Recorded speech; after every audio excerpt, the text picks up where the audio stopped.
All right, y'all. Welcome to today's live stream. I'm going to get started in a minute. Just let me know, let everybody on social media know that the stream is currently on the air.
Okay, everybody knows what's up. So I'm gonna play a little intro, let everybody know what's the deal is.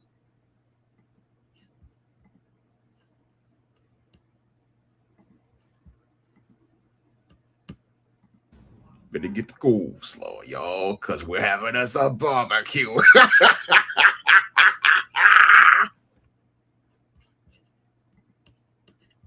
All right. Today's live stream is a special one where I take this Neil Allen dude to the barbecue.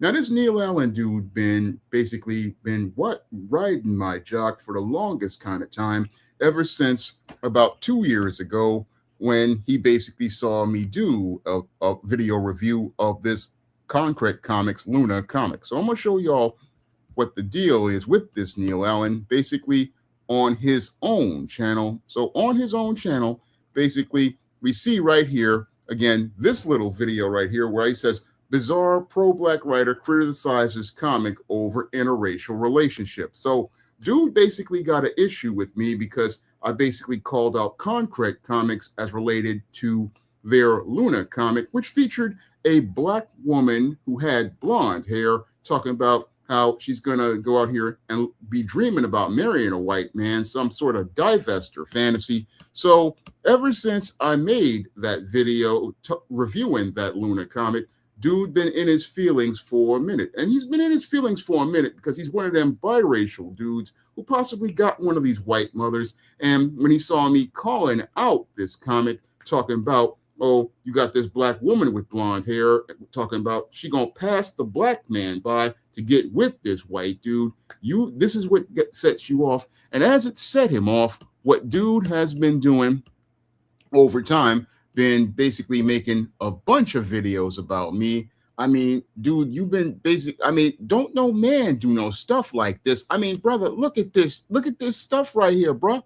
You basically making more videos about one man over a period of time. And again, don't no man do no stuff like this. Don't no masculine heterosexual man be doing stuff like this. I mean, only a dude who's sexually suspect be doing stuff like this, making video after video about a dude. And again, no man go out here and do no stuff like that at all. But this dude basically wanted to go out here and be coming out here making multiple videos about me. And I'm looking at that again, like the late David Carey used to say, again, this is not the behavior of a normal man. But this is what this dude wanted to go out here and call himself doing. So that's me basically going in on this dude as related to the history he has with me. And as we look at his channel, again, always talking about, these interracial relationships and this thing. I mean, basically, this dude is like one of them divester type chicks. That's what this dude basically is like. And basically, as he's out here, he's always, again, talking about divesting like this at all. And eventually what happened was this dude, again, he's all up on my jock. We see once again, I had a heart attack last year. You still making videos about me. And don't no man do no stuff like that at all. And as we go through the list, again, as related to this dude and his looking like it's obsession with me, eventually he decides to go out here and make a video that basically my brother went out here and watched. And as my brother watched this video, he wanted to go out here and tell me, oh, this guy basically wants to tell you some advice on why your books ain't selling, when basically this dude don't know nothing about the publishing business at all. Now, I don't watch this dude's video, and I'm just going to share it with all of y'all right now as we take this dude to the barbecue. Now, I'm going to put this up so everybody can see, because we're going to take this whole video this dude did apart, all together. We all going to come together and take this dude's video completely apart, because I'm going to go in and basically deconstruct all his talking points as I go through this live stream today. So going to start out. Looking for a cosmic adventure like no other? Zatswan, Multiversal Guardian is a high-stakes comic book journey through the multiverse with stunning art and an unforgettable hero. Get your copy today in ebook and paperback formats. Link in the description. He considers to be, his ideal as related to, making a black comic.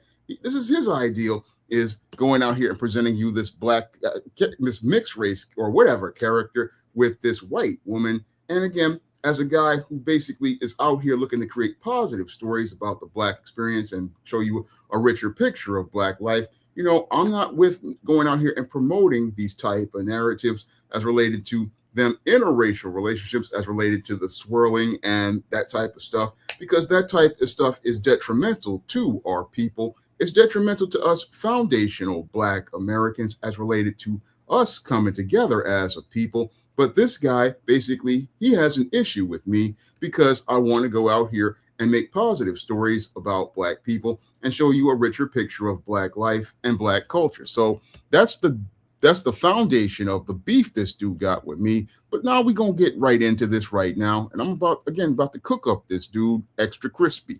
Everybody, comic creator Neil Allen here. I have a page of Zatswan in front of me, or rather just a picture. This will probably be a cover. And while I'm finishing up the inking for this piece, we're going to do a thorough deep dive on why I believe Sean James's books are not selling. So the reason I'm doing this is because there is this, some people have been making this narrative that like black books or comic books do not sell. And I actually have not talked too much about that myself. Um, I believe that they can. Of course, not everything will. Not every book everybody puts out is going to sell. Some books sell, some don't. And I think that it's worth looking into, like, why this particular creator's work isn't connecting with an audience. So, okay, let's take that first talking point right there. Okay, when it comes down to Black books, it's a historical fact that they don't sell. And sadly, I had to learn that lesson that I basically the publishers of Holloway House tried to tell me back in 1998 or 1999. Now, back in 1998, 1999, I was trying to get the first John Haynes story published with a legit publisher, and Holloway House at the time was the leading publisher of Black books. And they were the people who went out here. They made most of the Donald Goines novels. They made most of the Iceberg Slim novels. They were the ones who published many of the Black books in the 70s and the 80s. And as time was going on, we were in the middle of the 90s craze as related to books, basically because Oprah Winfrey was pushing a lot of Black literature towards Black women, and Terry McMillan had come out with Waiting to Exhale. Now, I had found it odd back then that there were no Black male writers being pushed by these publishers. And as I was out here, I was sending out query letters to many of these publishers back in 98, 99, as I was looking for a job. And as I was looking for a job, I was looking to see if I could go out here and sell the first John Haynes book. But when I went to Holloway House, again, this is the leading publisher of Black books. They basically went out here. They told me, hey, come back in 6 months. The first time they rejected me, I came back in 6 months. And the editor told me in the letter, handwritten in the form rejection letter, that, when it comes to Black books, they just don't sell. And they wound up taking a lot of losses on books that they did for as related to Black men. Now, they basically, again, this is an editor of the leading publisher as related to Black books during the peak of the craze as related to Black books, telling me up front as related to possibly what was relayed to him from his editorial managers. Hey, we did these books that featured Black male characters and they didn't sell. And this is, again, on the trade publishing side, where basically they sell more books than they do comic books. And they're telling me back in 1999 that, okay, books ain't selling, and that's why we don't go out here and make books that feature Black males as the lead character. This is what these folks is telling me up front 30 years ago. And basically back then, I was a youngster, about 25, 26 at the time. And I thought, oh, this dude don't know what he's talking about. Oh, he just basically coming from the era of Blaxploitation. And it wasn't until I've basically gone through this process myself as related to trying to go out here and publish my own books to realize everything that publisher basically said almost 30 years ago basically is the truth. Basically, this is what this dude has said. And Holloway House is no longer with us. They basically got bought out a couple of years ago. And to keep the Pimp and the Iceberg Slim books and the Donald Goines books going, they got bought out. But again, they was already telling me that, okay, we did books with Black men and they didn't sell. And that's part of us. That was the start of a pattern I didn't want to recognize in my 20s, that I just tried to go out here and look to publish books. And as I looked to publish books, again, I was out here. I was going out here putting out books, publishing books, but it wasn't until I got out here in this last couple of years to realize that basically this guy was telling the truth, because I basically saw what this man was saying. As we were starting to enter about 2015, 2016, we can look at Marvel Comics, all new, all different. Marvel Comics basically replaced Sam Wilson replace Steve Rogers as Captain America.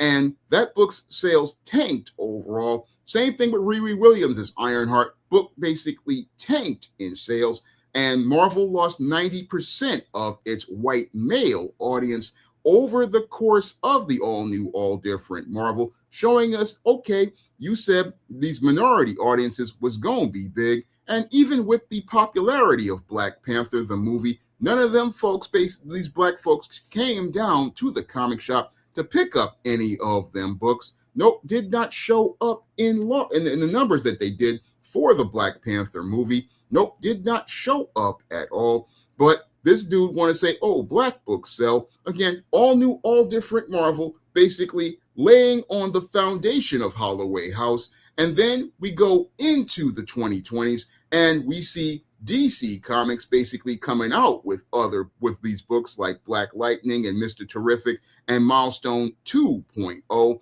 Basically, we have another company on the other side of things, because Marvel was owned by Disney and Warner Brothers owns DC. So DC basically came out with several books. And as they came out with several books, they basically ran into the same problem. Ran into the same problem that Marvel ran into, and Holloway House ran into. And basically, as they were putting out books, again, came out with a whole new Milestone 2.0 line, new series of Hardware, new series of Icon, new series of Static, new series of Blood Syndicate, new series of everything, led by filmmaker Reginald Hudlin, who I basically now see is not really competent as related to comic writing, but still, they put a big name on this whole project to run this project, and still came out with the same result that all new, all different Marvel had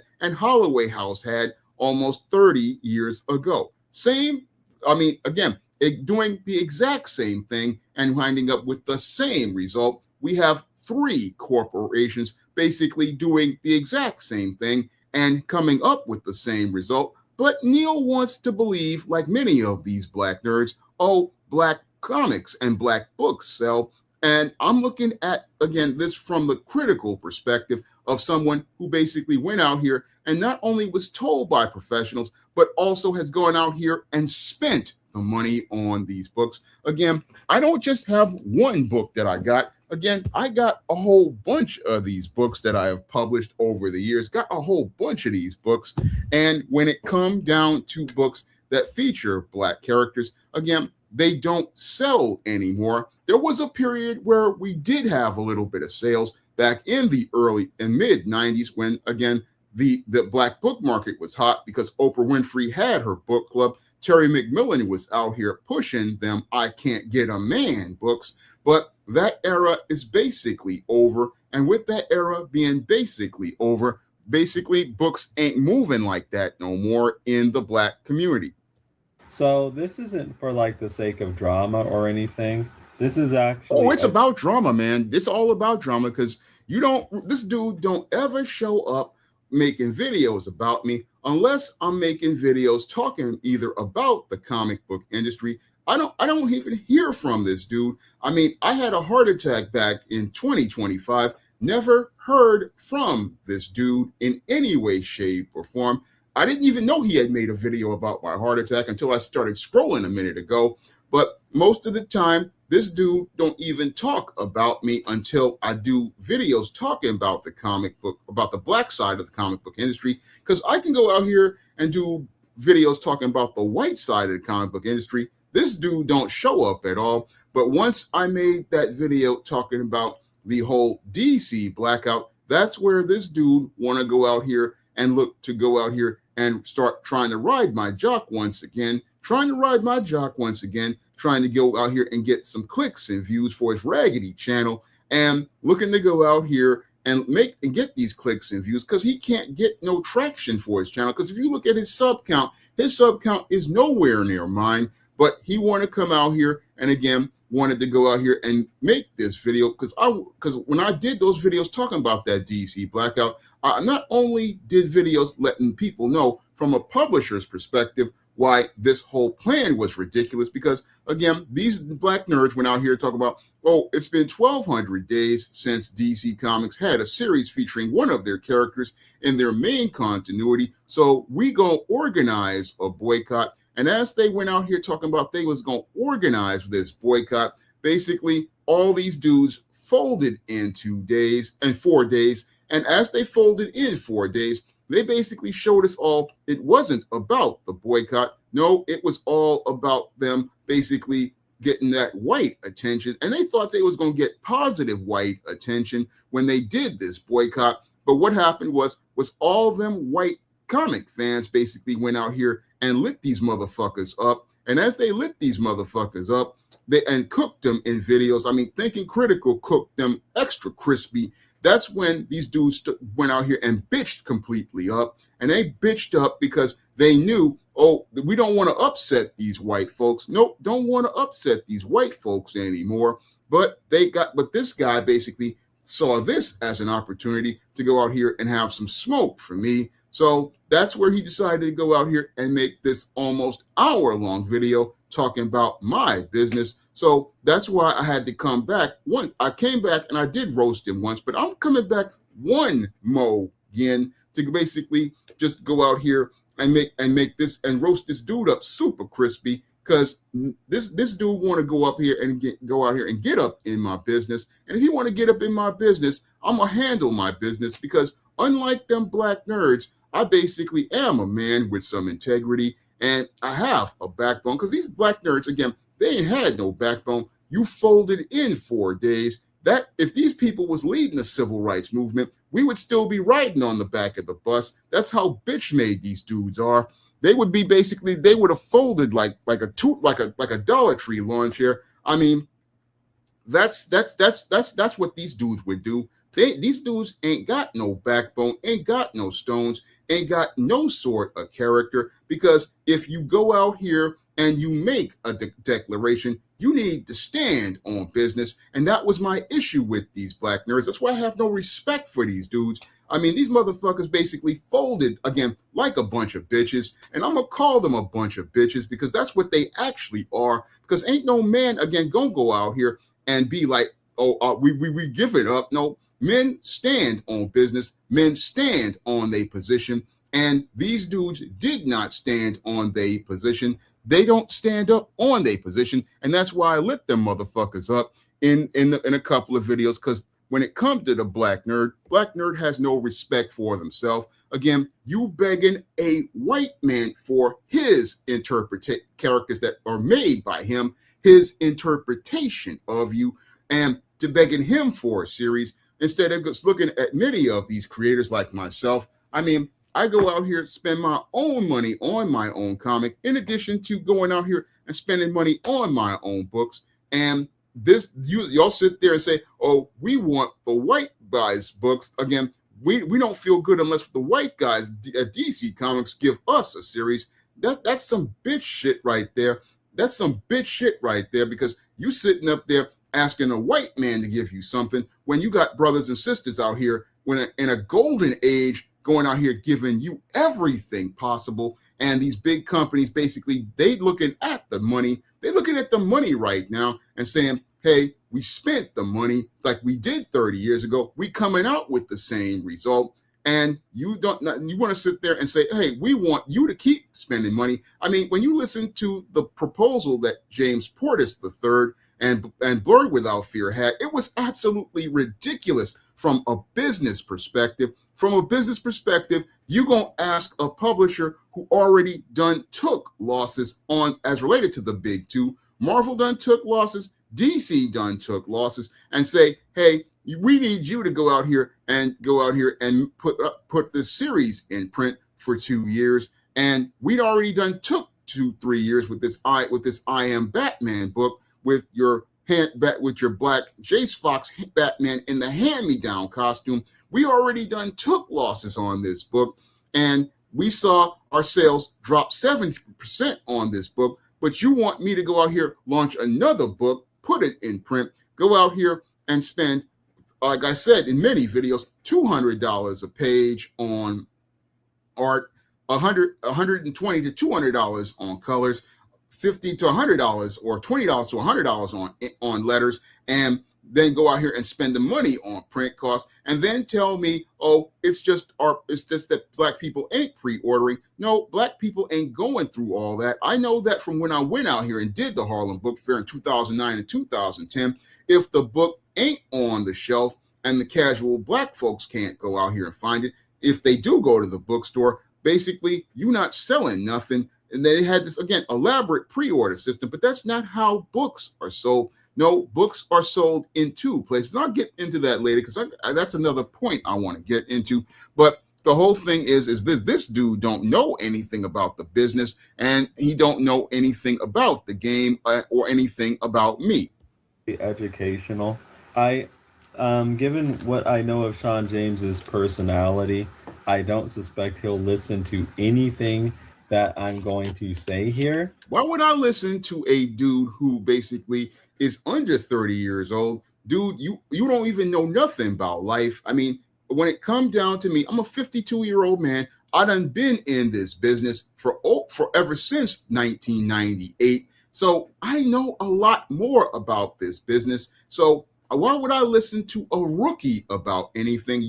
How many, and a critical question I got to ask, how many of this book that with this real weird looking art have you sold to real people? How many books have you sold? Again, when it comes down to me, I basically have in the past have sold over 25,000 books on platforms like Smashwords and Google Play and Amazon. So you sitting up here talking about, oh, I know a little bit better than I know this dude. You don't know nothing about me at all. All you know is what I talk about in these videos. And again, when it comes down to these books, even with 25,000 sales, that's not no real numbers. You got to come at, when you want to sell some books, you got to come at these folks out here like Warner Brothers and Disney and all these people.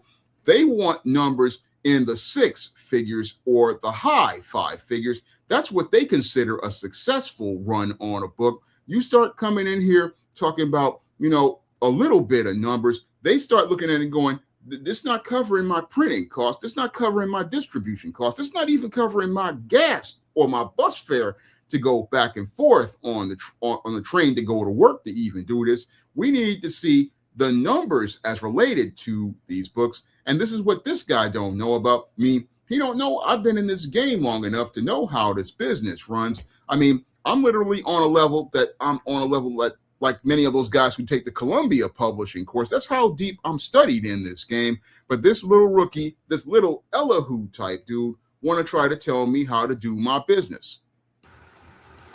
But, that's beside the point, because I'm actually putting this out so that it can be helpful and educational to other people in general or indie comic creators. Educational, nigga, you don't know nothing about, you ain't got nothing, know nothing about no education. You don't know nothing about nothing, bro.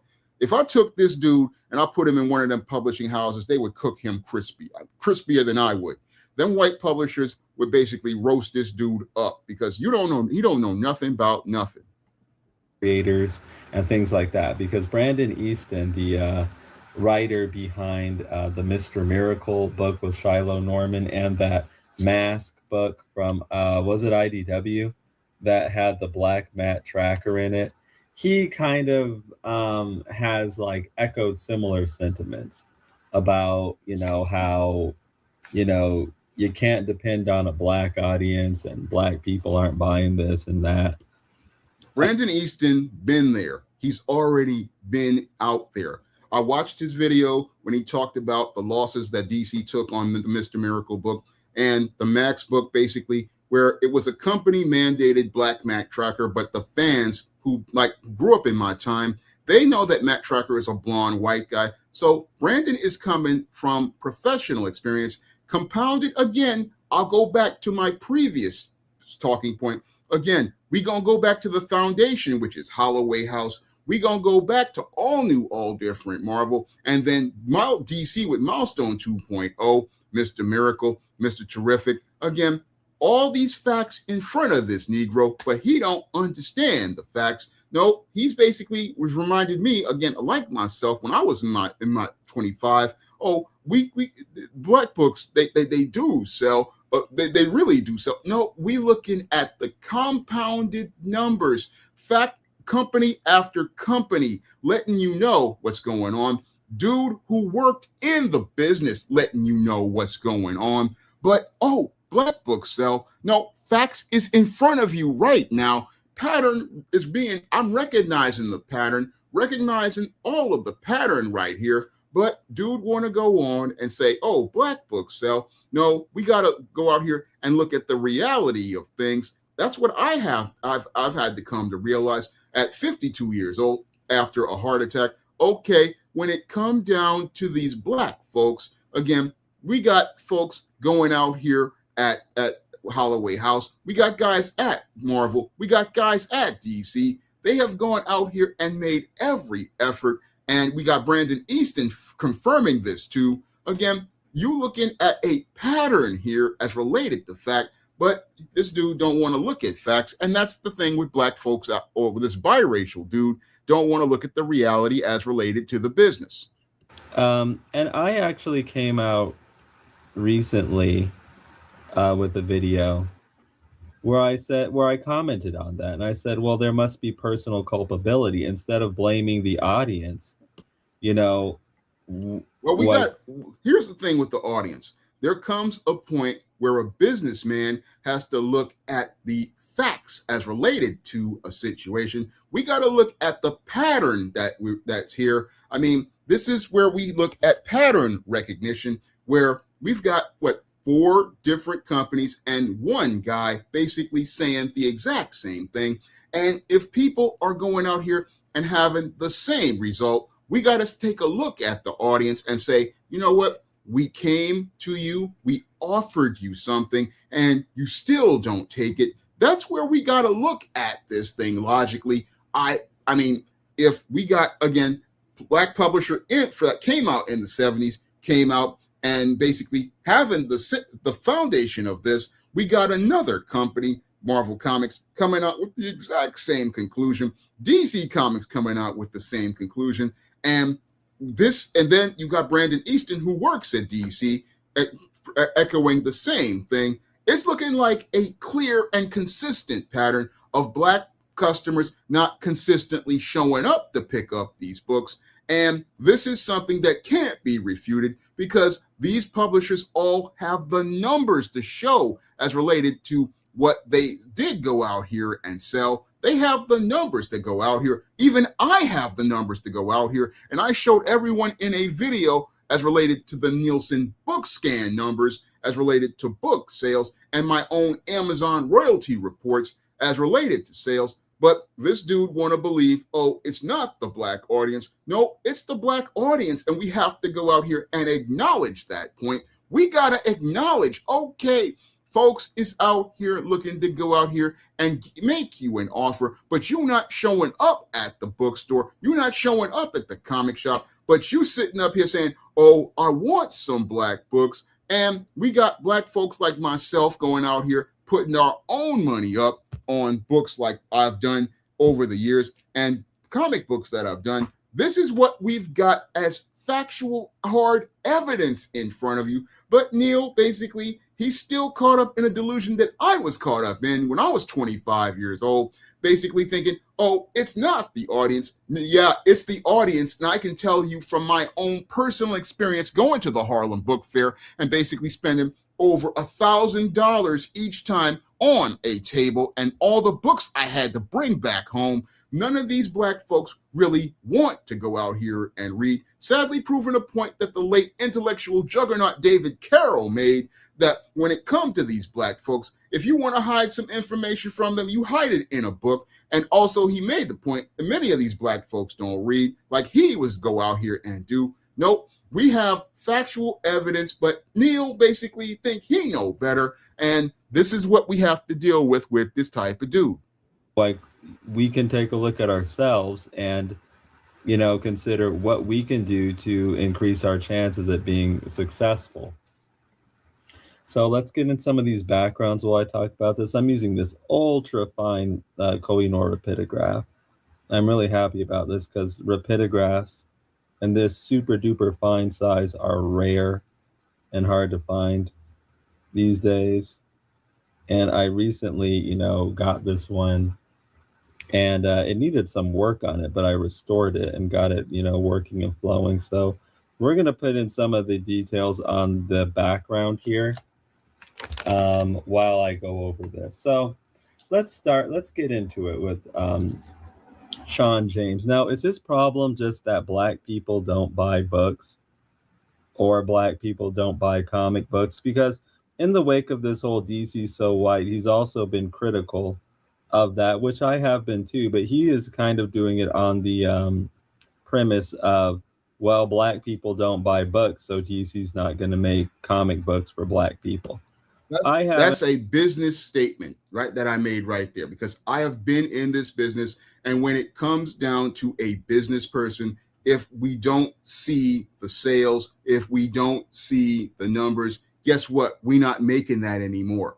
These books cost money to make, and I'm going to repeat that once more. When it comes down to a comic book like this, basically the costs are so high that if I go out here, I need to be able to recoup them costs. Now, for a book like this, Temptation of John Haynes right here, this cover, Mike Williams did me a favor and basically only charged me under $200 for this cover. So I'm not really feeling that type of loss on this cover. And basically, I can write that off on my taxes. I mean, Des Taylor did me a favor. Again, this cover costs like $3 and change. So again, when you're doing one individual book, you're not really feeling them losses as related to cost. But if you go out here and you're doing a comic, again, I'm going to repeat it one more again. Again, we talking about getting one of these top artists out here to do your comic. We talking about, I'm going to open this up right now and see if I can open this up. Okay, it's already open. So I'm going to open this up and I'm going to show y'all. On the inside, when it comes to this cover right here, for working at a comic company, this is $300. This is $300 right here. And inside, you got interior pages. Interior pages. Like I said, this is $200 a page. This is a 32-page comic. 32 times 200. Let's add that up. I'm gonna get my calculator out, and we're gonna add that up. So if you're doing a comic, and some comics, they range from 22 to 32, but we're going to go with 32. 32 times 200. Okay. All right, 32 times 200. That's 6,400 in addition to the 300 you got to pay for the cover. And on top of that, 6,700 right there, we talking about, you know, on top of that 6,700, we're talking about $180 to $200 for coloring. So we got 6,700. Now we got 180 times 32. So that's 5,760 right there. And again, we got 6,700.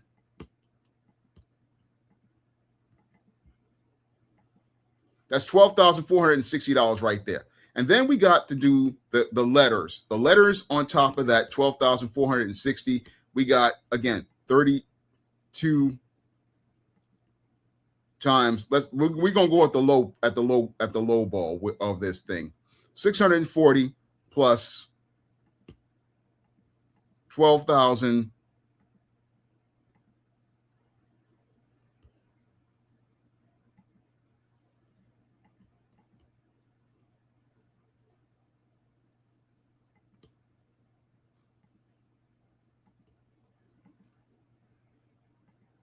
So that's $13,280. And then on top of that, you got your printing costs. Your printing costs basically is going to be like $1 and some cents a book. And with print on demand, if you do it, it's $4 for a book. So we talking about maybe $50,000, $60,000 at the minimum to make one of these comics. So that's the type of money you got to spend in order to make one of these books. So I basically got lucky. You know, one of my Facebook friends who's a creator, Kevin Greavy, who told me, you know, go find an artist from overseas. And I was able to do this comic and basically do it under a certain budget during the pandemic. But when it comes down to these comics, again, we talking about some serious money. And you need to go out here and be able to pull some serious money if you want to go out here and make that money back. And when it comes down to a company like Warner Brothers Discovery or Disney, again, even with their pockets, there's only so many losses they can take, because as a publisher, you are given a budget for your books. And as you are given a budget for your books, you have to be able to make sure that these books can go out here and get a return on the dollar. And if the books don't get a return on the dollar as related to moving units, guess what? Books got to get canceled. That's the way it's been working in publishing ever since it basically came out of the Depression. You got to go out here and pull the numbers on your book, or your book is going to get canceled. And usually with the publishing industry, again, when it comes to trade books like this, you get 6 months to go out here and see if you can earn the dollars. And if you can't earn the dollars, guess what? The book gets discontinued. The books that are printed get remaindered, and they get sent to Ollie's, and you get your rights back. Because I have a best-selling author friend. She basically got all her books back, and she went and put her books. She had me put her books on Smashwords, and she went out here. She made some good money while she was alive in her last days.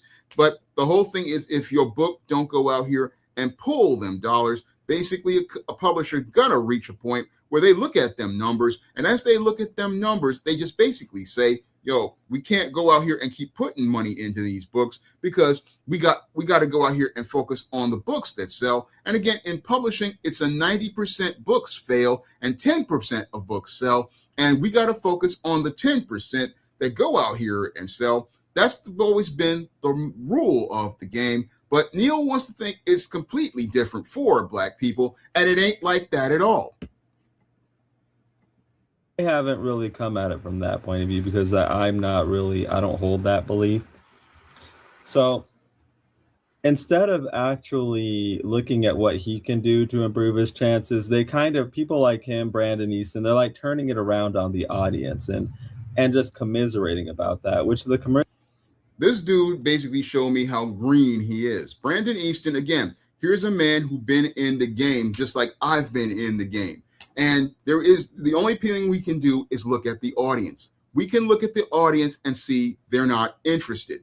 We can look at the numbers and see, okay, we came out with this book. We offered you books. We've brought out different type of books. I mean, you have multiple companies coming out with material, and we coming up with the same result. So the common denominator as related to this whole mathematical equation is the Black audience. That's the only thing we can look out as the number, because these same folks, they'll come out for Tyler Perry, they'll come out for Lee Daniels, but when it comes to Black authors, unless we talking about something like, oh, I can't get a man, they don't show up at all. But we're the ones who are the problem. Again, common denominator, we looking at the math, we adding it up, 4 different companies, 1 different author, and we all getting the same result. But, oh, this guy, he's got the solution. I mean, sadly, I'm looking at this dude and I see myself when I was 25. And again, this dude, again, don't know about the game. And I'm trying to school people on the game so that they don't wind up wasting their money or wasting their time, and just basically see it as the side hustle it is, because you ain't going to make no money at this. You just got to go out here and understand, okay, if I come out here, there's a chance I'm going to lose. And when it comes to this Black audience, it's a loser. And that's why you got to charge it to the game as related to the business.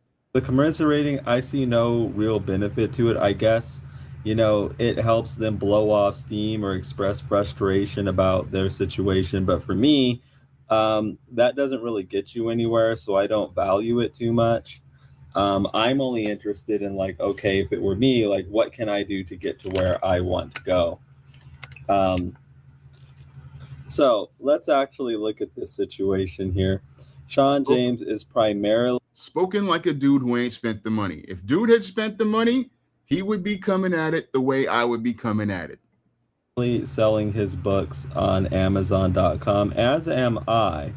And in my time selling on Amazon.com, and this is one of those things that, creators should know, so this might be helpful to other people. I have learned some key things about it. And one of the reasons why I went to Amazon was to everybody uses it. And that's true. it's at the point like the install base of Amazon is so high, you may as well just consider everybody uses it. So my book will be accessible to everybody. And there is truth in that. However, there's another truth as well.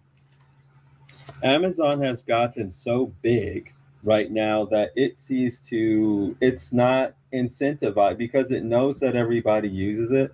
I was on Amazon since 2002. So I had the first ISIS book on Amazon back in 2002. And when it comes down to independent authors, it has always been rough. This is something that I know as a fact, as someone, again, who has published his first book all the way back in 2002.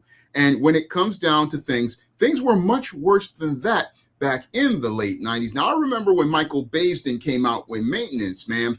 When Michael Baisden came out with Maintenance, man, basically, dude had to sell them books out of the trunk of his car and had to go to all sorts of shows like the Black Expo and other type of shows to go sell them books. And prices of printing books back then was even higher than it is now. And he had a hard time going out here and selling them books. And I know back then, again, it was always rough on Amazon. It was never an easy thing as related to Amazon. When it comes to Amazon, it made it a little easier for many independent authors who went out here and self-published, made it a little bit easier, but it's still, you had to go out here and put in the legwork. You had to put in that legwork on as related to things to drive the traffic over to Amazon. And that's something I've known because I've been out here for over 25 years. I know this game. So he doesn't want to listen to nobody. That's what this little rookie want to do. But he don't want to tell me about Amazon. And again, I've been on Amazon. I've also had books on Barnes & Noble, had books on all sorts of websites. And again, when it comes down to books are primarily, like my best-selling author friend told me, they're sold by word of mouth. And it's hard to generate word of mouth with Black people because, again, ever since about the end of the 90s craze, Black women and Black men haven't been buying books. And that's sadly the whole picture as related to the business. Amazon's not terribly incentivized to help the seller that much. It's not Amazon's job to help the seller. Amazon is a platform. Amazon's job is not to go out here and sell your book. Anybody who's been in the publishing business will tell you that you got to go out here and sell your book. That's what this dude, again, he has no understanding about how this business works. They look to help themselves. You know, they already have that install base, so it's not like they have to like make it worth people's like while as much as they used to. So how does that manifest in our situation for what we're talking about? It does in this key way. Amazon is likely not going to push traffic to your book. You basically have to bring your own traffic however you bring it. And I think some people in the past have had an easier time selling on Amazon because of that. Like Amazon was a way, you know, it was like a way for their product to be seen. Nowadays, your product, Amazon's not going to push that for you. You'll have a better chance of doing it in their Kindle Unlimited format, but the catch about Kindle Unlimited, Amazon does not push any book, even in Kindle Unlimited. I have books on Kindle Unlimited right now. I mean, all the 2026 SJS Direct books like John Haynes and Offer He Can't Refuse and ISIS, Runway of Doom and Esteem, A New Woman. All these books is on Amazon's Kindle Unlimited right now. Kindle don't push nothing. You actually have to pay Amazon to push your book. And again, it's an ad rate thing. So you spending money on top of money and you basically going to lose. So why would I spend money to go out here and push on Amazon? Again, it's the publishing business has been word of mouth. And when it comes down to Black folks, we don't talk about books anyway. Is you have to make your book exclusive to their platform. Like it can't be sold anywhere else. And you can like take that off after 3 months, which I personally did. But even so, there's still like a lot of competition out there for people's attention just on Amazon itself. There are a lot of books out there and stuff. So your product is likely going to get buried, which means you have to bring your own traffic. That's the main thing. So that's problem number one he's going to face. That doesn't have to do with like Black readers, I don't think. That just has to do with, hey, on Amazon, it's like, you know, it can be hard to, it's a discover. He shows me he knows nothing about marketing. I mean, again, like I've said in previous videos, when it comes down to marketing, you need a base. This is where a lot of these Black creators get it twisted. In order for a product to sell, like a comic book, a book, you need a base audience. This is what I had to deal with Holloway House. This is why he didn't want to do the first John Haynes book, because we need a base of customers that are consistently there. And if you don't have a base to be there, then the publisher is not going to spend the money on that book. I mean, in order for them, like, I'll give you an example. J.K. Rowling can come out here with Harry Potter. She has a base of muggles. She has a base of customers. If she decided to come out today with a new Harry Potter book, Scholastic is guaranteed to have at least 100,000 people who are going to pick up that new Harry Potter book. When it comes down to Black folks, we got folks who will sit there and say, hey, I want this book. Then I will go out here and write this book, and I'll take a loss on that book. And I'll give you an example of that right here. This is my book, Legendary Mad Matilda.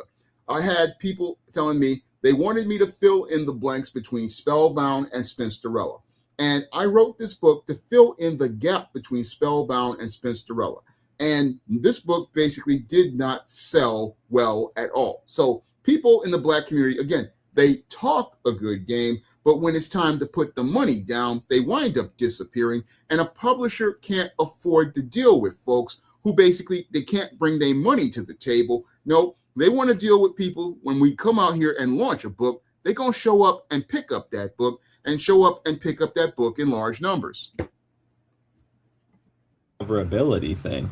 Like, if you're not bringing your own traffic, it's not likely to be, your product's not likely to be seen by people at first. Now you can break through that. The algorithm over there can start to favor you, but what causes that? Sales. You know, so it's not an algorithm, dude. It's not an algorithm. If you don't have the word of mouth from the customers outside of Amazon, you're not going to get no sales. This is my personal experience. This is the experience of many authors that I know. If you don't have the people coming out to pick up the material, guess what? The people, you're not moving no units. That's just the fact. It kind of seems like a catch-22 chicken and egg thing, but you find that all over the place on the internet and just life in general. Well, if I need, like, how am I going to get sales if my stuff's not getting seen? Well, that's a problem for you to figure out. That's like what Amazon's stance is on it. So ultimately, I do think Amazon is a great place to sell books, though. The reason being is for what I said before, the huge install base. A lot of people use Amazon. A lot of people are already signed up for that. A lot of people already trust it, you know? So that's one of the reasons I use Amazon instead of just selling on my site. You know, people can buy your product really easily with just one click. They don't have to input all this information and all that jazz. And believe me, that's going to make like a big difference with sales. It's just easy for people to buy stuff over there. Also, they do print on demand for you. So if I was just to sell on my website, I wouldn't be able to print the stuff. Amazon can do that for you. So even though I'm like kind of like saying like selling on Amazon, you know, is tough, and it is, I think that it's still a good place to sell for those reasons. A lot of people use it. Very low friction for sales, you know, just people click in, they click out, they got their product right away. Easier, even if you have your own site, you know, there are perks to have just selling on your site. You don't have to share the profits with anyone, but still, I find it beneficial to sell on Amazon. Having your own site means that you got to pay them printing costs, and having your own site means you have to pay the shipping costs and the web hosting costs. Dude, don't understand, when it comes to business, you have costs. And when it comes down to Amazon, you can basically cut your costs so that you don't wind up taking an even bigger loss on a book. Amazon, even though, you know, discoverability can be a challenge. So that's one of the things he's facing. He's selling on Amazon where like discoverability can be low. So Another thing too, that doesn't have anything to do with Black people. That's just all the authors are facing that problem. You know, black, white, and red all over. That's not just a Black book problem. Like, everybody's dealing with that. Let's add just some shading in here, because we're going to want our light source light coming from over here, this side over there. Okay, and some more shading over here.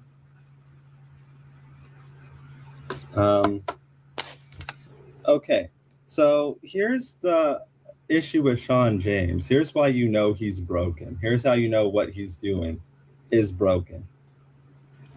So someone can put out a good product, and it could be a great book or something. There's nothing wrong with it, but it could still not sell because, you know, they can have a problem with visibility, just getting people to see the work. Here's the interest. Here's why you know Sean James has a problem. That's not his problem. He's got a YouTube that he's actively on like every day. At least it seems to me it's like every day. That has like, I think like 21K subs, and he can still get no sales. 21K subs is nothing on YouTube. 21K subs that's not even mid-range. I mean, if you have Diversity in Comics, Richard Meyer had over 100,000 subs. And when it comes to this business, again, when it comes to 21K, that's nothing. That's not going to get you no sales. I'm going to tell you that right now. 21K is just getting started as related to numbers. Folks have said, okay, you should have had 100,000 subs a long time ago. YouTube algorithm only going to push certain type of content. And when it comes to book content basically on this channel, from my experience, gets the least amount of views. And when I do even comic review videos, least amount of views. The topics that get the top views is the other stuff that I do, the nonfiction type stuff. Okay, something here is not right. Now, I doubt all of his subs are active, meaning that, just because you got 21K subs don't mean you're going to get 21,000 views. I've done videos with the 21 when I hit 20,000 where what happens is the video only going to get 200, 300 views. Now, if I do a video talking about about Black women, that video will get 1,000 views. If I do a video talking about celebrities, that video will get 1,000 views. If I do a video talking about books, comics, and stuff like that, that's not going to get no 1,000 views. The only reason why that video about them Black nerds got over 1,000 views because I was roasting them motherfuckers. That's the only reason why that it went up like that. Algorithm pushes a lot of content where you basically, when you go out here and be cooking people and stuff like that, it'll push that. You go out here and talk about a book, ain't nobody want to watch that. Some of them probably subbed long time ago and they're long gone and not watching the stuff anymore. But still, like, he should be able to. Let me talk about a celebrity. They'll be there. Let me talk about some gender war stuff. They'll be there. I mean, I recently did a video where I lit up this bootleg from the NAACP, and that video got 5,000 views. So I know that they will show up for certain videos. I remember I did a Will Smith video almost got 10,000. My video when I talked about real men avoid single mothers, that thing was almost at 100,000 views. So it's certain type of content people want to see. And when it comes down to the Black nerds, they don't want to show up because they don't want to get lit up. To pull some sales from like somebody when he actually does have an audience, yet he's unable to. This is how you know that something here is desperately wrong. So what we're going to do now is try to decipher this. And again, I want to reiterate that this isn't done with the intent of like putting him down or something like that. But I think this can be helpful for people for, again, a variety of reasons. Instead of sitting around commiserating, which is something that's no, it's a sneak diss. That's what you're trying to do. You're trying to do a sneak diss because I know you Black nerds. Y'all like to try to do sneak disses and stuff like that. But I'm up on y'all. Likely to really get you anywhere. We need to look at if you're interested in really succeeding at endeavors like this, what can we do ourselves, to get our stuff to sell? Obviously here we have an example of a person who's struggling to sell, and they're just like, pointing at the audience because there must be something wrong with the audience. I don't believe that's the case, or that the audience isn't there. These black people, they don't buy anything. I don't really believe that's the case. However, sometimes we do have to ask, is there enough of an audience for the particular thing that we're offering? You know? Now, and that is a legitimate question. I do think that, you know, black characters will sell, but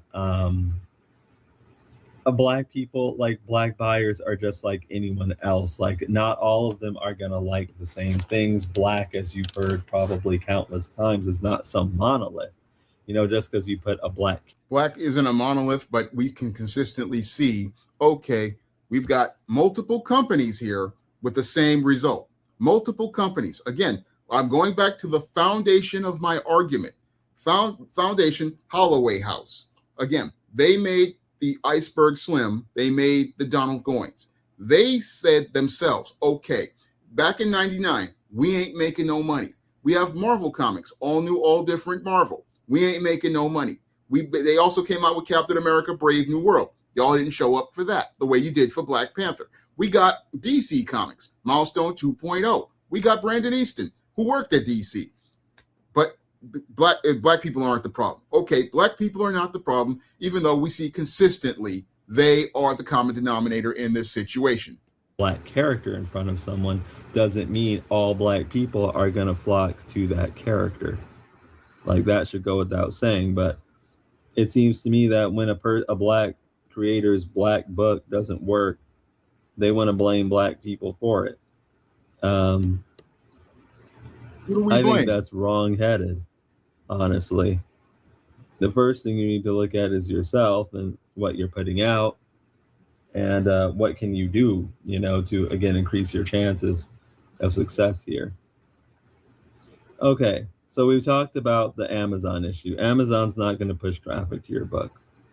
Now let's talk about what he is using to push traffic to his book, his YouTube channel mostly. Okay, so we have a disconnect between his viewers.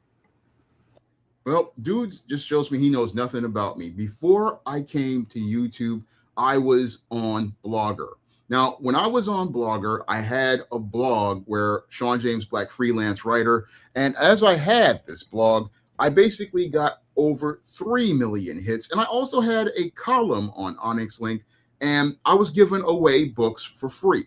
Now, back then, when I was doing the blog, I was writing about a lot of men's issues, and that's how I was building my following on Blogger. And I also went out here and promoted my books, and I was giving away books for free at the time. So I don't just use YouTube. I came to YouTube because my blog following got so big that I said, okay, what I want to do is look to expand my audience. I want to look to expand my audience because people was going out here checking out my blog where I was talking about classic blogs like why real men avoid single mothers. I came out here, I was doing, getting thousands of hits. And I said, okay, I'm just going out here giving away content for free. So what I'm going to do is go out here and basically what I'm going to do is go to YouTube and try to build a larger audience. And I started going out here making videos on YouTube. So I didn't start on YouTube. I basically started in 2002, basically with my college. I started with them.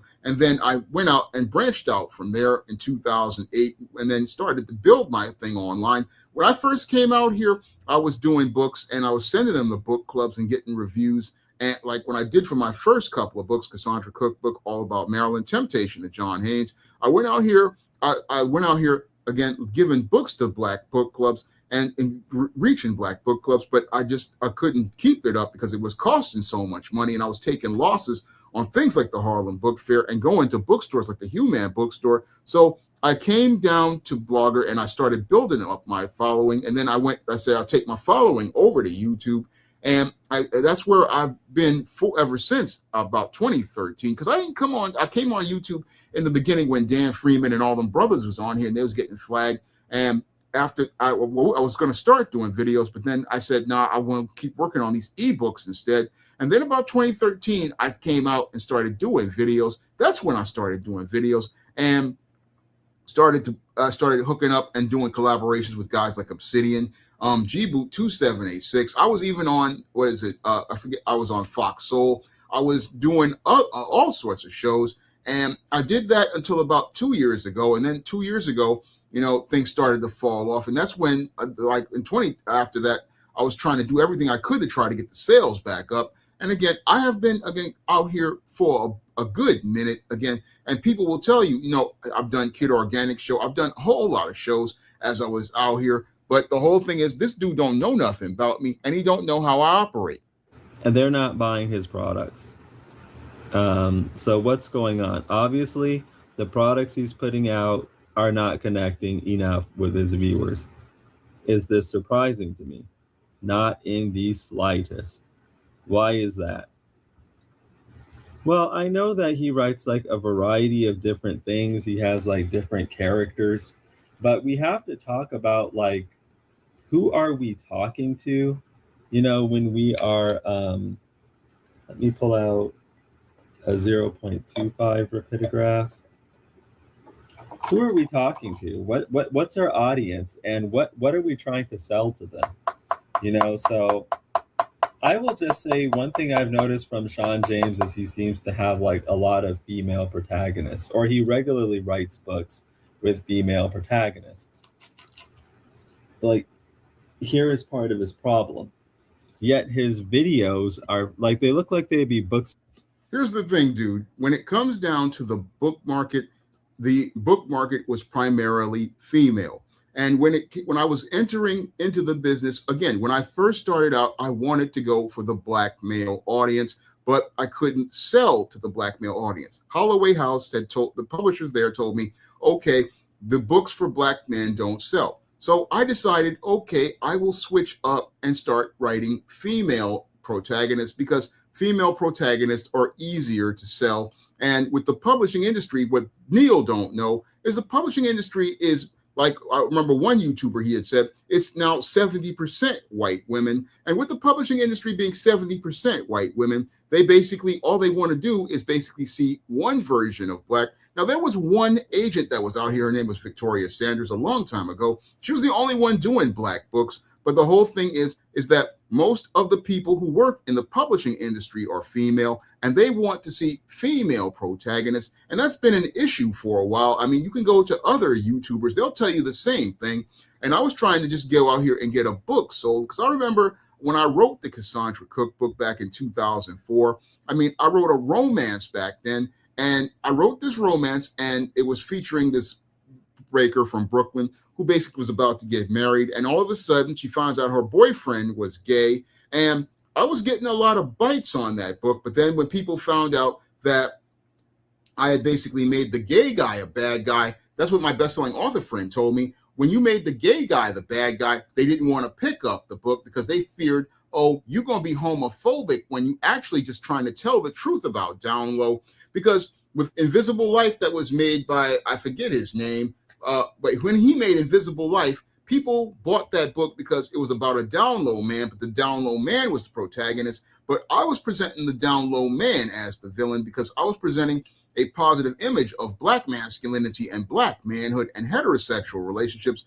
And when it came down to these publishers, they only wanted to, they didn't want me to go out here and say, oh, this down low man was doing dirt in the black community, because that's what a lot of black women basically were feeling about things, because they basically had these boyfriends. And I know this from the 90s. A lot of these guys, these Pookie type guys, they was out here getting, when they would get arrested, they would go out here and have these guys on and getting it in the penitentiary, or they would be getting it in on the side with these dudes on the side. And as they was out here, this is how HIV and AIDS wound up spreading in the black community. But nobody wanted to go out here in the publishing world, especially these white women, and talk about that. And now I talked about it in Cassandra Cookbook. I talked about it in depth in Cassandra Cookbook, but I couldn't get that book sold because I was out here presenting things from a heterosexual perspective. And a lot of people thought, oh, you're being homophobic by saying, oh, this down low man is doing dirt to a black woman. And that's what I ran into. The same thing when I did my book, All About Marilyn. I remember when I did, All About Marilyn, I did this book about a faded former black sitcom teen star. Basically, got a lot of people, they was interested, but they didn't want to pick it up because I was, again, presenting the white woman there as a bad guy. And you can't present a white woman as a bad guy in a story that features a black character. Nope, those people got upset when I did that because I entered this screenplay in a bunch of screenplay contests, and it couldn't get picked up because, oh, they wanted the white girl to be sweet and innocent. So I have been out here, again, trying to get books picked up for a minute. And when it comes down to the publishing industry, if you start talking about you want to present a black male protagonist, what's going to happen is you're going to get pushed back hard. Because I remember when I submitted The Temptation of John Haynes to publishers, I submitted this same book, and most of those white female literary agents, they basically got pissed when I sent them this book. When I sent this book to these white female agents, they just got so mad at the idea of a black man being a protagonist in one of their books and being a lead in a book. They don't even want to pick up books that feature white women. And this is something Neil don't know because he don't know this business like I do. I've been in this business and I know how this shit works. And he gonna tell me that I don't know anything about the business. I mean, little dude, just sit yourself down. Books for girls. I'll just say that. That's not a bad thing. That's not any kind of dig. Yet his videos seem to be focusing on manhood or something like that. Or my blog's focused on manhood. Dude, I started out focusing on manhood when I did my blog. I mean, I just need to go out here and, bring up my blog. Let me see if I can bring it up.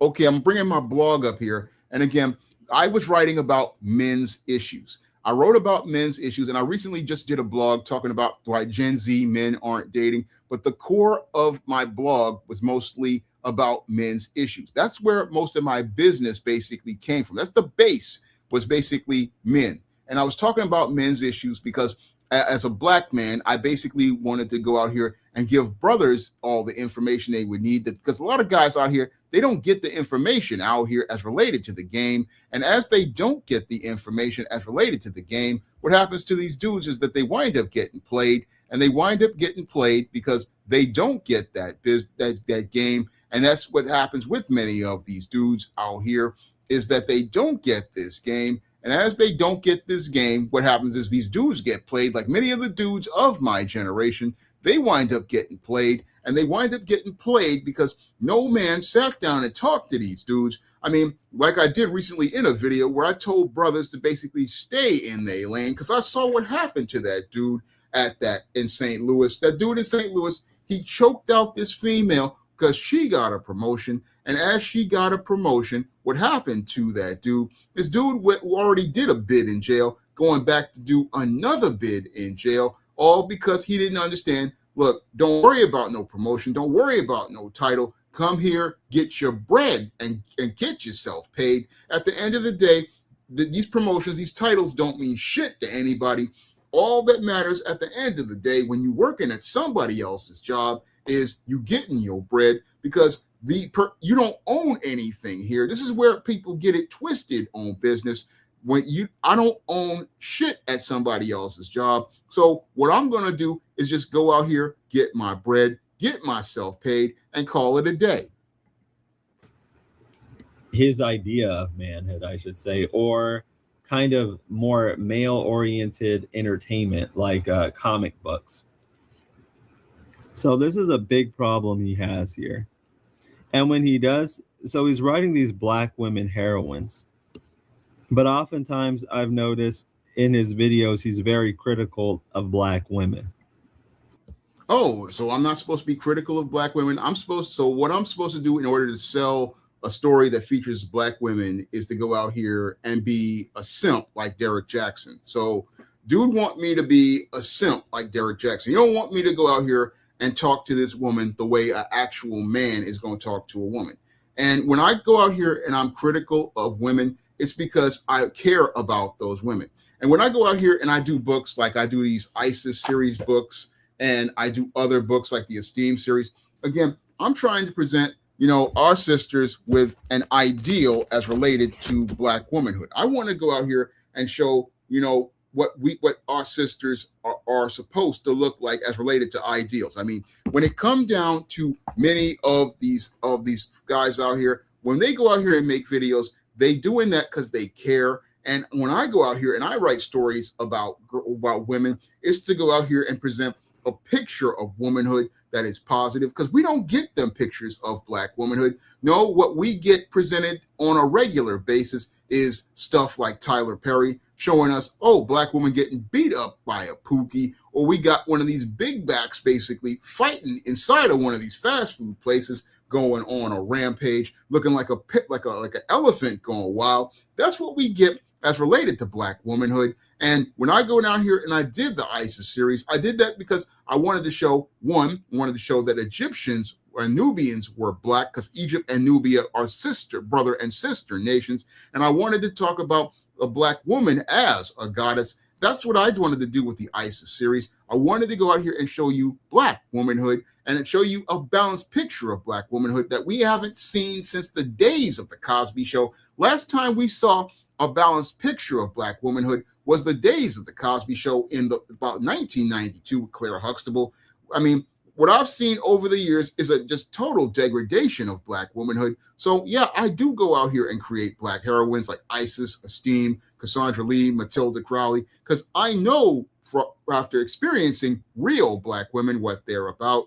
And I do that because I care about Black women. And yeah, I am critical of Black women because I want to see my sisters go out here and do better. I want to see my sisters get themselves right, because when it comes down to too many Black men, they like this overgrown simp, like Obsidian used to call him, Derek Jackson, or Steve Harvey, going out here pandering. And they pander because they don't care about the woman. All they care about is getting in her pocket or getting her to drop them skid mark jockey draws, get the taste of the atomic waste from the special place. That's all they care about, is getting from that woman. But I want to get this sister right. That's why I even took the time to even write the classic blog, Why 70% of Black Women Are Single, and even go out here and do the book, Why 70% of Black Women Are Single, because I want to see my sisters get themselves right. I want to see them get themselves on point, because they have been sitting here for 30 years listening to bitches like Oprah Winfrey go out here and tell them, oh, a Black man is garbage. Black man ain't no good. Black man ain't shit.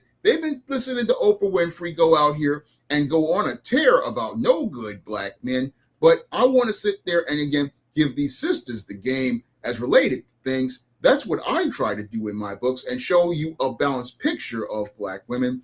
And also, as I'm doing stories about Black women, give you a balanced picture of Black women, like I did with my vampire novel, Eternal Night. Again, heroines sell with women, except for Black women these days. When it comes to Black women, again, they don't buy books anymore because there's no more Oprah Winfrey pushing them to read anymore. No, they're out here basically looking to go out here and be wearing the blonde wig like Beyonce, or going out here and look to be twerking in videos, or fighting in a fast food restaurant over some pookie, or over fighting over some chicken strips. That's what these sisters be doing right now. But but I want to go out here and, again, not only go out here and give you images of Black women and Black men, but show my range as a writer. Because when you're a writer, you have to be able to write more than one thing. And when you're out here publishing, you have to make more than one kind of book, because in order for you to go out here and show your skills as a writer, you have to write more than one type of material. But that flies over the head of Neil, because he don't know the game.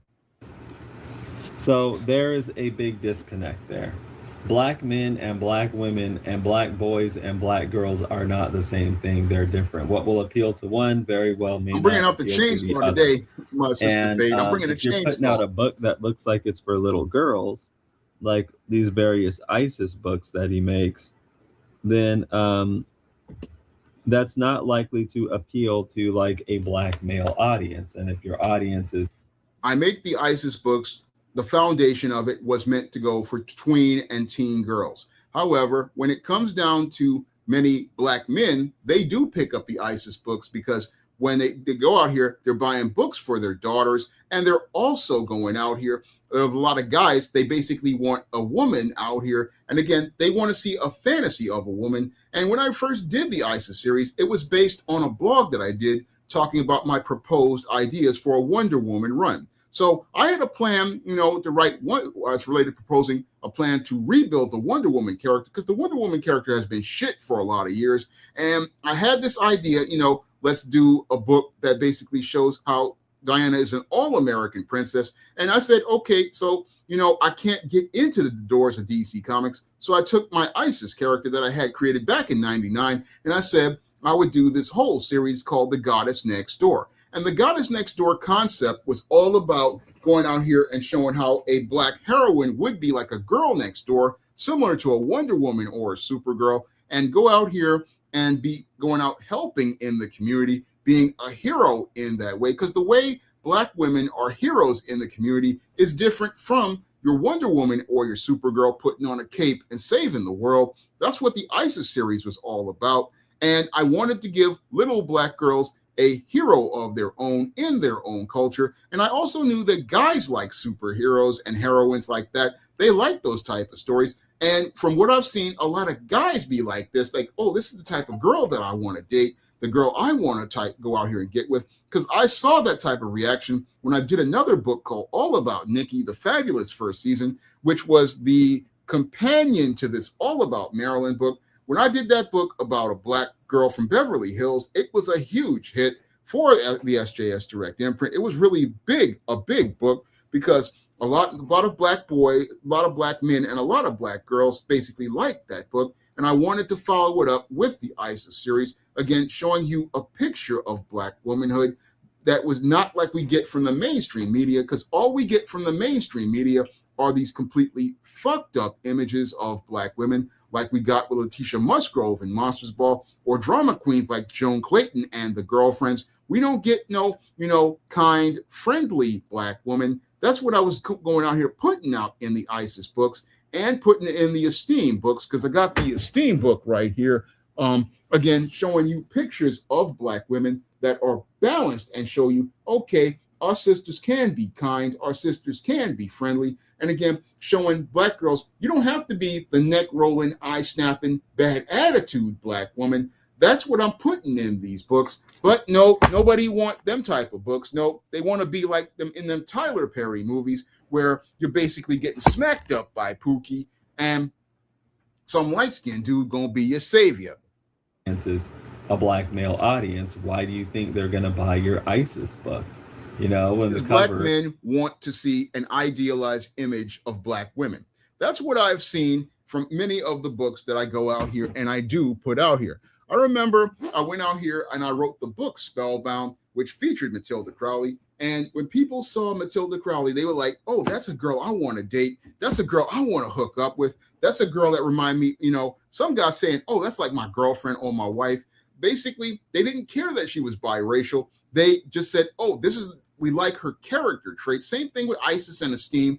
Again, men will read stories when you go out here and present them with an image of womanhood that they want to see. Because what many Black men I know, they're tired of seeing this Black woman who's a bunch of drama. They're tired of seeing this Black woman with this bad attitude. They're tired of seeing this Black woman with this big mouth.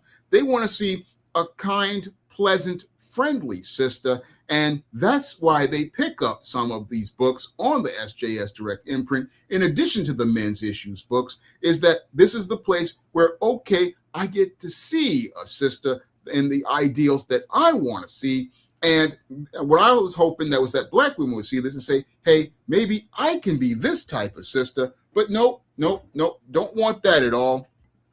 Cover, it's a female hero, and the cover makes it look like it would be for girls. Like, okay, so there's a big disconnect there. Now, if Sean James were to go to a place like Lipstick Alley or like Black woman subreddits or something and build up good... Black men are not invited to Lipstick Alley. Dude, you don't even know the game about Lipstick Alley. And nobody want to go to no message board in this era of YouTube. Nobody goes to message boards anymore. Message boards was 2001, 2002. And when it come down to message boards like Lipstick Alley, all they doing is gossiping. They don't do no sales at Lipstick Alley. And again, the only dudes who go over there be dudes like that overgrown simp Derek Jackson talking about, black men need to accept single mothers. Black men need to date single mothers. Just because you're a single mother don't mean that you bad. That's the only dude who go over there is Derek Jackson and dudes like Steve Harvey. They give women a pass for being completely fucked up. And again, don't go out here and set no standards the way I'm trying to set standards. Again, when a man goes out here, he want to set some standards. And again, he has standards for things. But these dudes, again, all they want to do is get you cash and be on their way. You know, which again is going to be a problem he has because I don't want to make this personal or anything because we're really just looking at the products and stuff, but we have to look at everything. Dude doesn't have good people skills. He's like the type of person who, you know, if you put him in a social group, he's likely to have a lot of problems. I guess this dude didn't know that I basically worked doing presentations at Strive with homeless people in the year 2000. And he also doesn't know that I also have been working at places like City College at the circulation desk. So I don't have a people problem. Nope, don't have a people problem at all. If I can go out here and get views on this channel, but dude want to think, oh, you got a problem with people. Nope, don't have a problem with people at all. But I just can recognize, like I'll repeat it once more, I can recognize a pattern and see a pattern going on. But let's just say if you were to do that, if you were to somehow miraculously go to a place like Lipstick Alley, which is, if you don't know, it's this forum frequented by black women. I don't know how it was like really pop. I don't know too much about it because I don't go there, but I know of it. Well, I've been to Lipstick Alley. I don't know how it's doing today, but if you were going to a place where black women congregate, maybe I should say that, build good rapport with the people there and somehow kind of rudely. Dude, YouTube is where a lot of black women congregate. They was congregating over at Cynthia G's channel talking about them white boys. That's where they was congregating. Same thing with Crystal and Karaz's channel. Black women be congregating on YouTube. They don't congregate at no Lipstick Alley. Dude, this dude don't know nothing about nothing. I mean, I've been on this internet for years. And again, when it comes down to these black women, they be on YouTube. That's why I came to YouTube. Like, let it be known that you're doing these books starring like a black heroine. I bet you would get some sales. I bet you would. No, you wouldn't, because them sisters get jealous. I mean, I'm going to give you all an example. When I did this Spinsterella Goth Girl summer book, and I talked about that fat black woman statue that was in Times Square, many of these black women got upset because I was presenting them an image of a slender black woman. As I presented this image of this slender, fit black woman, like I feature on many of the covers of my books, when I go out here and present you images of thin, fit black women, many of them obese black women get upset because they don't want to go out here and look to meet the standard as related to that image. They don't want to look at that standard of black beauty. No, that when it comes down to many of these modern black women, they want to go out here and still look like a hungry hippo. And when you go out here and say, hey, we got an image of a black woman in shape, nope, don't want to go out here and support that. And I know because I have a family member who's thin and fit, watches what she eats, and she runs into the same jealousy from these black women. They don't want to go out here and, again, see no image of no black woman who's a size 0 or a size 2 or even a size 8 or whatsoever. Nope, they don't want to see that at all. So you go out here and you put up an image of a thin black woman, and they basically will start getting in their feelings because they know that they look like a hungry hippo, and they know that they can't compete with that woman. And that's the thing that gets them upset. Again, ran into a woman who basically got upset. I presented the image of Spinsterella Goth Girl Summer and got mad when she saw this image because, again, when they see sisters looking like this, looking good like this, they know that they can't compete with women who look like this. So they get mad and they don't want to buy the book because it's a black man presenting you an image of what they believe is the ideal of black beauty. I bet you some of those people would buy that. Again, you have to build rapport with them. You can't come in there demeaning them and stuff like that. No, a lot of these black women have been dealing with simps for so long that all they used to is dudes pandering to them. They're not used to a man talking to them the way I'm talking to y'all. The way I'm talking to y'all, basically they ain't used to no man coming to them direct, a man coming to them strong. That's the type of man who presents leadership skills, but they don't want the leadership skills. No, they want the Pookie type guy like a Derek Jackson who gonna go out here and talk a good game, but he ain't gonna be able to follow through with nothing or be consistent. And that's what they have been basically. They'll buy books from a guy like Derek Jackson or Steve Harvey and not look at this dude's actions or his character. Won't look at that at all. They'll buy those, and they bought them for people like that, like Michael Baisden and Terry McMillan, because they basically went out here, pandered to these women, told them what they want to hear. But a man come at them and tell them the truth. Now, I don't want to hear no truth because I want to hear somebody coming at me sideways. And that's the whole thing with black women. Again, when you deal with black women as related to sales, again, they want the overgrown simp like Derek Jackson. They want the dude like Michael Baisden running game on them. And I'm not trying to run no game on them. I'm trying to present positive images, try to tell you the truth, because a man got to tell you the truth. A real man gonna sit there and tell you what the deal is so that you be on the same page as he is. But now, when it comes to black women, they want to be pandered. There's a disconnect with your audience. You're selling books that look like they'd be for black girls, but you have an audience of black males. You're talking about topics such as manhood on your platform. And not only that, and again, I don't want to make things like personal because that's not like the intent here. We are kind of looking at this with somewhat of a clinical point of view. We have to look at the content that you're putting out because, again, that is going to be your main driver to your Amazon, to your books. So this is going to be a huge problem here. This is, again, we're talking about like why he's not selling. He's throwing his hands up in the air, acting like it's just the audience. Yet I'm not convinced by that. Not at all. Not at all.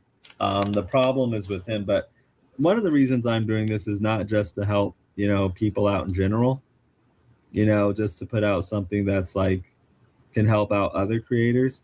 It's that this is a person who obviously doesn't self-reflect well. And I don't know that he really has the capacity to do it well, but I can look at his thing and tell you what some of your problems are with why, you're struggling to sell. Now, I don't suspect he will listen to it, like I said, but still, this is something that can help him a lot. And some people, while I am not like a professional comic book sales consultant, some people would pay a lot of money for this type of information, honestly. Why would I pay a dude about this information? I mean, why would I pay for you? You ain't been in this game as long as I have. I've been in the game a lot longer than you have. And I'm listening to professional experts go down a line over a course of 30 years, but you're the professional expert who basically has no experience in anything. I mean, again, we go back to the foundation of my argument. Holloway House, professional. We got Marvel Comics, professional. DC Comics, professional. Brandon Easton, professional. All these people coming up with the same result, but we wrong. More of these lines, just going to signify a bit of shadow. So, you're putting out, frankly, misogynistic content. I don't put out misogynistic content. If you want misogynistic content, you need to go over to Tommy Sotomayor. This dude don't know what misogynistic is. Now, when it comes down to misogynist, you can go over to Tommy Sotomayor. That's a misogynist. You want misogynist, you can go to your guy, Luther Campbell from 2 Live Crew. You want misogynist, you go to the NWA. And what I find interesting is the hypocrisy of black women on the whole subject of misogyny. When it comes down to these gangster rappers like the NWA, your Snoop Dogg, your Ice Cube, they don't have a problem with no misogyny. When it comes down to these rappers calling them B words and H words, oh, that's perfectly fine. But a black man going out here and being critical of black women, that's where they have a problem. And I just look at that and I go, I can see the hypocrisy of that. And it's mind-boggling to me because I'm not being misogynistic. No, I come at black women because I care. And if I didn't care, I wouldn't say anything, because I've seen brothers like Brian Solange go even harder in the paint than even I would. Because you go watch a Brian Solange video, he goes even harder on these black women than I do. Mr. Chris goes even harder on these black women than I do.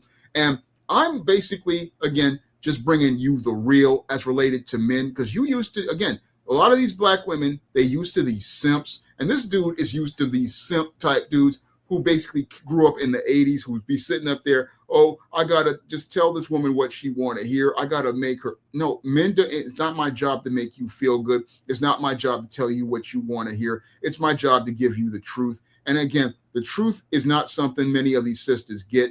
And you get called a misogynist for telling them the truth that, okay, you go out here, you want to be a single mom, you want to go out here and have kids by another man. Don't expect no other man to come out here and want to go out here and marry you or get involved with you. That's the truth that I've known ever since I was about 14 years old. And I saw girls out here getting pregnant. And I remember being in my high school class at Park West. One girl had a baby. And I remember being, when I was in 11th grade and 16 years old, I saw these girls, nice girls, looking girls, but they got involved with these Pookie type dope boys, got pregnant. Again, no dude want to deal with no girl who got a kid, and they don't want to deal with that baby daddy and all that bullshit as related to baby mama drama.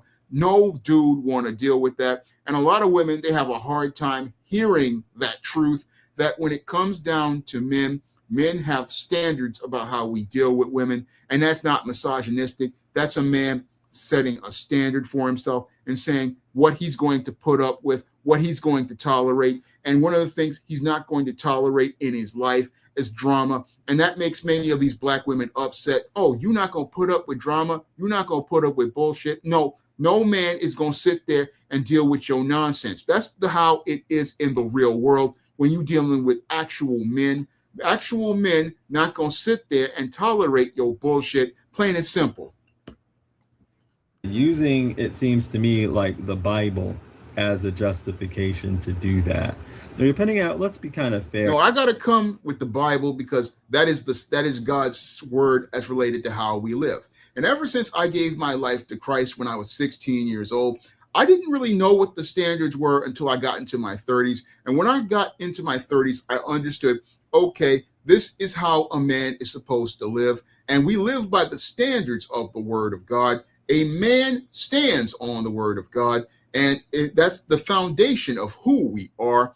And when it comes down to a man, he has to understand his role as related to God, because God made you the steward. He made you the head. He made you the leader. And when it comes down to many of these black males like this, they don't understand their role as a man. And because they don't understand their role as a man, when a man is coming at a woman, he'll say, oh, that's being a misogynist. When a man is supposed to be hard, ain't no man supposed to be no soft dude like no Derek Jackson or any of these other dudes out here. No, men are hard, and men have to be hard because in this world is hard, and in this hard world, he has to go out here and present hardness because that's strength as related to his manhood. Fair, you're putting out content that a lot of people can definitely easily see as misogynistic. These ideas that a woman needs to be behind a man, needs to be subservient to a man, and, all. Woman is supposed to be submitted to a man. That's the way God established the order. The woman is supposed to follow the lead of the man. Now, in my 20s, I used to be like this dude and believe, oh, the woman is supposed to just go out here and do her own thing. But I now understand, the reason why my black community is completely fucked up is because a lot of these women in the 70s and the 60s, basically what they wanted to do was get in that driver's seat. And they went out here, got these government jobs, went out here, got that welfare money. And after they got their government jobs and their welfare money, they thought they could raise these boys to be men. And I remember seeing many of my classmates basically turn into these Pookie type guys, first generation Pookies. And as they came out here, again, these guys would be all hard in the streets with another black man. But when it's time to go out here and do business as a man, basically could not do no business, could not protect nothing at all. But this dude want to think that that's misogynistic because he got himself a white girl, not understanding in the black community, again,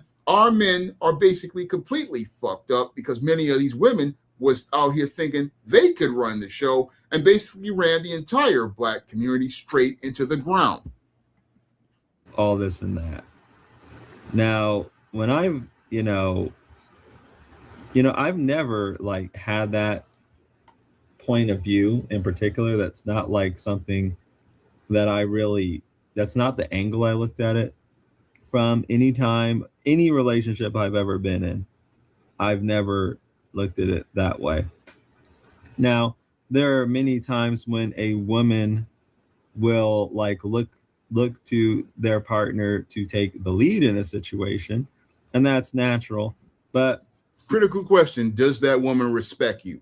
And the whole thing is, this dude don't know the difference between like and respect, like I talk about in my book, Stop Simping, Why Men Don't Need Finance to Get Romance, because there's a difference between when a woman like you and a woman respect you. And when your woman respect you, it's a whole different dynamic.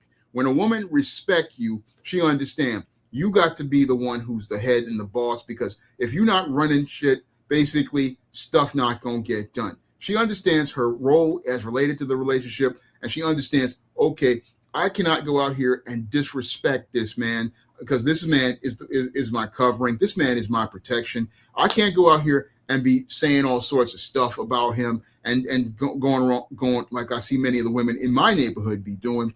This dude don't understand how relationships work at all. I see it more as a cooperative effort. Not like, to me, it seems very insecure. It's like you are like you don't. The only way she cooperates with you if she respect you, and this is where dudes like this get it twisted. They don't understand. Okay, yeah, women will like you and go along with you, but again, if she don't respect you, you ain't getting no cooperation. If she don't respect you to go out here and see you as somebody she admires, she is not going to look to cooperate with you and work with you. And this is what I saw with many of these Pookie type guys out here in the hood. They would think, oh, this girl liked me. Meanwhile, this chick is out here behind this dude's back getting smashed by multiple dudes. And this dude, because he's in his feelings, basically think, this is my woman. No, it's just your turn. You're trying to enforce something on them, like, I am the head here. You need to listen to me. Usually people I found with extremely fragile egos who are extremely insecure, like, have viewpoints like that, right? No, I'm quite secure. Otherwise, I just kind of look at it as this is a team effort. We work together, and there's only one leader in the team. Not looking to like domineer over somebody. But Sean James, this ain't no this isn't domineering. A man, when a man leads, he is not domineering. He is going out here and expecting a standard of respect. That's what a man wants in a relationship. Many of these guys ain't dating out here like the Gen Z guys because they can't get no respect. And the big problem with many black women out here is that they don't respect men. That's the big problem, because a lot of them basically grew up with this feminist culture taught by white supremacy. They were also went out here, saw this single mom going out here being disrespectful and rude. And as they went out here, seeing this woman be disrespectful, they don't understand that if a man can't get his respect, he's out the door. That's this dude don't understand. It's not the man trying to dominate. It's the man insisting on his respect. And if you can't get respect as related to the basics, you don't want to move forward. This is something I had to deal with since I was 14 years old.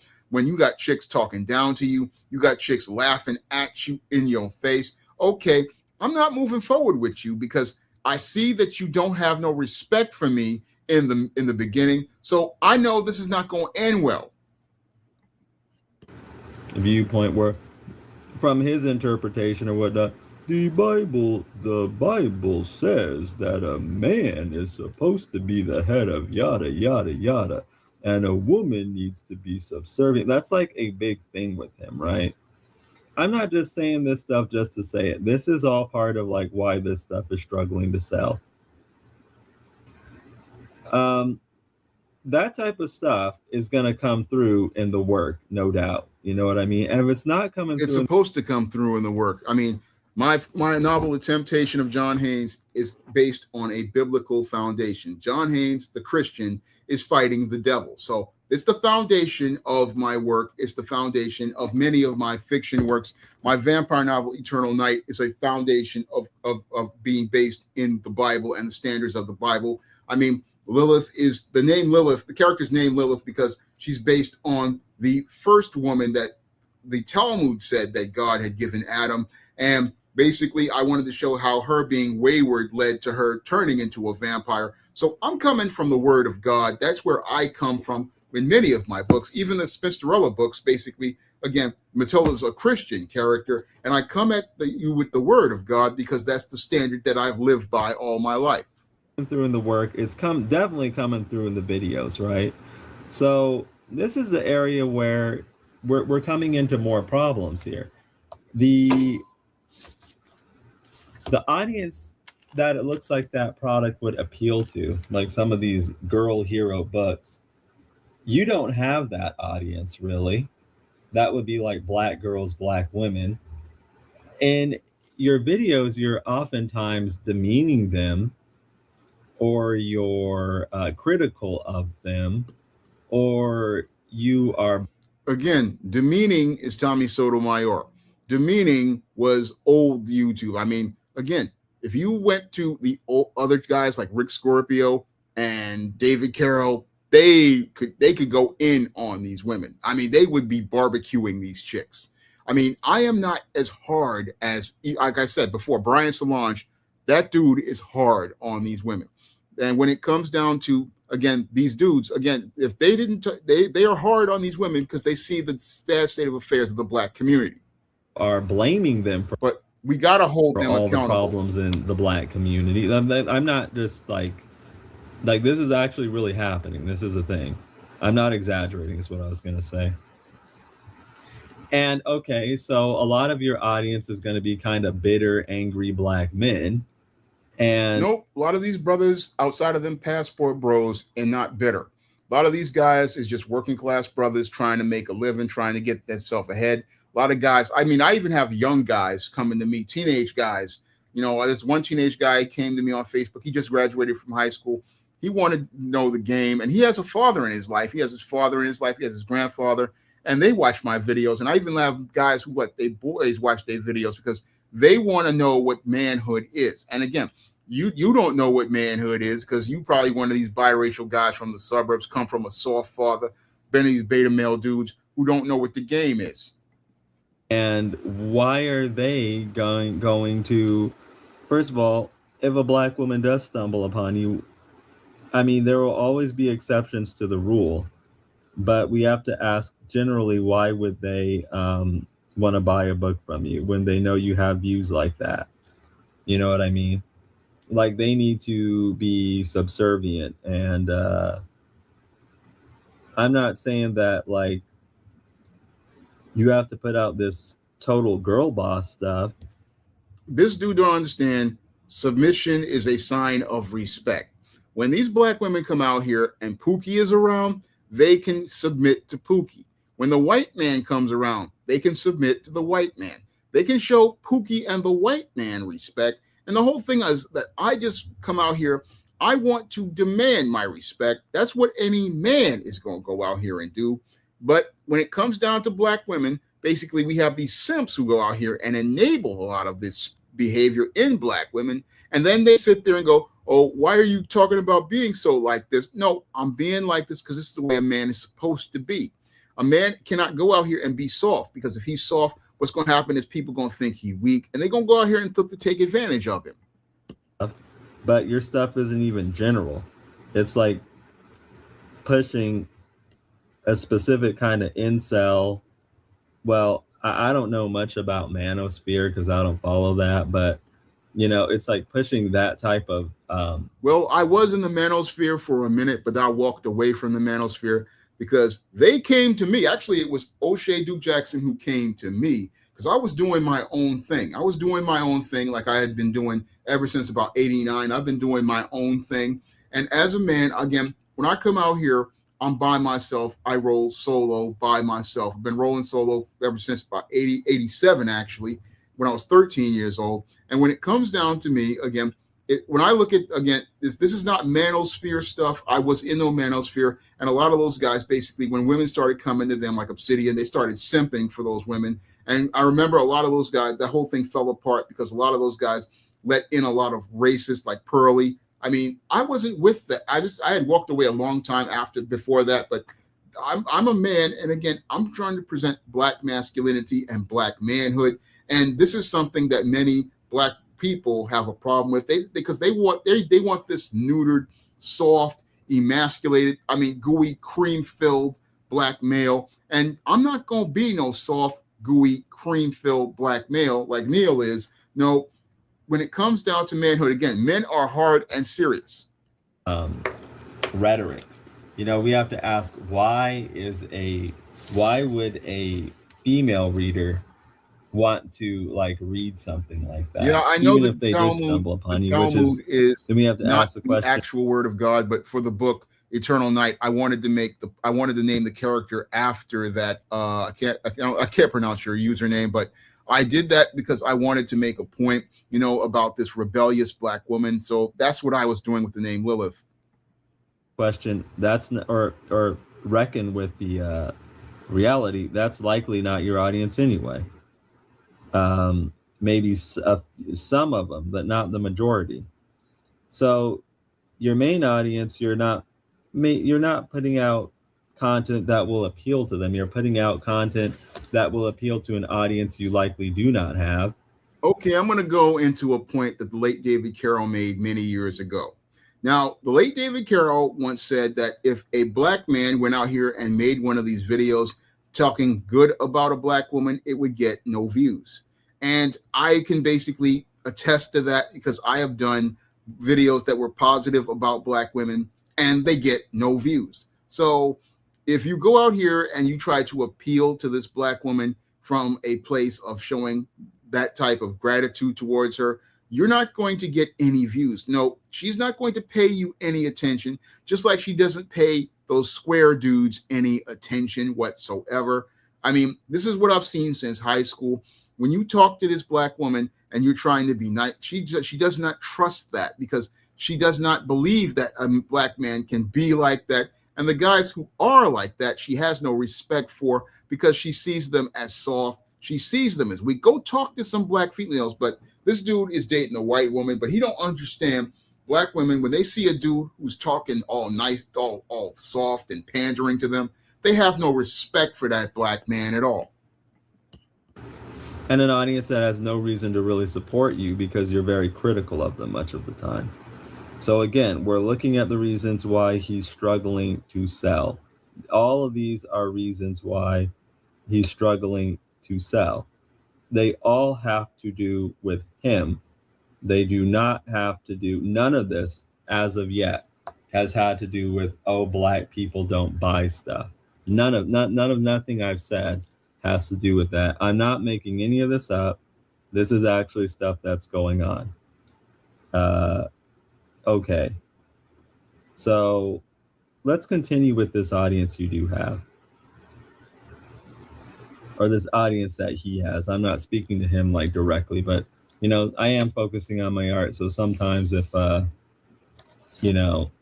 speak in those terms, then I hope it's understandable.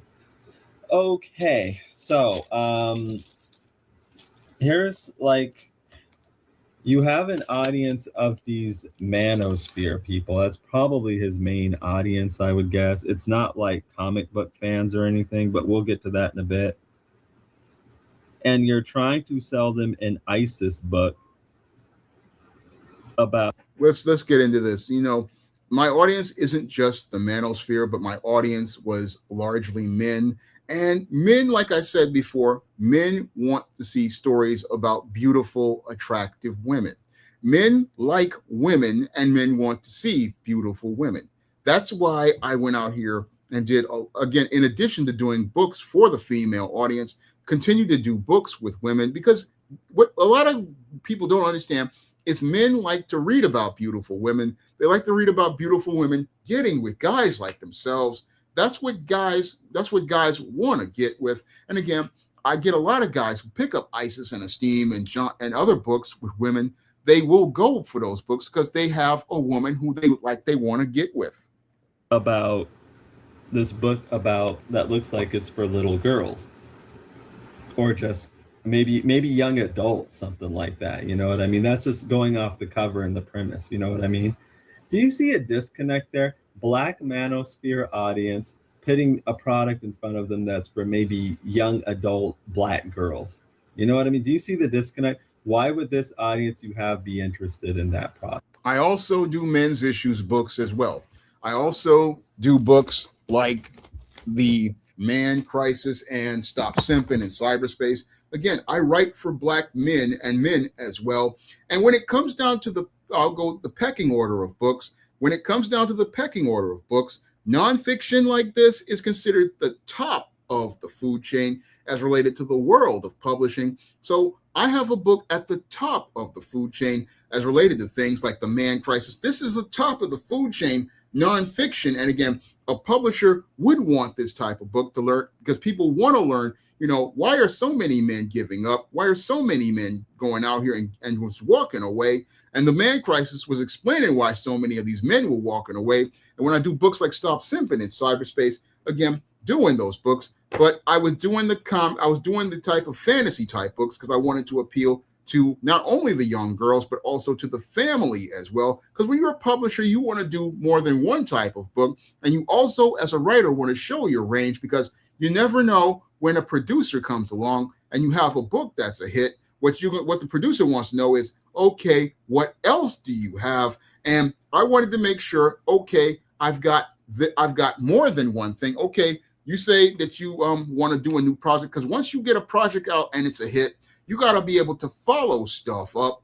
And if you don't have nothing to follow stuff up, there's no way to keep your momentum. So when I go out here, again, I wanted to show my range as a writer. And I wasn't about comics, but comics was my foundation because that's how I started out reading. And I wanted to give back to that industry as related to things, because that's how I learned how to read. I wanted to go out here, and that's why I put comic art on my covers, because I want to give back to an industry that taught me how to read. But I'm saying, maybe that wasn't a good idea. And maybe I should have just did like I did with Spellbound, what I did was just go out here and get a $5 stock photo and call it a day. Product. Okay. So remember what I said about Amazon not pushing traffic to you? Okay, Amazon's not going to push those young adult Black girl readers to you.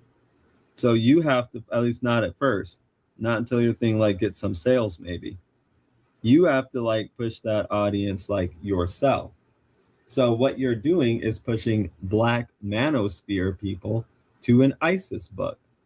And then you're blaming Black people for not buying it. You know what I mean? You have an audience of 20-something thousand people. Of course, I'm sure they're not all active, but the disconnect is clear. With a platform that large, you should be able to do some book sales. I know people who have platforms much smaller than that, who sell much better. So the disconnect is there. It's not Black people. It's that this guy is just clueless when it comes to basically literally likely nearly everything in life. Okay, let's add some shading on some of these clouds in the back I think I want to add a bit of shading here too, just to differentiate this background from that cape. So let's go to, it's kind of where do you start? Okay, so you're talking here. Okay, so I'm going to talk about another point.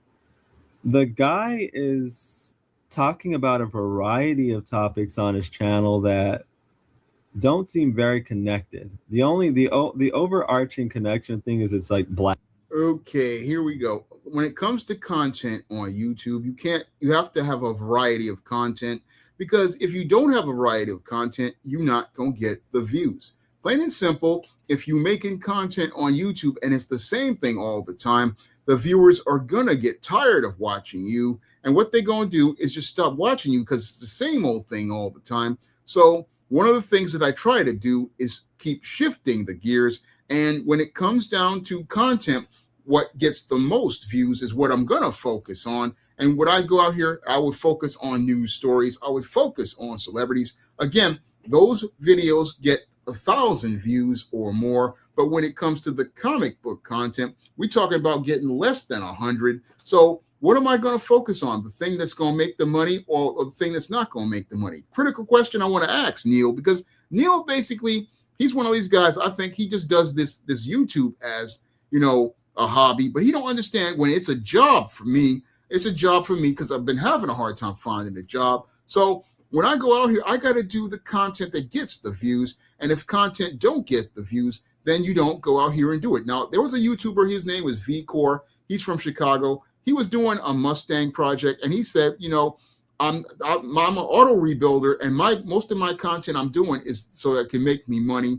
And I'm going to do the content about the Grand Ams and the GMC trucks because that's basically how I make my money, selling those cars. And people, he told them they had to get a certain amount of views if you wanted to see him do the Mustang that he is doing, because he was getting ready to do a rebody on a Mustang. But he said, nah, this ain't making me no money. So basically, he's not being able to sell that product. So he knows he can sell that Grand Am. He knows he can sell that Honda Odyssey. So he's going to do the content that's going to get him the views and the money, or be able to be sold later on when he's doing his reselling business. So when you're doing content on YouTube, you're going to do what's going to get the views, and you're going to do what's going to make the money. And when it comes to me, I have a passion for comics. I don't see the views for that content. But when I do the men's issues content, when I do the workplace content, I see the views for that content. So that's what's going to get more of the viewership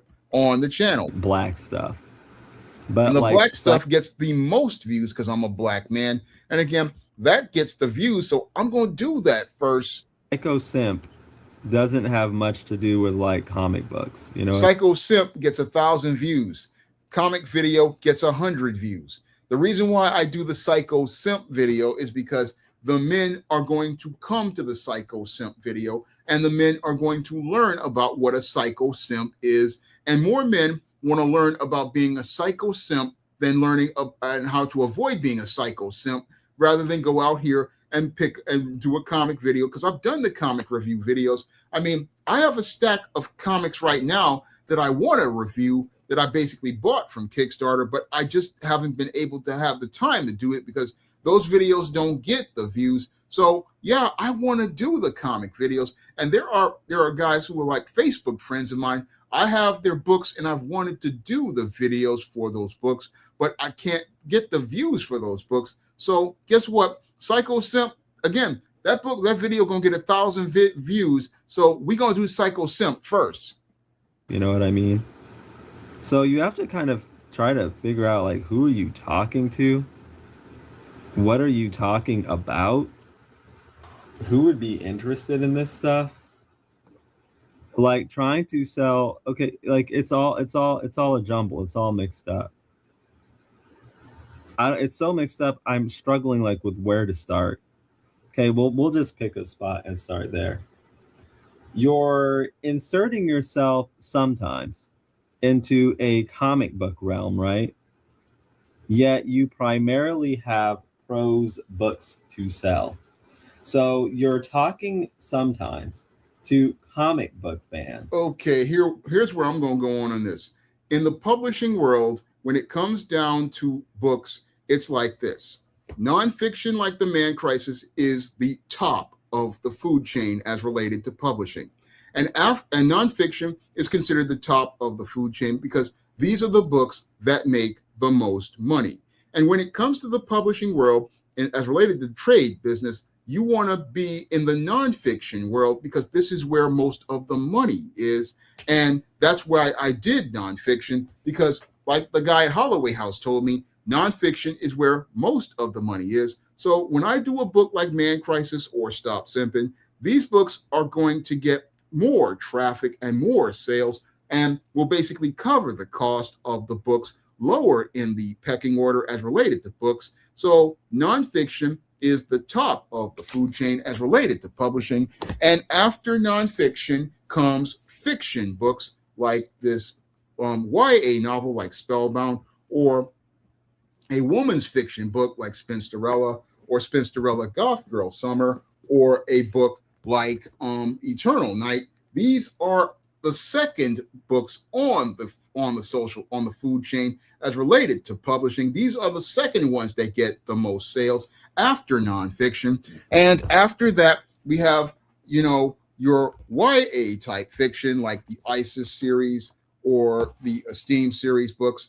Basically, these are the third books on the chain. And then after that, we have your standard fiction books like the fantasy genre, or your genre fiction books like The Temptation of John Haynes. That's actually the fourth tier as related to books. And after those books come your children's books. And after your children's books, basically come your comic books, which are at the bottom of the pecking order. So in the publishing world, when it comes down to the comic book is at the bottom of the pecking order. That's the way it's been as related to the business. A comic book is the bottom of the business. And if you want to be a comic book writer, you're basically at the bottom of the business, because basically if you go out here and you write some genre fiction like this John Haynes book, or you go out here and you write some YA books like these ISIS series books, you are higher up on the food chain as related to publishing. But at the highest levels of the pecking order are these women's fiction and YA and these type of women's fiction like this Spinsterella and Spellbound books and books like Eternal Night. These are higher up on the food chain, but the highest book on the food chain is the nonfiction book. So when I go and look to go out and write comics, again, I am actually bringing myself down a couple of levels, because even higher than those books is a screenplay, plain and simple, because screenplay gets the most amount of money after nonfiction. So I actually am bringing myself down to the lowest level when I talk about looking to do comic books. And I wanted to do comic books because it was something that I wanted to do ever since I was a little boy. The reason why I started writing at 9 years old is because of the comic books in my brother's collection. All those comics in my brother's collection, basically, I wanted to draw, but I couldn't draw. So I started writing the stories and creating pictures in my head. That's what I was doing. And basically, again, I didn't know when I was a teenager that, comic books are the bottom of the food chain. That's the bottom of the business as related to publishing. That's where basically all the losers actually are, because the people at the top are, again, the top people are the screenplay. The top people are doing nonfiction. This right here is the top of the food chain as related to the entire business. And what they do, again, with the women's fiction is they turn the women's fiction like this into screenplays like this. That's how the business basically is run. But dude want to tell me how to do business and don't know shit about anything. But you're trying to sell them 80-something novels. Okay, you have... I'm not uneducated about this. You have maybe one comic, one maybe like 30-something page comic, and then like a mini comic. But among those, but then you have like 80-something page. I have one comic because comics cost money. This comic, I'll repeat it once more.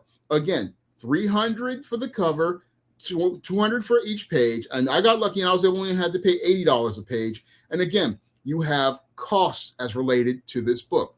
Again, when you put together a comic, it costs money. Now, my esteemed no good deed, I got lucky. I got some money from the COVID fund, and I went to Bill Walko and I said, okay, I wanted to do an ISIS graphic novel with him, but I couldn't do it. So I said, okay, I'll do something with him because he has been with me for over a decade with me. And I wanted to go out here and give him a job, that was really going to pay him well, because I've gone out here, I've made sure to pay this man on time. And I wanted to go out here and give him a job where he could go out here and basically live pretty good for a while, because he's been with me ever since. Again, this man been with me since about 2014. And I wanted to go out here and make it worth his while, because he would do covers for me. And again, he's done all those ISIS and Esteem covers for me for years, and he's hung in there with me.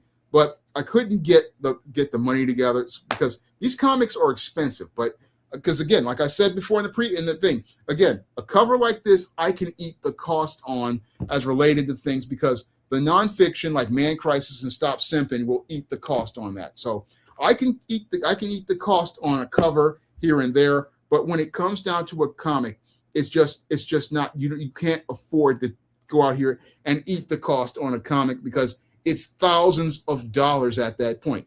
200, 300 on a cover. Okay, we can eat that cost, because that's just part of business. But when we talking about thousands of dollars, nah, we can't do that. Page prose novel. So here's the problem. And what dude don't know is that prose novels are, again, like I said before, higher in the food chain in the publishing world. In the publishing world, prose novels are higher in the food chain. If you can write prose novels, you are considered to be higher in the food chain. Again, if you can write screenplays, if you can write nonfiction, this is the peak, the top. This is the top of the food chain as related to the publishing business. Screenplay is like I say, the ultimate. This is the ultimate of the publishing business, because screenplays get sold on spec, or they get sold to studios, and you get the most money on a screenplay. You get the most money on a screenplay. Now, if you do nonfiction, you get a lot of money based on how the book sells, and you can make money over time on a nonfiction. Now, and with books like Man Crisis, this book, I think I've sold about 800 Man Crisis. And when it comes down to Stop Simping in Cyberspace, that's where I started to have a bit of a slump. But these books move a lot faster than fiction. And again, when it comes down to women's fiction, this again is higher up than a comic book. Comic book is actually the bottom of the market, has always been the bottom of the market. And again, I bring myself down because it was my passion for comics, because comics were how I learned how to read.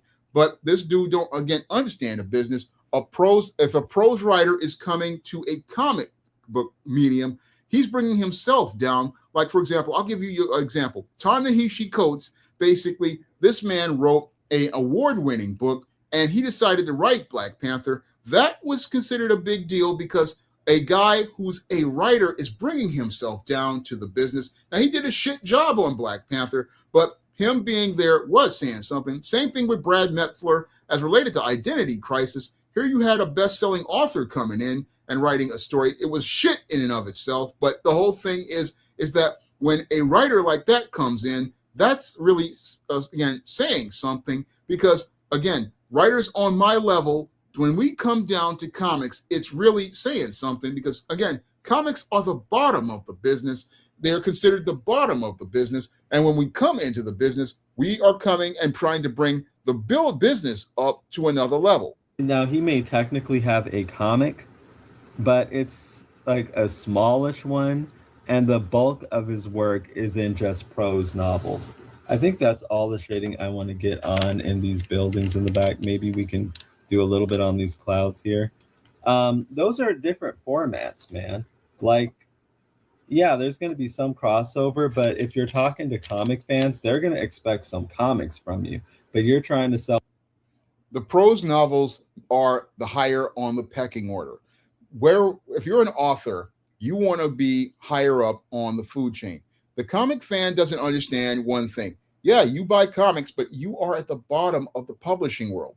You are at the bottom. You are not considered the top. And again, if a person can write novels, that says something about their skill. Again, it takes skill to write novels. It takes skill to write, books like this. This is higher than going out here and writing a comic. This is the highest. This is a higher level. And what Neil doesn't understand is, again, if a writer brings their skill level down to the level of a comic, that means that that writer has better skills.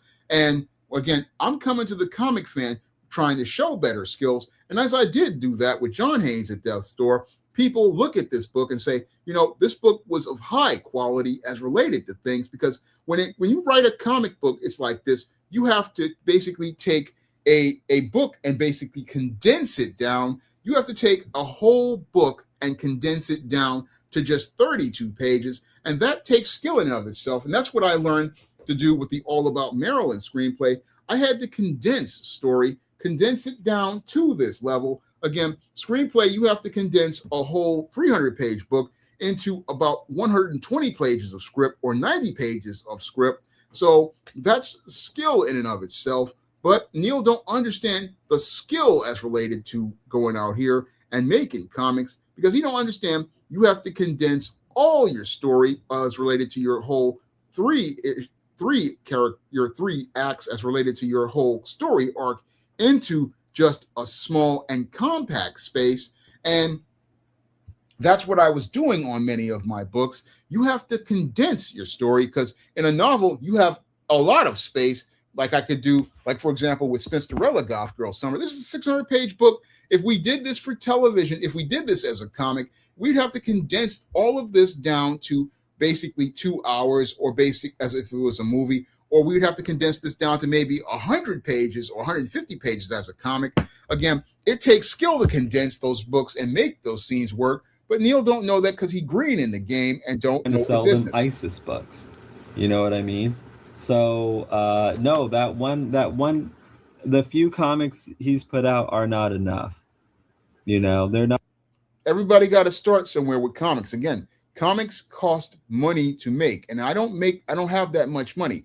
Again, this YouTube channel basically only make about $300 a month. So I don't have the money to go out here and be able to go out here and put these books together. I mean, if it wasn't for one of my goth viewers, you wouldn't have John Haynes at Death's Door. One of my goth viewers was nice enough to give me a donation to create the base for this book. And I wanted to do the ISIS graphic novel, but I said it's 50 pages long. So what I'm going to do is do this John Haynes book, because I can get the money together to do this John Haynes book.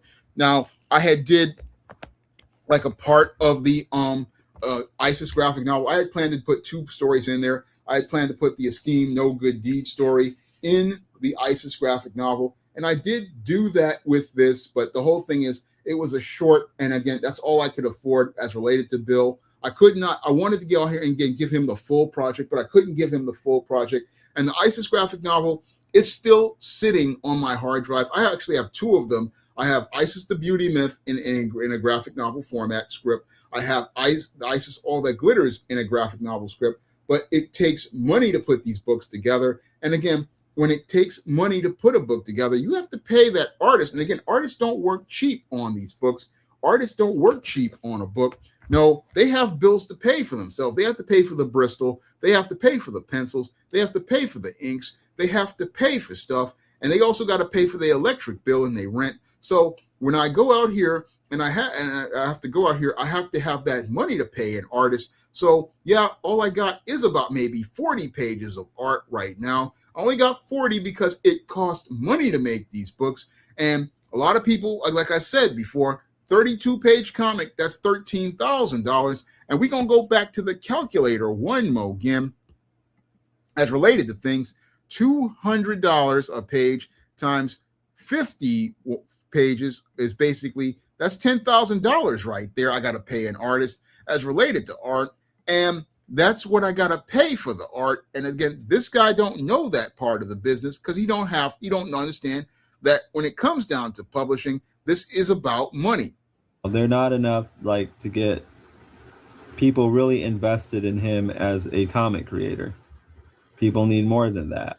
Yeah, well, where's the money going to come from? In order for me to make comics, I got to have money. Again, this is why I ask people to drop donations to the PayPal or the Cash App, because it costs money to do these comics.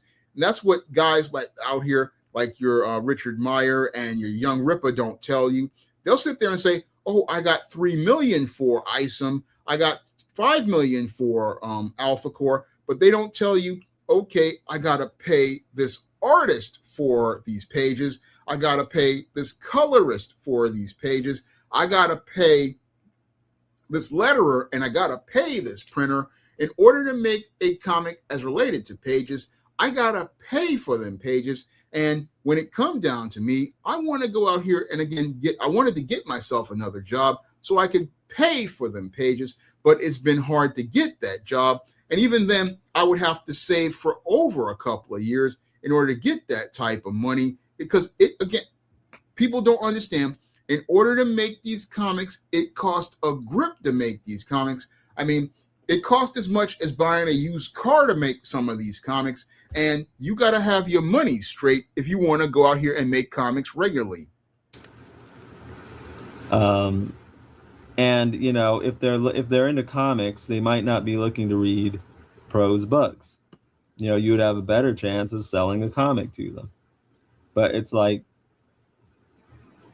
I can't make the prose audience is bigger than the comic audience. This is what this dude don't understand, because he's part of these black nerds and they don't understand the prose writers that audience is bigger. Like I was talking to one of my Facebook friends who's an artist, and he said to me, you coming to me and saying, you want me to do this John Haynes book or this Spinsterella book, this is another level for him. He understood. He's like, yeah, this is another level, because this book is going to be seen by more people than this comic book. Before that, he had been doing magazine art and stuff like that. He understood, look, when it comes to the publishing business, this novel that you offering me, this is higher level. The comic book art is, if you put in comic art on a cover, this is going to be seen by this is going to be seen by casuals. This is going to be seen by regular folks. The comic book basically going to be in a comic shop. There's not that many people, but when you do the book cover, it's going to be seen by a bigger audience and different people. Make comics, so I'm writing these prose books. Well, they might not want to read that. That's a different format. So if you want to sell your books, it's better to get into circles where people are buying prose books instead of talking about DC and Marvel all the time. And I talk about DC and Marvel because I am a publisher. I have publishing experience. I understand how the business works. I talk about publishing because I have published books. I learned about publishing. This is my craft. I talk about DC and Marvel because DC and Marvel, one, were the place where I learned how to read, and two, I talk about them because I want to see DC and Marvel do better. And part of them doing better is understanding that the way they are doing business is alienating people. When you go out here and reboot your universe multiple times, you're alienating all of your previous readers and giving them no incentive to buy your books. Those readers, basically, they were riding with you, and then all of a sudden you keep upending everything. And when you upend everything, what happens is that the readers basically just get disgusted and walk away. And what's happened over the last 30 years is that people have walked away. They've walked away and gone over to WWE. They've gone over to Monster High. They've gone over to other stuff because many of the nerds out here who work in comics don't understand that you have to when you build an audience, you have to respect your audience. That's why I talk about Marvel and DC, because I treat my SJS Direct customers better than Marvel and DC would ever treat them. I mean, SJS Direct has been around since 2002. The SJS Direct universe basically been around since 2002, basically with the first ISIS, and really got started with the temptation of John Haynes in 2011. And over the course of 20 years, I have not rebooted anything. I have not restarted anything. Everything has stayed consistent, and people need consistency. They need consistency in order to come into a series. And this is something that people aren't getting at Marvel and DC that I know as a prose writer. I mean, basically, as a prose writer, I basically wrote the entire Spinsterella series completely backwards. This book right here is actually the end. I wrote it in 2015, then wrote the beginning in 2016. Then, as I was dealing with the death of my father in 2017, I wrote Legendary Mad Matilda. I got to find this book, but I wrote Spinsterella Goth Girl Summer after that. Again, the entire Spinsterella series was written completely backwards, but still remained consistent. I mean, we talking about all these books, again, being written completely in a backwards fashion, but the continuity still remained consistent. That's skill in and of itself. Again, when I go and talk about Marvel and DC Comics, I talk about it from my experience as a publisher and an experience as related to the business. But that flies over the heads of Neil. People do this. There's an audience for that. But again, you have to know who you're talking to, and you have to know, like, you have to direct the right people to your product. Again, you're the one pushing traffic to your Amazon listings. So, I mean, even though your audience is probably not really mostly comic readers, it's probably like incels and like misogynists. Nope, not incels and misogynists. Nope, not at all. When it comes down to these Spinsterella books, it's not incels and misogynists. It's actually goths. I've had real goths go and say, you know, you got this right. You got this dead on as related to the goth subculture overall. I went straight to the goth community with these books. So I went to the actual goth community and did the research and wrote these books. These books basically came from my own experience with, again, as related to doing years of research, thousands of hours. Same thing with Eternal Night. Again, that's the skill that I come from. Again, I was looking to get the people from the goth subculture. I even was invited to go to an event with goths, but I just didn't think I would make the money back on the book. So that's why I didn't do it. It was all the way out in New Jersey. Goths, basically, they know about the Spinsterella series. They were talking about Spinsterella on their boards and stuff, and the word of mouth was spreading. And they were not upset about anything I talked about men. I've had Black female goths come to me and say, "Okay, we know that what you're trying to do for the scene. We know that you're presenting the subculture in a positive way.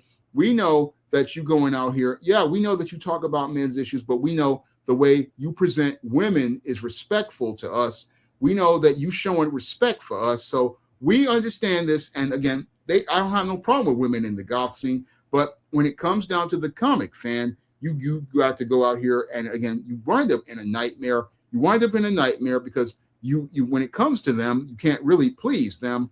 But when it comes down to any other audience, again, it's not just Manosphere guys picking up John Haynes. It was regular guys picking up John Haynes, because what Neil don't know is that there is no books being made with male protagonists at many of these major publishing companies. I mean, when it comes to these major publishing companies, what they're making right now at these major publishing companies is mostly what they call romantasy, which is romance and fantasy for women, but they're not making books for men. Nope, not making any books for men like these John Haynes series books. I mean, only way you can get these type of books like the John Haynes books is if another man goes out here and publishes himself, because the publishing industry is mostly, like I watched in one video, 70-some% white women. So if you want to do a book that features a Black male hero, you got to go out here and do it yourself, and do it on a platform like Amazon.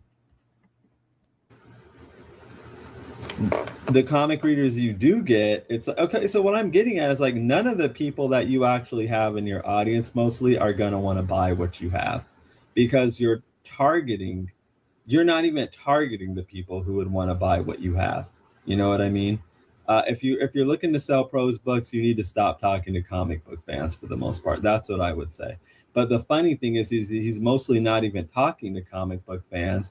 He's talking about psycho simps and, you know, all this crazy stuff, you know. So I don't just talk about psycho simps. I talk about simps because I wrote a book on simping.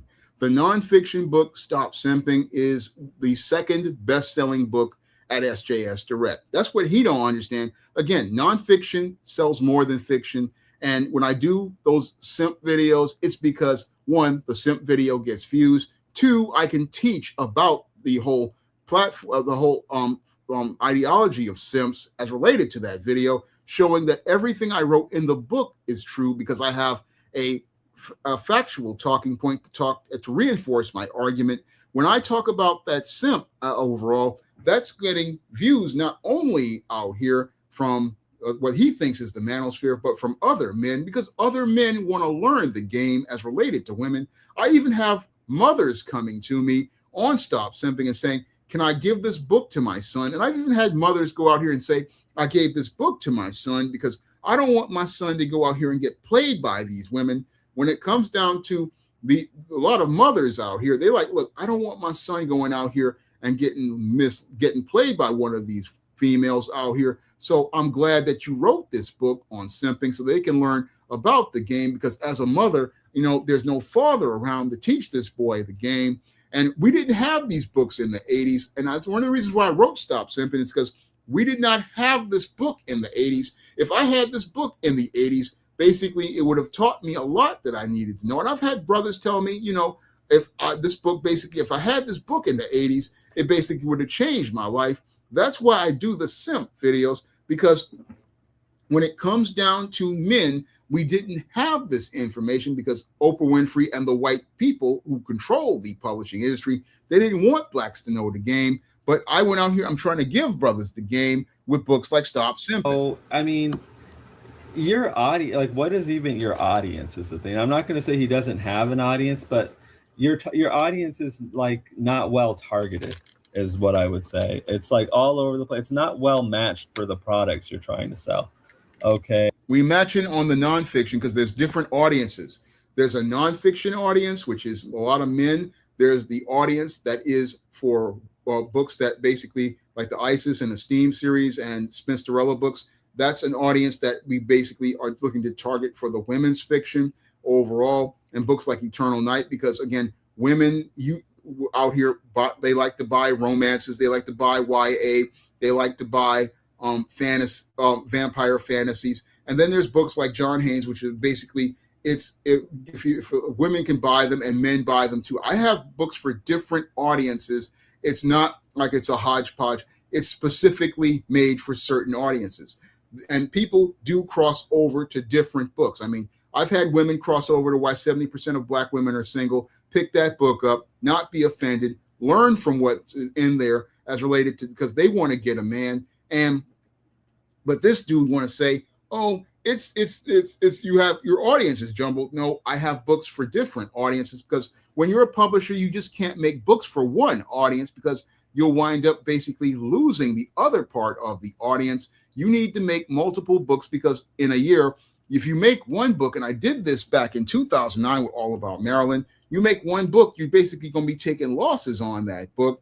And you have to have multiple titles in multiple genres in order to be able to make money as related to the business.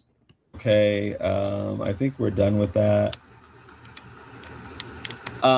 So to turn around and blame, Black comic book fans, listen, get this. Black comic book fans don't buy my Black prose books. Therefore, we're not blaming just Black comic fans. Again, we go back to the foundation of my argument that I made a couple of hours ago. When it comes down to the Black customer as related to literary products, we have Holloway House, we have Marvel Comics, we have DC Comics, we have Brandon Easton, we have people who work in the business, we have people in trade publishing, all saying consistently the same thing. When you have a consensus of people saying the same thing, we have to go out here and see it as the fact that it is. We have to look at the logical pattern that is here, again, when it comes down to Black readers. We have Black readers in general who don't show up for any type of material, whether it be paperback books, whether it be hardcover books, whether it be comic books. They don't show up in enough numbers for a publisher to cover their costs as related to designing and printing these books. That's the fact of the matter. And if we can't make enough money, guess what we got to do? We got to stop making those products because it's not making enough money. And we got to focus on the products that make money. That's what we got to do. I mean, again, like the guy at Holloway House told me, they had to focus on nonfiction because the fiction wasn't selling. So yeah, we're going to do the man crisis and stop simping in cyberspace because that's going to sell. We might want to do the fiction. We might want to go out here and do it. And again, as related to things, if we can go out here and cover the cost. But the whole thing is if the book don't make no money, and this is where the Black audience gets it twisted. Again, if I can't generate the sales, guess what? We don't make any more of things. That's just the fact of the matter. That's the fact of the matter shown to us with Holloway House, shown to us with Marvel, with all different Marvel, with DC Comics. Companies only make what sells out here. And if there's not enough of an audience, like I was looking at the one Facebook post, basically the late great Dwayne McDuffie had said he believes that there's less than maybe 100 and some odd thousand Black people who are into comics. It's not fiscally beneficial for a business. And again, this is just the fact of life. There comes a point where a business has to look at itself and say, hey, if these people are not here in enough numbers, we can't keep a product going. I mean, I'll give you an example from my childhood. There were these marshmallow cookies made by Nabisco in the 1970s and 1980s. My family, we loved those marshmallow cookies, but Nabisco wasn't making enough money on those cookies. So they had to discontinue those cookies because those cookies weren't making enough money as related to proportion to the production cost. And if the product doesn't make enough money as in proportion to production costs, guess what? The business can't stay in business. That's just how it goes. So if a business wants to stay in business, they got to go out here and cut a cost. And that's what Black people don't understand about the business. Again, if you want Black books, you got to go to the store or go to Amazon and put in your order for the Black books. That's just how things go, because I can't afford to again keep taking losses like this. Again, it piles up over time, $300 for each cover. And basically, if I did comics, basically we're talking thousands of dollars. It would basically run me into the ground. And again, I'm a small guy and I'm telling you this, so I know what it is on a larger scale. It can just run you into the ground. So this guy, again, he don't understand the math because he never spent the money. But as someone who spent the money, again, we got to look at the customer who is where the real disconnect is, because the customer will go out here and say one thing, but will do another. And that's been the problem with the Black customer consistently with Black-owned businesses. They'll say, oh, we need Black-owned businesses. We need to support Black-owned businesses. But when it's time to go and spend the money with the Black-owned business, these people can't be found. Or like with the case with the Passport Bros, these dudes getting up in their feelings, not understanding there's a bigger picture. That's the big problem with a lot of these Black folks. Again, you go out here, you spending your money, hoping to make more money so you can go out here and hire other Black people. But these people basically don't understand how things work in business, that in order for you to stay in business, you need money to keep the business running. They don't understand that at all. Oh, you got to fragment it. No, I have to make what sells. And again, nonfiction, top of the food chain, women's fiction after that. Then you got the YA, then you have the genre fiction, then you have the comic books. Comics are at the bottom of the whole marketplace. That's what many of the comics YouTubers don't understand about the business, but I understand because as someone who has studied actual publishing, I know where comics are. Comics are basically disposable entertainment. These guys get paid the least amount of money as related to the business. And basically, I only went into comics because, again, I had a love for them. I wanted to write comics, but I basically started writing novels because I couldn't get in the door as related to things. But I was trying to get in that door. But this dude don't understand. Or Black comic book fans don't buy comic books. That's like the reasoning that Sean James has essentially come to. Just that he has that one comic that he's managed to put together isn't enough. It's like buried under a sea of ISIS books and stuff he's written that are prose. You know what I mean? So, I mean, do you kind of see how this prose sells more than comics? This is what this dude don't understand. Comics basically the numbers on comics these days are under 10,000 for many of these top selling comics like Batman and Spider-Man. A prose book will outsell a comic every time. If I do an ISIS book and I was to take this to a Barnes and Noble, this would outsell the comic 5-1. And it would outsell it because basically people would see this book in the store, the casual would pick it up, and it would be in a place where the casual could pick it up if I could have gotten a distribution. Again, the prose book is on a higher level as related to the business, but the comic book is only sold in the comic shop due to the direct market. So you're not even in the Barnes & Noble unless you are in the graphic novel section. So when it comes to the comic book, you are not on the top of the food chain. This nonfiction is at the top of the food chain. This right here is at the top of the food chain. This is the first thing people see in the store. This is the second thing that people see in the store. This right here is like the third or fourth thing they see in the store. The last thing that they see in the store is the comic book. And when it comes to the comic book, it's only sold in the comic shop. And again, comic shops is closing left and right. So if I go out here and I say, oh, I want to do a comic, again, that's me bringing myself down.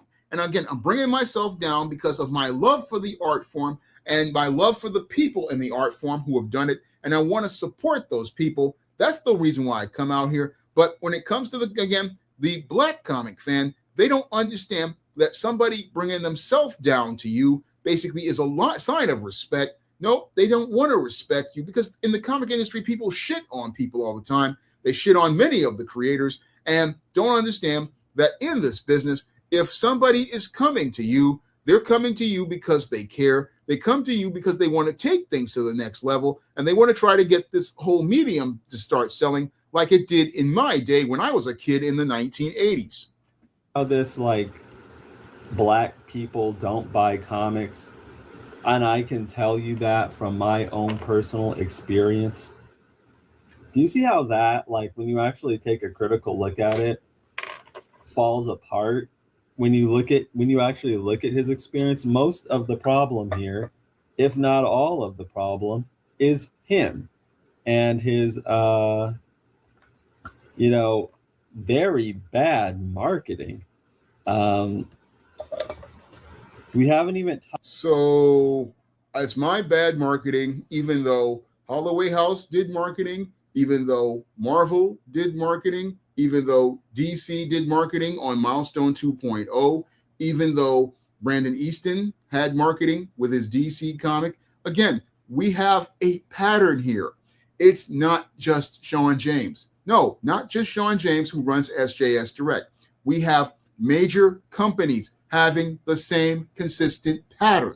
They look at the pattern. They say, hey, people out here who are black are saying, oh, I want this material. When we go out here and produce said material, put it on the shelf in the store, these people do not show up consistently. They do not on a consistent basis show up. And we have numbers as related to Milestone 2.0 as the most recent thing. We have I Am Batman, most recent numbers, 70% drop off. But it's Sean James who's the problem in the eyes of Neil Allen.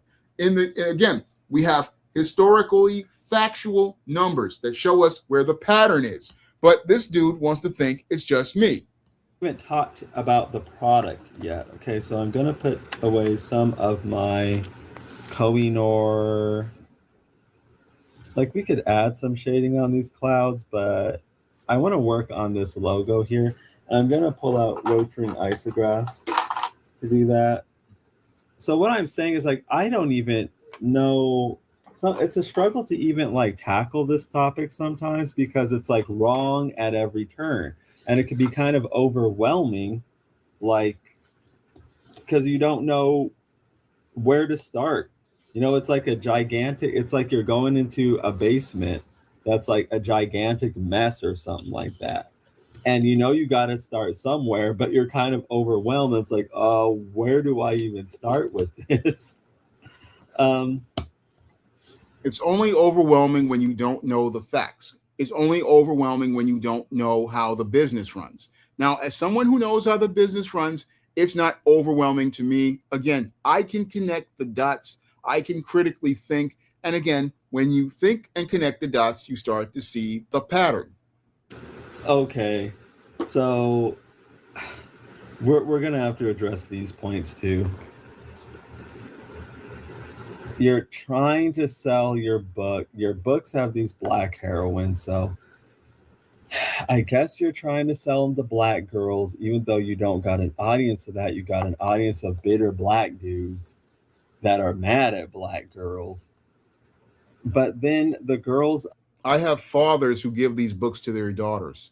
That's what he doesn't understand. I have fathers who have come to me and say, you know, I'm glad that you've made a book that features a black girl that my daughter can go out here and read, that it doesn't have a hoochie, a hood rat, or a baby mama in the book. I can give this to my daughter and get an image of what a woman is to her that shows her a positive image of womanhood. Girls on the covers of the books oftentimes don't even look black, and I'm not doing this not black enough thing. I mean, they might look Latina even sometimes. Like they'll look like, or even Asian or something like that. And yeah. Okay, let's go there on the whole not looking black. Des Taylor, basically, Spinsterella is black. She's biracial, but she's black. This is a black woman on this cover. Okay, let's go here again. I'm going to go to the Spinsterella cover. Run.exe did this art. This is a black woman. Okay, that's a black woman on the cover. Now, on my earlier books, like Isis Wrath of the Cyber Goddess, Bill Walker was doing the covers. And as he was doing the covers, he basically was going on the colors that were presented that I gave him. And the colors I gave him were a lighter bit of a brown.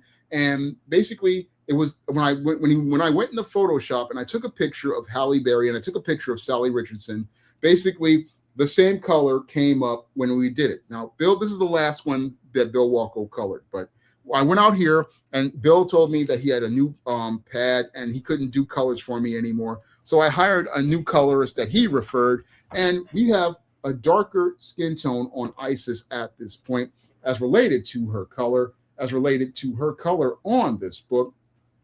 And Rovell Umal has done a fantastic job on colors. So on Dark Incubus, we have the darker tone as related to Isis. And let me see if I can find it. Okay, on Runway of Doom, we have a darker skin tone on Isis. Now, when it comes to the Isis character, what I wanted to do, since Isis is a descendant of the Egyptian gods, was go out here and present her with having skin that was supposed to be golden, because according to the Egyptian myths, the gods of Egypt were supposed to have golden skin. This is in the myths themselves. And when it comes down to Isis's auburn hair, it was actually based on the character of Set or Seth. Now, when it comes down to the character of Set or Seth, he basically had red hair, and the red hair was supposed to be a genetic trait within the Heliopolitan gods. So I wanted Isis's character to pop because I didn't want all the characters to have all of them having the same black hair, because it would look generic with them all having different types of bangs. Now, Bill, when he does Isis, he gives her a bit of a tomboy type hairstyle, because Isis herself is a tomboy who's into cars and into wrestling and stuff like that. So when it comes to Isis, I gave her golden skin. And again, with my new colorist, Rovell, he does this type of color. He also did this type of color on the Esteem character. Now, I'm going to show you again. I think, let me see if I can find it here. Yeah, on Blast from the Past, again, Bill was doing the colors himself, but a lot of people, when I did the Goddess of Color, you could see the difference in Esteem's brown color. Now, again, I was going on Sally Richardson's skin tone when I did Esteem, because Esteem is inspired by actress Sally Richardson Whitfield. I remember hearing her in Gargoyles, and I liked the way her voice sounded. And as I liked the way her voice sounded, I basically went out here and I created the Esteem character, because I really wanted to create a character that would be a kind of intelligent foe to take on John Haynes back then. That's what I wanted to do. But if we look at the later Esteem books, we look at horror in the Season of the Witch Girl. Again, we have the darker skin tone. If we look at horror in the Hamptons, we have the darker skin tone, because Rovell does the darker skin tone. Now, I don't know where my did with my copy of A New Woman. Again, we have the darker skin tone as related to things compared to the lighter skin tone. So sometimes you hire sometimes the colorist is just going on what you put out here. And again, if I go out here and I hire a different colorist, we're going to go out here and here's the Esteem a New Woman book. Again, the colorist is going on things. And again, this is what many of the Brown sisters looked like back in my day. Many of the Brown sisters is looking like this right here. I mean, many of our sisters is looking like this. So I also had Mike do a cover called A Thorn in My Side. I want y'all to look at this cover. I mean, I'm just going, we're going to just bring this. Let me see if I can. Well, this is what here is brown skinned woman. Again, it's not all, oh, they look like Latina or they look like Asian. No, I went out here. Yeah, I'm referring to that cover that he has of the woman that's based off of the Wonder Woman, George Perez cover. I showed that to one person one time, and that person thought that the girl on the cover was an Asian. She didn't think that she was supposed to be a black woman. So this isn't an argument of... So how does this look Asian? I'm gonna take a minute. We're gonna take a minute and we're gonna take a minute. I'm gonna step let me see. I'm gonna stop sharing this for a moment. How does this look Asian? This character was based on actress Sally Richardson, a black woman. So how does this character look Asian? There's nothing Asian here about this character. Again, same character design that was on these other books. There's nothing Asian about this woman. This woman is not Asian. This woman is black. This woman, you can see the black features. This is a black woman, not an Asian woman, a black woman. Based on a black woman, and again, wants to say, oh, this is an Asian woman. No, when it comes down to black women, they have long flow. When it comes down to them, they like to see themselves with the long hair. They like to see themselves looking hot. And this is what I'm trying to do. So we're going to try to get back up in this with this Neil dude and get back to that screen.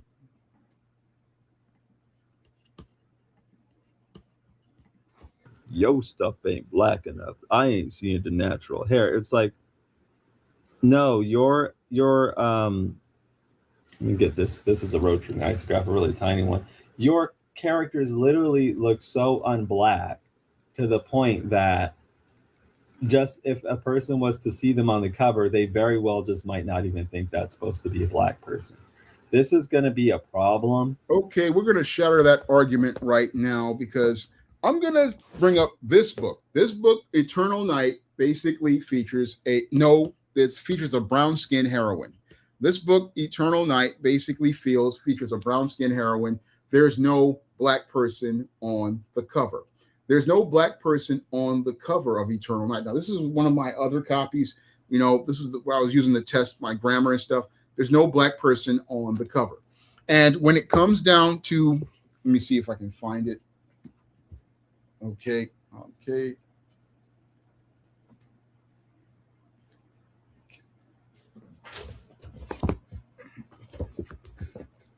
Here it is. I paid $5 for a picture of a rose on Spellbound. Spellbound basically has no black person on the cover. This is a book, again, about a biracial black woman who comes from a black mother and a white father.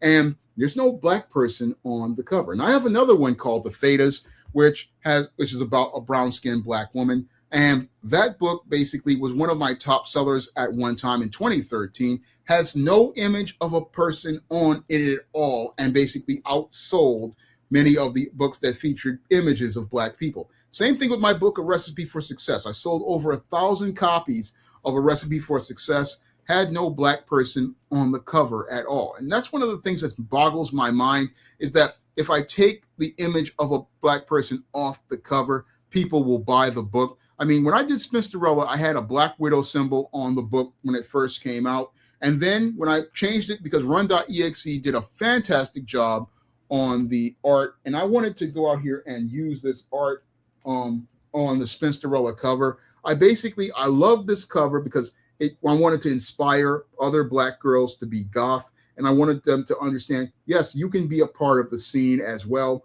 So he made this art for me, and I said, okay, I'll put it on the cover. I'll put it on the cover because I want people to know, yeah, sisters, you can be goth too.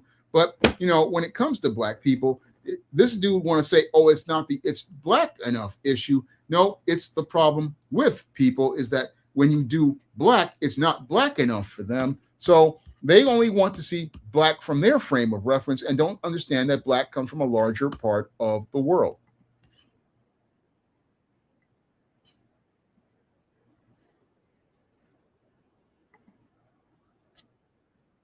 Surprise to me why it's just more friction in the way.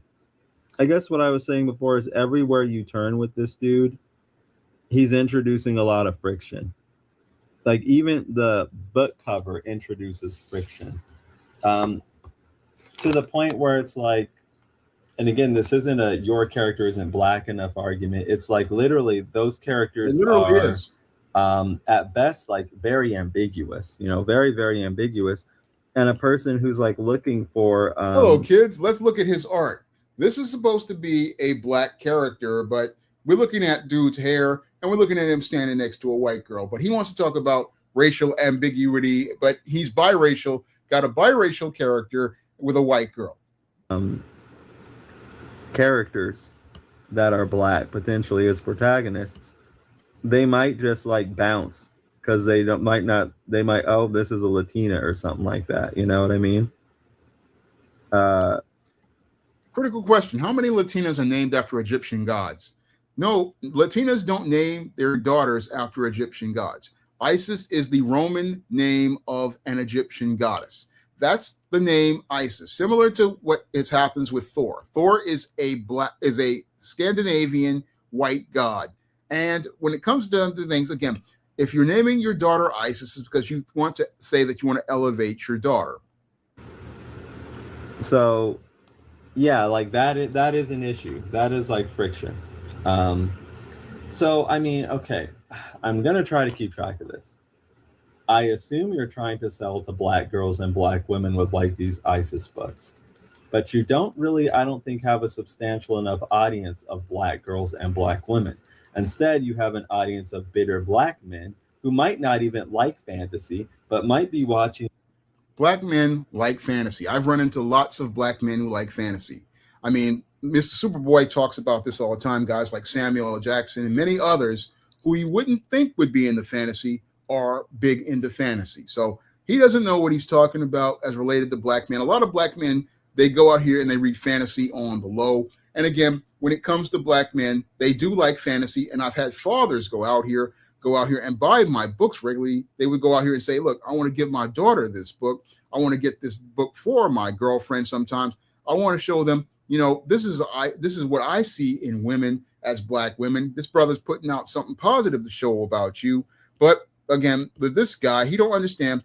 We're not all looking to be like the overgrown simp Derek Jackson going out here and begging a woman. We want to go out here and look to get respect from women. And I try to show respect for women in all the work that I do. Watching you for some, misogynistic type of manosphere content. And then you're trying to sell them these ISIS books with women on the covers that many times don't even look like black women. Okay, can you? But those same black women will go out here and buy blonde wigs and bleach their skin. This is where he doesn't understand the disconnect is. These same black women who will say, oh, I have a problem with Isis, who basically is a goddess. Again, this skin tone in and of itself, this golden skin tone, basically in and of itself, many of the girls I ran into when I went to school with basically had this same skin tone that Isis has and Esteem basically have. I've run into many black girls with this skin tone. So he basically sitting up here again talking about black women and don't know nothing about them. Don't know that many black women basically some of them are lighter skin and others are darker skin. So he don't know what he's talking about as related to things, but want to tell me about how I do business. Again, want to tell me how I do business, but I don't understand. Again, when it comes to black women, there's a whole spectrum of shades that go all the way down to the color that's almost white to all the way to the darkest of chocolate. I mean, sisters come in a variety of colors, and it's hard to, again, go down that spectrum. It's hard to go down that spectrum because you're going to wind up alienating somebody. I mean, even on, let's go over here to Temptation of John Haynes cover. This is a steam with a darker look from Mike Williams. And basically Mike went out here and gave Esteem a bit of a darker skin tone. Now, when it comes down to Mike, he also, again, did another cover for me called Illuminati. Again, when it comes down to black women, we come in different shades, but this guy want to say, oh, your black women don't look black enough, and then say it's not the argument when it is the argument because it don't fit what he wants in black women. Can you really like follow all of that? Because that's like the situation he's like created for himself. Then he wants to turn around and get mad at black readers for not buying his products. I'm not mad at black readers. What happens is that I'm running into the same pattern that, again, I'll go back to the pattern, Holloway House, Marvel, DC. I mean, these are people running into the same roadblock over and over again in the publishing industry. There's a disconnect with black folks who say one thing and then don't go out here and spend their money. We in this business, we cannot go out here and spend money putting together a book, spend time writing a book, and then when we go out here and release the book, y'all don't show up and buy the book. That's our issue in the publishing industry. It's been our issue for over almost 30 years. I mean, again, publishers, when we go into this business, we have a way to cover our costs when we put a book out here. And if you don't show up for the books that you say that you want, guess what? We can't continue to produce them. I even think there's like more and more and more to it. So getting back to like, you have to know who you're talking to, right? Okay, these are two different things. Like, oh, and by the way, you're trying to sell this to a comic reading audience too, but it's a prose book. More friction. You see what I'm saying? No, I went to the comic audience because the comic audience, basically, they like fantasy. When it comes down to the world of comics and superheroes and fantasy, basically, there's a community of people. Now, in that community of people, we have your comic fans, we have your sci-fi fans, we have your fantasy fans, we have your wrestling fans, and we have your goths. All of these people are all part of a larger community, and as they are part of that larger community, they like certain types of stories. When it comes down to the entire world of fandom, you have, again, your comic fans, you have your sci-fi fans, you have your fantasy fans, you have your anime fans, you have your wrestling fans, you have your action figure fans, you have your collectibles fans, and you have your goths. Because goths, what people don't know is that goths are a major part of that world of fantasy, and they enjoy this type of material. I see them at Comic-Cons all the time, and all those people, they come together. And what I wanted to do was not only make characters that were black, that are in the genres of fantasy, but I also wanted to go out here and make books that would appeal to people who are a part of things like the goth subculture. I understood there's a larger base of customers, and I was trying to appeal to that base. And basically, when it comes down to this dude, he doesn't understand about marketing to different bases within a circle of fandom in order to have a larger reach. He doesn't understand that when it comes down to fandom, again, you're looking to reach a larger base of customers as related to the whole fragmenting of those customers. And you have to do that because you can't just go out here and publish one book, because if you publish one book, you may not make any sales. So you have to publish multiple books in a year in order to generate sales. And sometimes you'll do a nonfiction book in order to generate those sales and try to reach the customer, because that's going to be the top of the food chain. And then after that, you try to go for the others. I'm saying, Okay, let's go back to it's such a mess. I'm trying not to get lost in it. I'm trying to create a very clear through line with all of this stuff, but it's kind of honestly challenging because it's like mess everywhere. Like everywhere you turn, it's like a mess. Okay, let's go back and talk about the comic readers he does have. Let's say there are some people who watch your content because of comic books. I found that Sean James is frequently talking about DC and Marvel comic books when he talks about comic books and not Psycho Simps. No, I don't just talk about DC and Marvel. No, I talk about indies a lot. If anybody knows my channel, they know a lot of the creators who do watch my channel know that I review a lot of indie books. I review more indie books than any of these popular YouTubers. I'm the guy who basically goes out here and spends the money on the Kickstarters for people's books. And I'm one of the few guys who reviews indie books. And I've got like 2 crates now full of indie books right now as related to my collection that I've went out here and bought over the years. I mean, books like Sister Mercy, books like, many different books that I've bought over the years.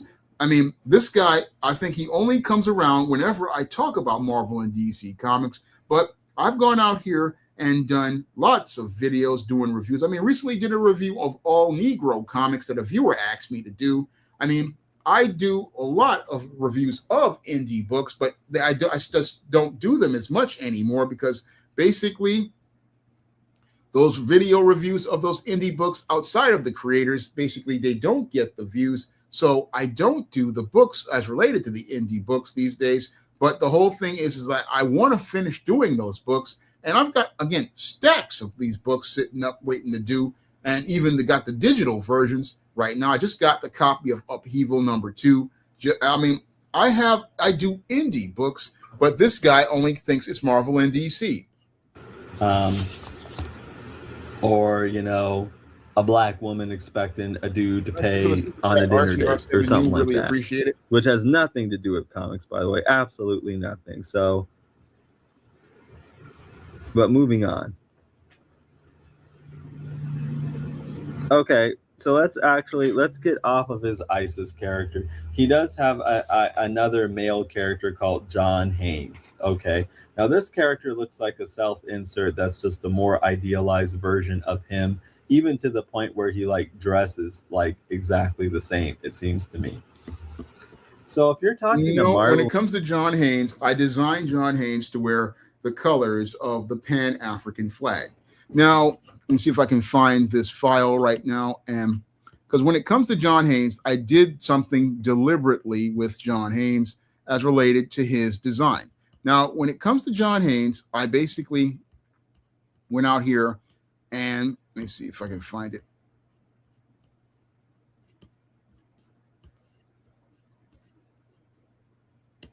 Here we go.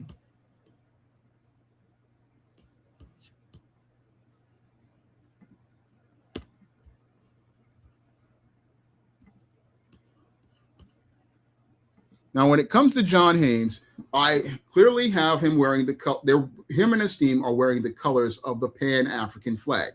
Now, this was a variant cover that I had to discontinue because Amazon says you can't have variant covers of paperback books. But I had Josh Howard design a cover for Man with Nothing to Lose. And I was being subtle about it, but they're wearing the red, the black, and the green. Now, John Haynes wears the black and the green, and Esteem wears the red. So they're wearing the colors of the Pan-African flag. That's what John Haynes and Esteem are wearing. They're wearing the colors of the Pan-African flag and it's being very subtle so that when you look at the image, you're like, oh, they're wearing red, black, and green. And then you're like, oh, that's what that is. And if you know the colors of the Pan-African flag, you know, okay, that's red, black, and green as related to the colors. And this is what I'm representing is a positive image of Black people. Now we continue to go on. And DC comic book readers, here's what they're going to be mostly into: superheroes. Well, there was a superhero book back in the 1990s called Starman that featured the character Jack Knight, who took over for his father, Ted Knight, who was the original Starman. And the Starman character, basically for most of his run, basically wore regular clothes the same way John Haynes did. And the Starman character was very popular in the 1990s until I think his name was James Robinson decided to give up writing Starman. And the Starman book was, again, a big book for DC because Jack Knight was basically, he was wearing just regular clothes, just wearing a regular, Jack Knight wears a green shirt and a black jacket, similar to John Haynes. So you're going to tell me a guy in regular clothes doesn't sell when Jack Knight's Starman is considered to be one of the most respected and, praised books in comics. And I'll give you another example. You have John Constantine, Hellblazer. John Constantine is a guy who's just in a suit and a tie, basically, again, ever since the days of Swamp Thing, considered to be one of the more popular characters in comics and was featured in animated series like the Crisis of Infinite Earths and the entire DC animated series from the 2010s. Basically, John Constantine also had his own TV show and was in Legends of Tomorrow. All this is a guy in a trench coat and a suit, but guys in regular comics in clothes don't sell in comics, even though, again, DC's two of their biggest characters in the last 30 years was Jack Knight's Starman and DC's Constantine. Man, you don't know nothing about comics. You don't know nothing about this business. Don't know nothing at all. They're going to be into dudes with skin-tight costumes and muscles bulging and stuff like that. Nope. Tell that to all those Jack Knight Starman fans. Tell that to all those Constantine fans.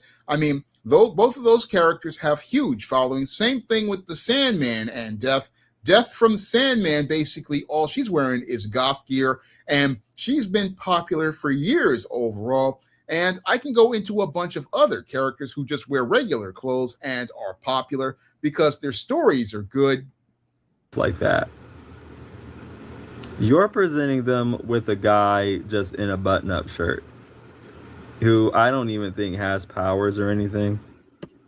But it's just a guy in a button-up. Show me that you haven't read John Haynes, because John Haynes basically has shown powers and abilities if you read all the John Haynes books. So this man punched the devil in the face, and you're going to tell me he doesn't have powers. There's a mystery around John Haynes as related to his faith in God and how it relates to his powers. But John Haynes basically has punched the devil in the face. He picked up the hammer of Thor in Godbreaker.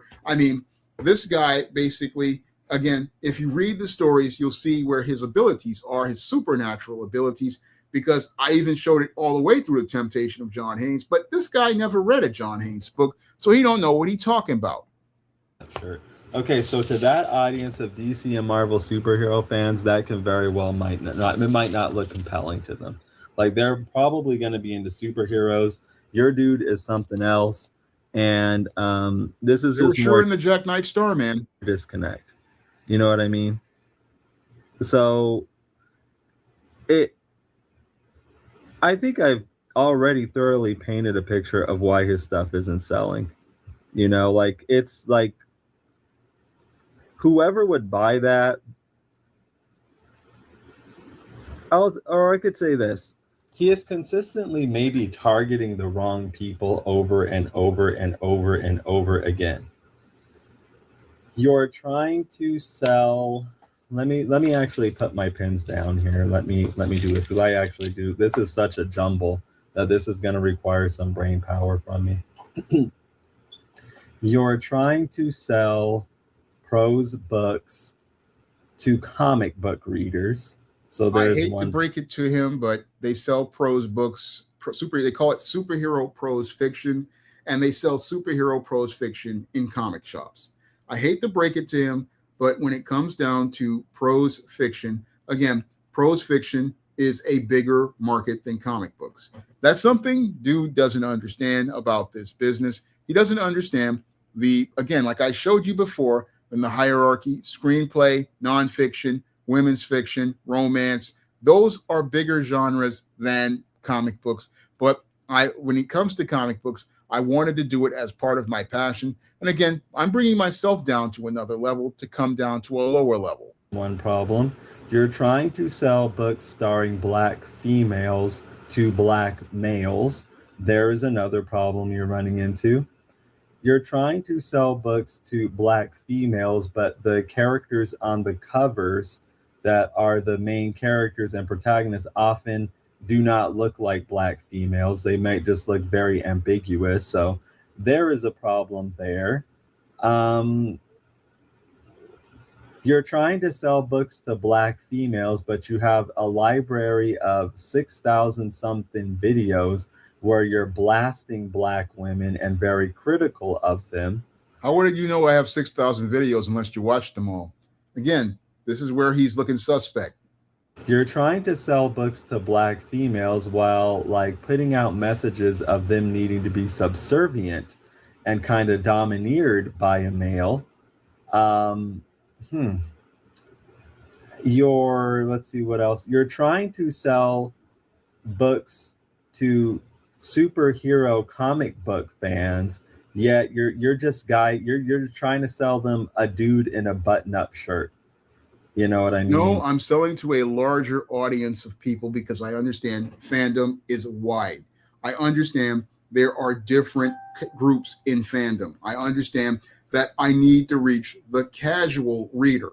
I understand I just can't go to a comic fan who is super dedicated to comics. No, I have to reach a larger audience in order to stay in business. I understand I have to have books for different readers. I know that when I do a romance, I have to reach the women with romance. I know that, again, I do the ISIS books, again, for the tween and teen girls. I do the Spinsterella books that they vary for YA to the younger 20-something audience. I do different books for different audiences, but there's a crossover appeal because most of the content in SJS Direct books is PG-13, and you can go out here and pick any of the books and feel safe about them. That was one of the things that I considered to be a selling point, in that you could pick up any book in the SJS Direct universe and basically pick it up and not feel like you're lost or anything, or feel safe. Again, you could feel safe about picking up any of these books and not feel like, oh, I'm going to freak out if I see something weird.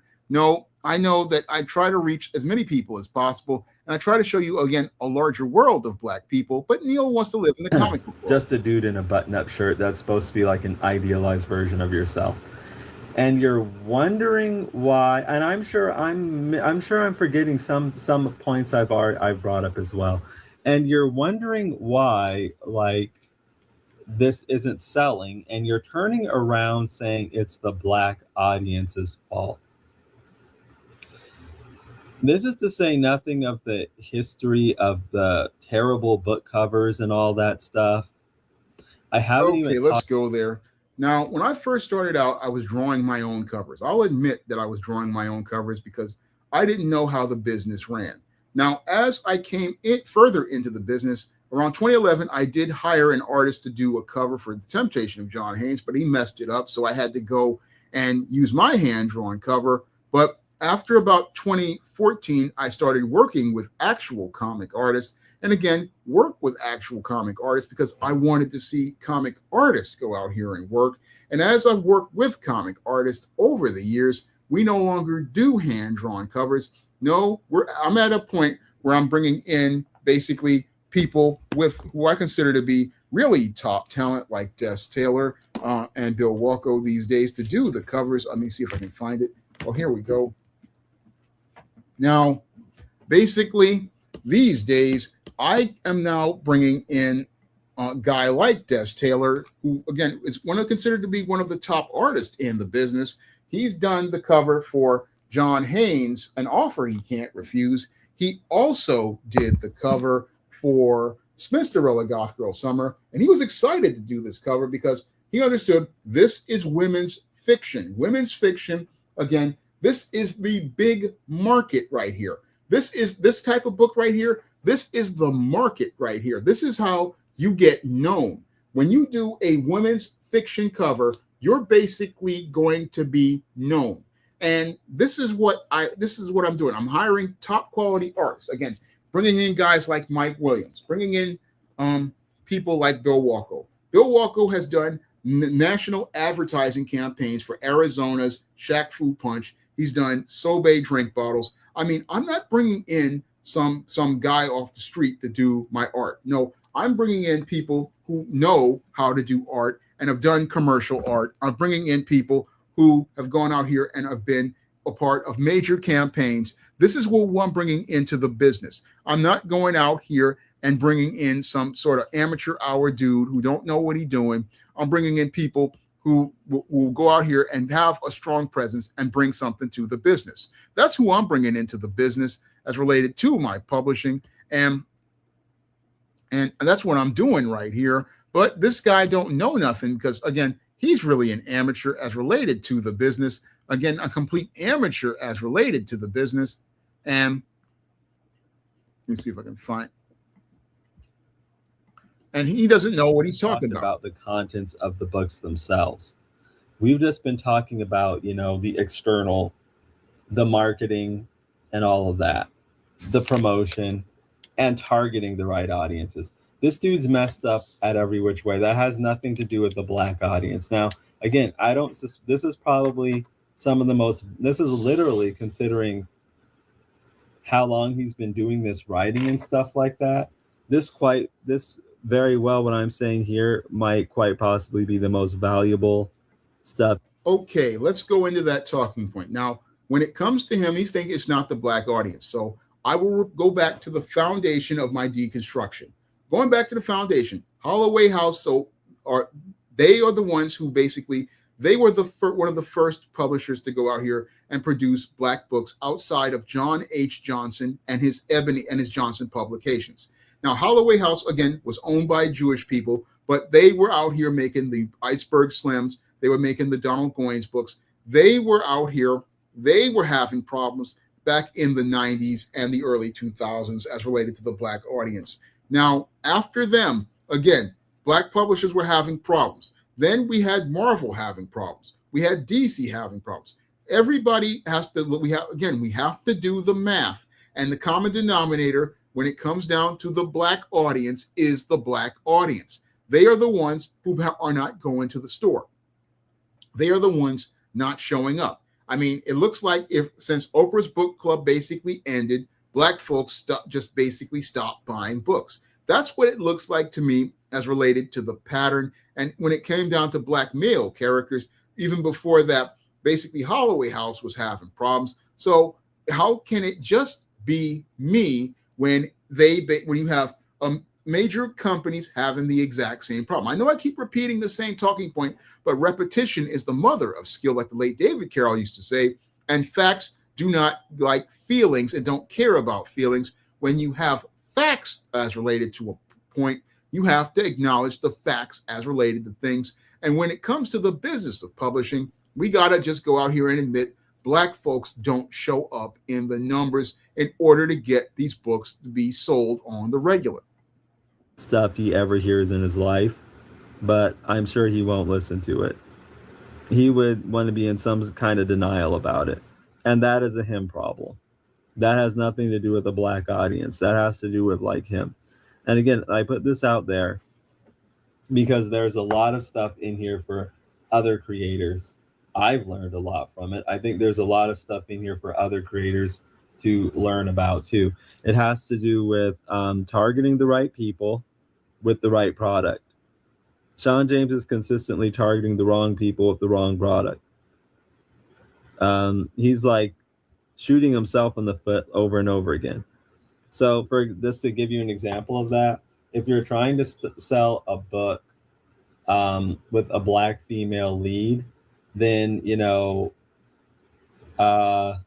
maybe don't have a YouTube video or YouTube channel dedicated almost entirely to blasting them and blaming them for all of your problems, Okay, when you do the channel that panders to the Black women, like I said before, guess how many views you gonna get? Guess how many people gonna see your material? Nobody's gonna see your material because all those channels that go out here and pander to Black women, where are they now, man? You have not been on YouTube long enough. I don't even think you were a gleam in your daddy's eye when YouTube was around. Now, I have been here again since 2009, and I've seen all these dudes who make the videos praising black women. Basically, them channels, they're not around anymore. Even Derek Jackson, I don't think that dude is around anymore. All the problems that all the black people face are all black women's fault.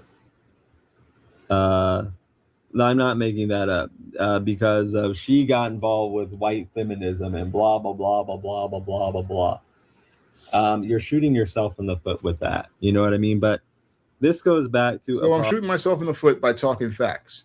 Facts that are historically documented. This is a historical documented fact.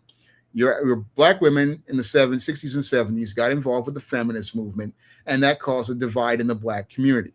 It's a divide that basically led to the rise of the single-parent household. It's a rise that led to the dysfunction in the black community, and that you have black males who do not know how to function and are on a road to prison. Basically grew up with these type of guys in junior high school and high school.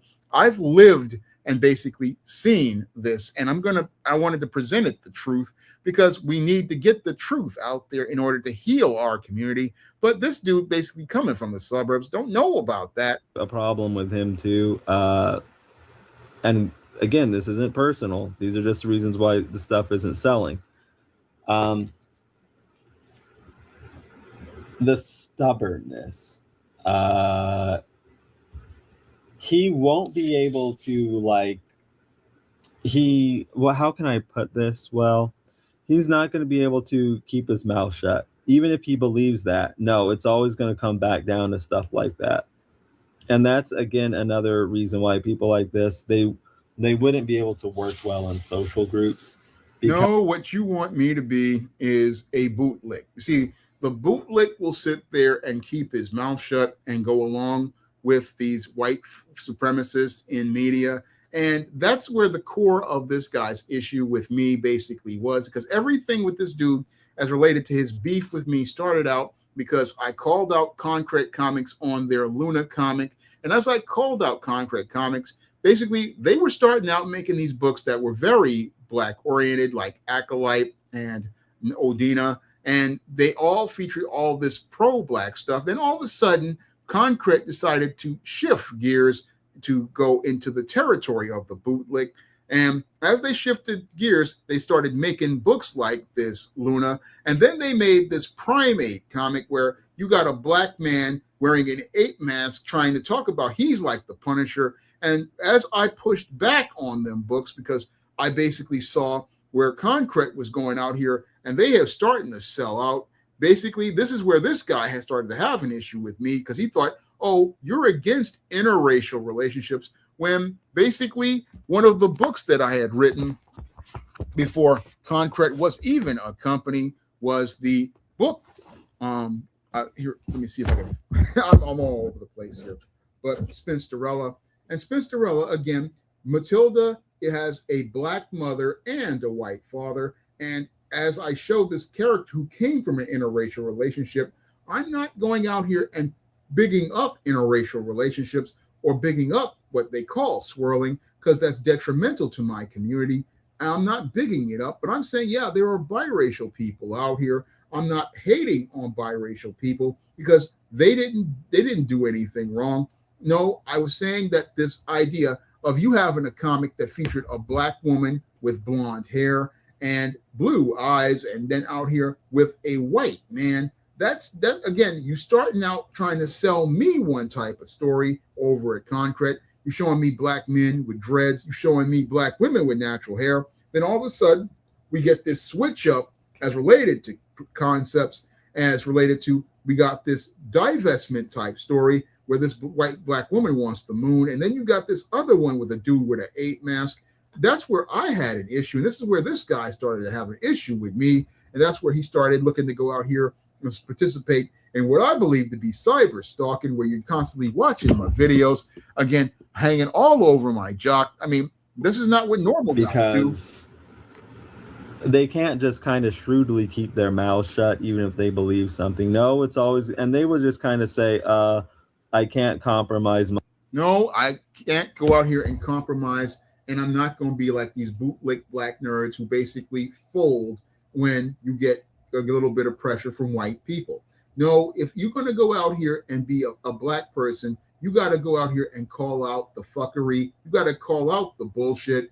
And you basically got to stand on, as related to your integrity, again, you got to stand on business. And when it comes down to these black nerds, they basically are the worst type of bootlicks because they basically too scared to stand up for themselves. Like all them dudes went out here and folded as related to the DC blackout.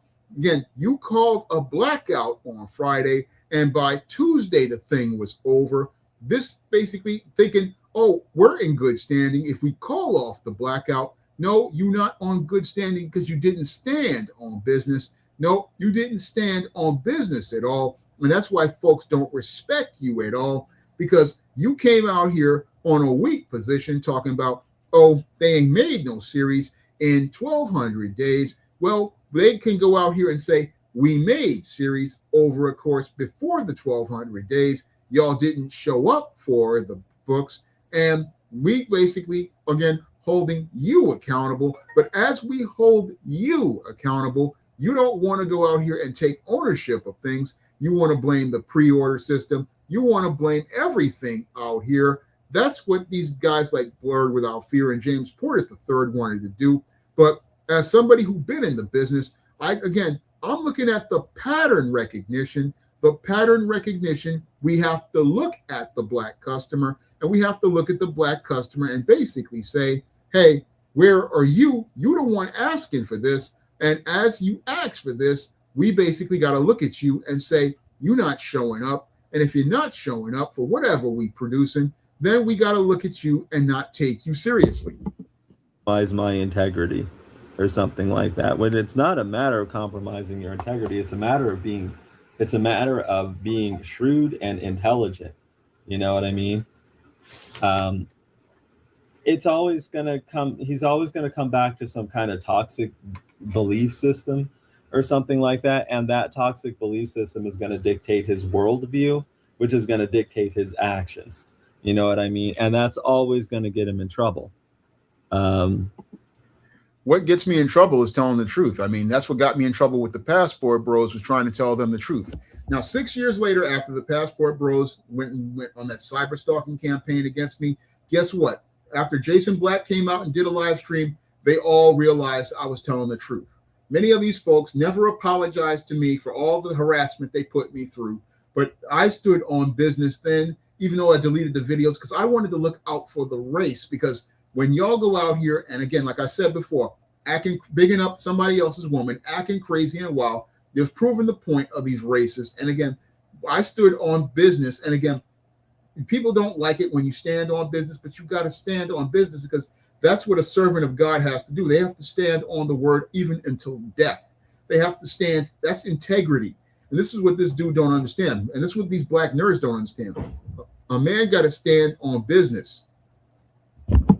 I'll be right back. Like over and over and over again.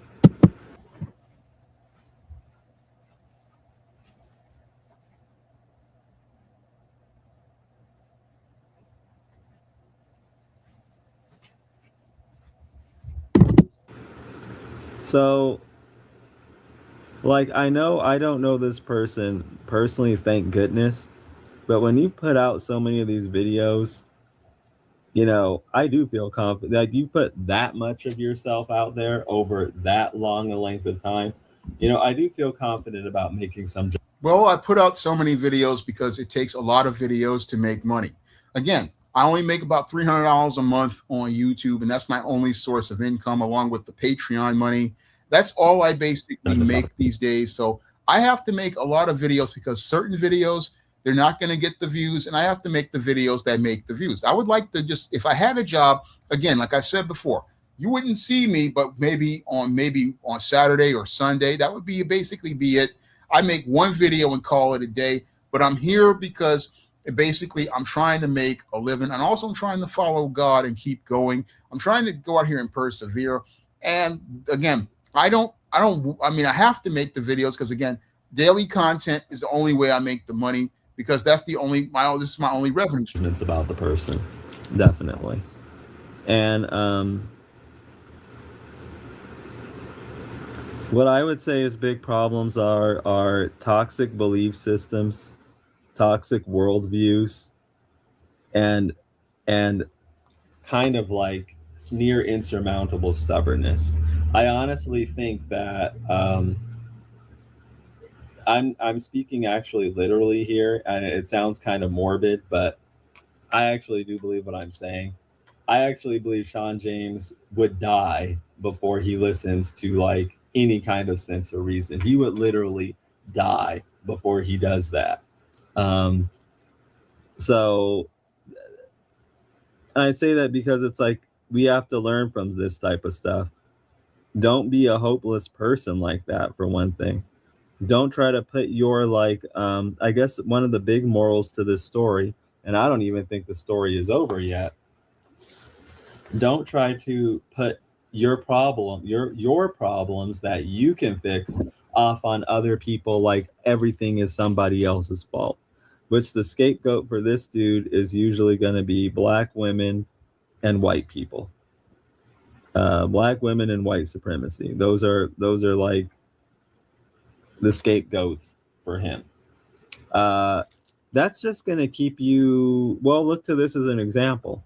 You're going to be stuck in a state of arrested development because nothing is ever your fault. You will never advance from your point of view. I will admit that I made the mistake of actually coming into this publishing business and actually thinking that black people wanted to read. That's a mistake that I basically made. And I made it because in my childhood, I loved books and I wanted to share books with people. And as I turned 18 years old, I wanted to go out here and continue building on the legacy of people like Bill Cosby, who went out here and made every effort to try to give black people a positive and balanced image of themselves on the Cosby Show. And I wanted to go out here and continue doing that work because I saw what people were doing with stuff like Boys in the Hood by twisting the narrative and making it about the hood. When John Singleton was trying to tell a story about a father looking out for his son. And I saw back then, I said, this media is going to, if this mainstream media continues on this direction, we're not going to get balanced pictures of ourselves. So at 18, I wanted to go out here and write those type of stories. And I wanted to give people that larger world that I saw people like the company like Milestone doing and many other companies going out here. They were trying back in the early 90s. We saw this boom with black books like Waiting to Exhale and all these other books. But Waiting to Exhale was basically garbage because it was all about, again, like The Color Purple, deriding the black man. But I wanted to give people a balanced picture of blackness. And again, in order for us to get towards healing, we have to acknowledge that there were people who are accountable, the group of black women who supported feminism, white supremacy, which basically feminism is a subsidiary of. We have to acknowledge that there are issues in order to start healing in the black community. But this dude don't understand the whole history of the black community, nor does he understand anything because as a biracial, I think he got one of these white moms, so he doesn't understand what black is actually all about. Point of view. You've already advanced to the pinnacle from your point of view, even though you're really at the very bottom of the mountain. You know what I mean? No, the bottom of the mountain is comic books, but I was trying to bring it to another level. So if nothing's your fault, there's nothing for you to fix. So everything must be somebody else's fault, right? That is like a toxic, or rather a very misguided mindset in itself. When in reality, most of the stuff in his case is his fault. Well, it was my fault for believing black people who basically, again, say one thing and then do another. That's always been a consistent issue with black folks. Lately, Carl tried to tell us this, but we didn't want to listen. I mean, when it comes to black folks, we are consistently inconsistent. And when it comes to us, we'll say one thing, we want one thing, but then we don't show up for the other. Yeah. Kind of. Now, Sean James, you're going to have a hard time convincing me that this dude isn't autistic. Now, I know that's like a sensitive topic for him, but again, we have to look at all the reasons for why all this is happening. And why I say the thing that might not be his fault, might not be his fault, might be the source of many of his problems in life, which is probably that, like. Okay, let's get into that topic. Now, when I was 7 years old, I had a brain aneurysm.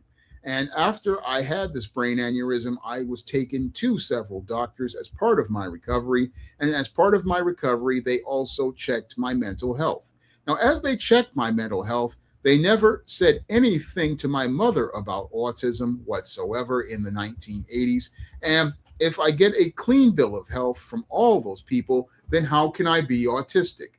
Again, autism is a person having several different issues as related to patterns and behavior. And I have not expressed any of those patterns and behavior. Now, I may, again, speak in a different way because I'm trying to think as I speak, because I'm not like these Negroes out here who get in their feelings and just let anything fly out of their mouth, because I understand on these public platforms, one, I got to go out here and watch what I'm saying, because I know there's a lot of racists watching this material right now. And as they're watching me in this material, they're looking for something to go out here and pick, to go out here and take back to their little Reddits and 4chans about Black people. And I also know that there's a lot of trolls out here, so I got to watch what I'm saying. I also know that there's YouTube community guidelines, which I basically violated on this live stream by using all the profanity that I basically have dealing with this motherfucker. I mean, I know that you got to watch what you say on this platform, and I got to measure what I say. I try to, when I'm doing videos, like people say that I'm talking like a robot, I'm trying to measure what I say, because on these YouTube platforms, again, it's easy for you to lose your monetization or even get your videos flagged if you go out here and go get too emotional. You can wind up losing everything on your platform if you get too emotional on the platform. So I try to measure what I'm saying so that I can go out here and continue making my content, because I know I got to be careful on these platforms as related to the racist, as related to the white supremacist. I know I got to watch what I'm saying, and it may sound autistic to people who don't understand that you're trying to be careful and measured about what you're saying. I mean, when you out here on these platforms, you got to watch what you're saying, because again, these folks looking for any reason to take a Black channel down. You wasn't here for YouTube in 2009, 2010, when Dan Freeman, Rick Scorpio, Heavenly Truth One, and a lot of guys was out here trying to give Black men the game. You wasn't here when these guys was getting flagged time and time again, because these Black women were out here. They didn't like the idea of Black men having a voice. So I come out here and I'm trying to remain measured, because I've seen guys like Mr. Superboy lose their channel for all sorts of arbitrary reasons. Mad Black 80 losing multiple channels. So I'm trying to be careful as related to how I speak. And it may sound autistic to the Black nerds, but I'm again, I have a clear bill from my doctors back from many years ago that there's nothing wrong with me. And again, I'm trying to speak, and I'm trying to come out here and speak, because I was getting an introverted kid for many years, and I stopped speaking when I was 12 years old as related to regular, and just went silent after about 13 years old. I mean, this is the most I have talked in many years. I mean, I remember when I lost the job in 2002, I didn't even want to talk anymore. But dudes like this, again, don't understand my struggle, don't understand what I go through as related to life. And they want to go out here and again, talk about I'm autistic. Fuck off, motherfucker. I mean, this is where I just get pissed off at dudes like this, because I'm coming out here again, went out here and been trying to prove to people that I'm perfectly like them ever since I had that brain aneurysm at 7. Basically was trying to prove for many years by writing all these books and going out here and trying to show people how I'm intelligent I am and how I can do work. But you can't prove nothing to folks. That's the thing that's really frustrated me the most. You can go out here, put in the work, show people what you can do. But for dudes like this, because you're not going to go along with the program as related to white supremacy, there's something wrong with you. Autism.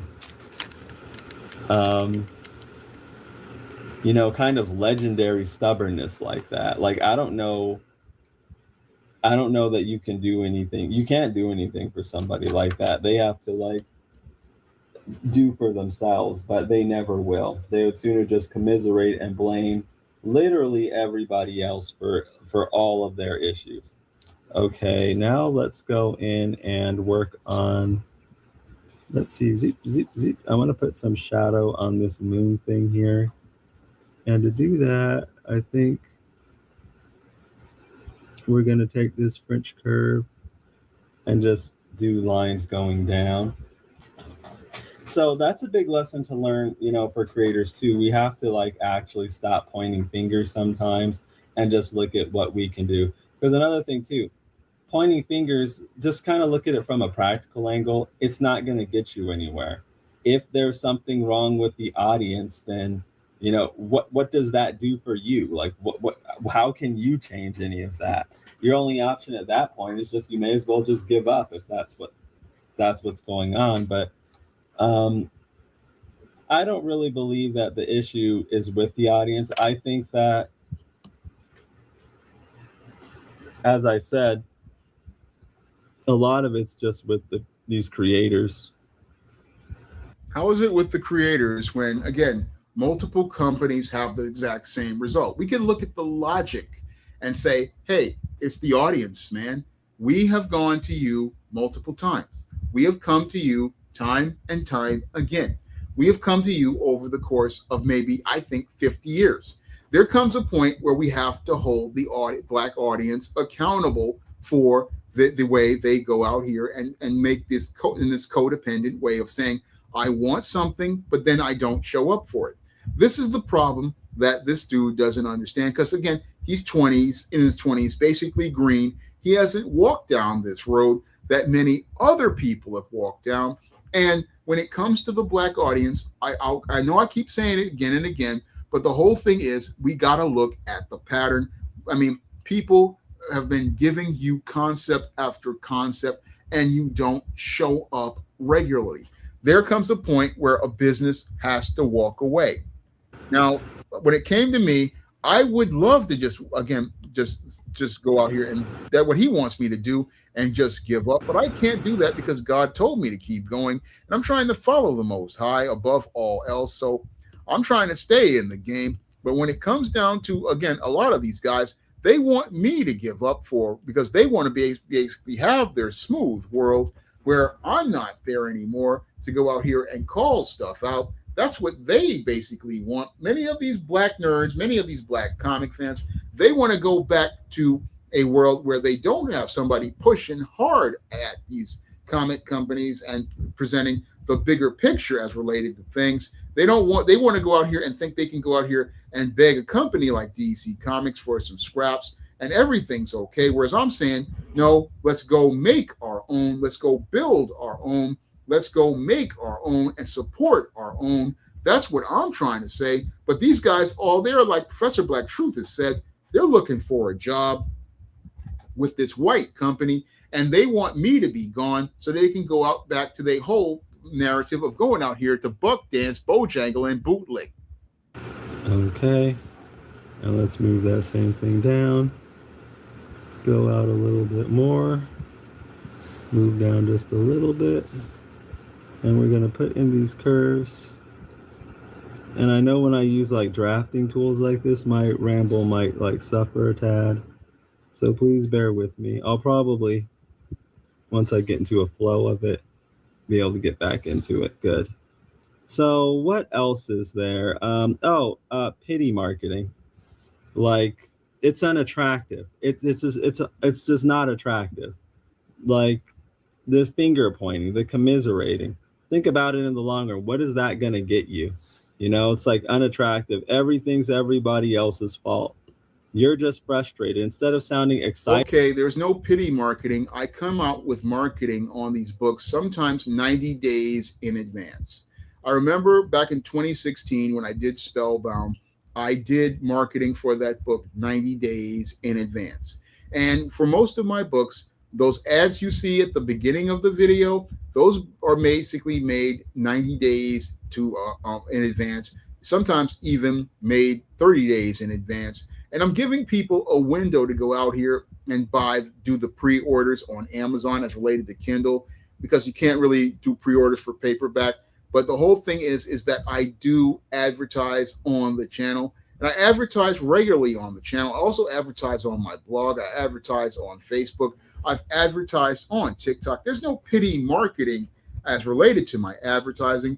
And just like every other. I mean, I do even more advertising than Marvel and DC have done for their black books. I mean, most people wouldn't know those books had come out.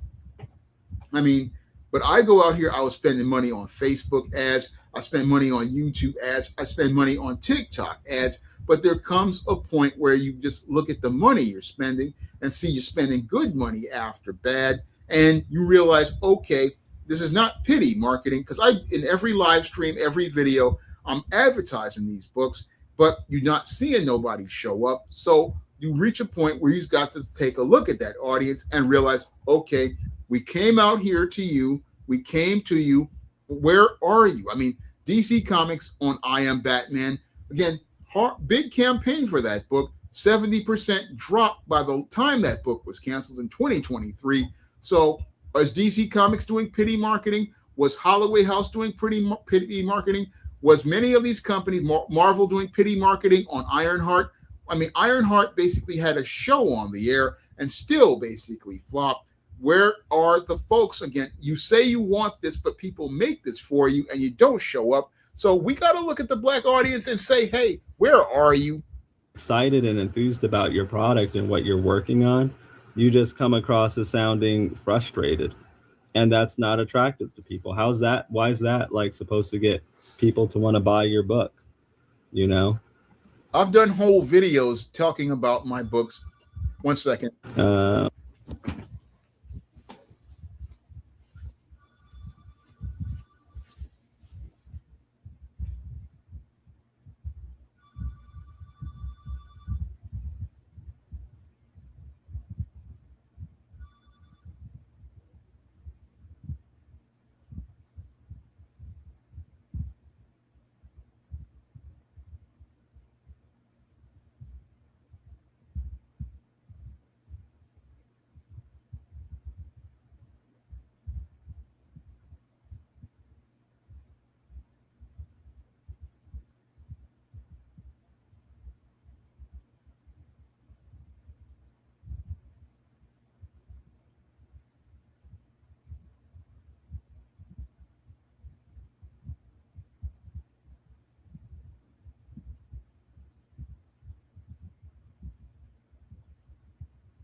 All right, I had to stop for a minute. Okay, continue getting these lines here.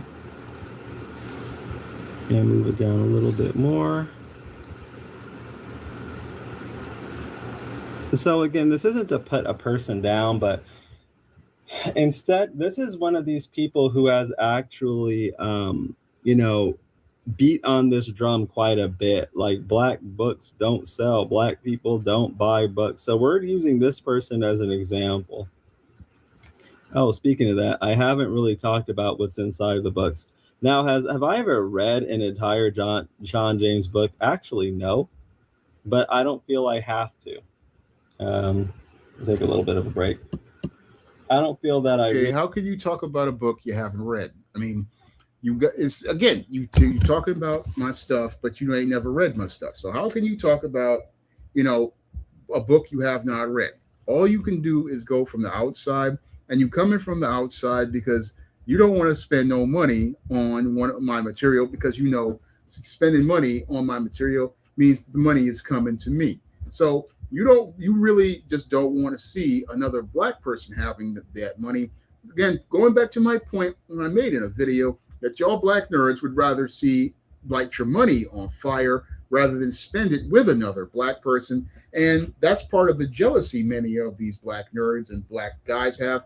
They don't want to see another black person get success, because for them, if I have to buy a book from somebody, that means that I got to give that money to that black person. So that's where this guy basically got his hate. But I'm not like that. I would go buy this dude's book, and I would buy his book to take it to the barbecue. But this dude basically has pissed me off, so he can just kick rocks. I really need to, because there's a lot to learn from a person who won't even pick your product up. Like, why are they not picking your product up? Why are they like not interested in any of that? You know what I mean? So I don't feel I have. If I was going to do a specific book review, then yeah, it would help that I have read the book. But that's not what this is. This is kind of just an evaluation of his whole enterprise. You know what I mean? And as it so happens, I actually have read some samples he's put up. And did I think they were good? No, not at all. But at the same time, I'm not going to completely put him down for it, because that's just subjective. And where did you read the samples? Did you just go to my blog to see the samples? Because the latest samples I have are on Patreon, and only my patrons can go out here and see those samples. So I recently did, and again, sometimes when I do samples, I'm putting up drafts, and they're not the official versions. They're just previews to basically get you into what I'm doing. But this dude, again, if he's sitting up there saying, "Oh, I read some stuff," it's like, where did you read the stuff? I mean, because it looked like to me you got some hate on a dude. Active. Like the type of stuff he writes, I don't think would just ever appeal to me anyway. Like, somebody else might be more interested in that, but I'm not going to. No, there's no swirling in my books, and there's no guy talking about he's trying to go out here and hook up with a white woman. I mean, I know what y'all black nerds like to do. Y'all like your books with your white girls and your white guys validating you. And that's not in an SJS Direct book. No, an SJS Direct book, we're black first, we're black centered. Black man is with a black woman. Again, this is the type of image we have on Offer He Can't Refuse. And we've had it on other books like Illuminati. Black man, black woman. You don't like seeing black man, black woman. You don't like seeing a black man and a black woman together. You don't like seeing images of strong masculine black men. You don't like seeing an image of a strong masculine black man with natural hair. Again, don't like seeing stuff like that at all. So it's not your cup of tea, because I'm not looking to go out here and look for white approval or white acceptance. Like, it's just not my type of thing, you know. He seems to write like very, very, very, very, very black fiction. I mean, that's the type of thing I was gonna say, and that type of stuff. Oh, he don't like black fiction. Look at that. He don't like black fiction. Well, in my black fiction, basically what I'm showing you is something that the late Dr. John Henrik Clarke put in his book as a quote. He wanted to say that when he wanted to see a world where black people would see white people as irrelevant. And that's what I have in my stories. In my stories, white people are not the center focus, or we're part of a white world. No, we're in our own world. We're handling our own business. And he don't like nothing that's black, as related to presenting an image of blackness and black empowerment. He don't like to see black people talking about we don't need no white people. We don't even care about white people. I mean, we're going beyond even needing them. We're saying, okay, we're black, but we're out here. We're the center of the world. We're the center focus of everything. That's what he doesn't like. He doesn't like the idea that a black person is going out here and presenting black front and center without the need of white. Now, in his thing, he needs white people. He needs to have a white woman in his relationship, whereas I'm showing, hey, black man is going out here picking his woman first, going out here showing how we come from Egyptian gods and kings. Again, can't stand seeing black. No, he wants to see us begging white folks for approval. And like many of the black nerds, they only want to get with the black characters as related to white. But where I go, we're not even concerned with white people. And that's maybe, I think he has another issue with me. Stuff tends to not interest me that much. I like black characters a lot, but if it's like the thing is like very, very, very black, then I'm oftentimes not that into it. I like some black characters is what I should say. Sean James's stuff to me comes across as very, very, very black. You know what I mean? And that's how he markets it too, like black this and black that, and black this, that, and the other. Let's move down just a little bit. Okay, so and get in some more. Let's bring that in a little bit. Okay, so what I won't put down just like the concept or whatever he's doing, but what you can put down, what some stuff is just objectively bad, and that is errors. So I did read some of his book, and I found it was like filled to the brim with typos. Now, I know we're not all perfect. Okay, my earlier books did have errors in them, but as you get to my later books, there are next to no errors. I mean, I looked at my later books like John Haynes and Offer He Can't Refuse and many of my other, newer books, and there's next to no errors in those books. I mean, I basically, when I'm doing books now, I have such experience as related to editing that I can go through these books. I can put them through Microsoft Word, and they come out clean. They come out clean. So I don't know. I know that the earlier ones, because I was just starting out in the game, and again, I'm just a guy. I had to learn a lot on my own. So yeah, the earlier books, the earlier blogs, they were not perfect, but the whole thing is takes time to do things as related to business. Perfect. And I know we're just people, and I know we make mistakes. But I mean, this was so bad that it was like, now when you're an indie person, you don't want to do that because people are already oftentimes thinking less of you, that, and if you're really coming across as cheap, it's kind of just reinforcing those types. It ain't cheap. Editing costs $700 to $1,000. I don't have the money to go out here and edit books.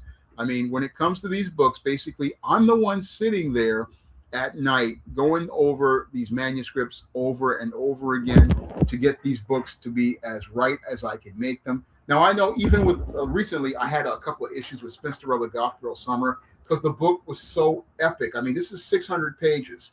And yeah, there are still maybe some errors in this book, but the whole thing is I did the best that I could. I didn't even want this book to be 600 pages. I wanted this to be 200. But because of the different character perspectives and story arcs, it blew up to 600 pages. And you try editing a 600-page book. Again, this in and of itself is very hard to do. Again, a book like this is hard to edit. But this right here, you will be there for years doing this if you call yourself editing it without a staff. And again, I was able to try to get these books out on time. Again, over 80 books, again, with just myself. And this dude want to talk about editing. Okay, well, when you drop some money on the Cash App or the PayPal, I'll hire an editor. When you drop a brick like the Goth viewer did for the John Haynes comic, yeah, I'll consider hiring an editor. But until then, I got to work with what I got, and I got to work on a shoestring. And I've been working on a shoestring for years. That's just how I do my business because I'm just trying to get stuff done. That's just part of the business. And again, if you have the money, you can afford to do things. If I had the money, yeah, you would have ISIS graphic novels, Esteem graphic novels, John Haynes graphic novels. But I'm out here doing the best that I can with what little I got. That's just what I got to do because in the Black community, that's what we do is we make do with what we got in order to get where we want to go. Types of views, and you don't want to do that. And his stuff just came across like somebody who wasn't very good at English, like who may have struggled with English in school or something like that. Like just a lot of typos, and then like punctuation's not right, just grammatical errors, you know? So I would say, is there like a problem with the product itself? In my estimation, yes. Just like, I'm not gonna criticize the concept because that's completely subjective, and some people might be into that and some people might not, but I will criticize like your punctuation and stuff like that. You know what I mean? Okay, now there's I just wanted to add some shading on that kind of planet thing there. I wonder if we should come over here and do some, maybe we should, huh? Like some hatching over this way. Let's see if I can get a good curve here.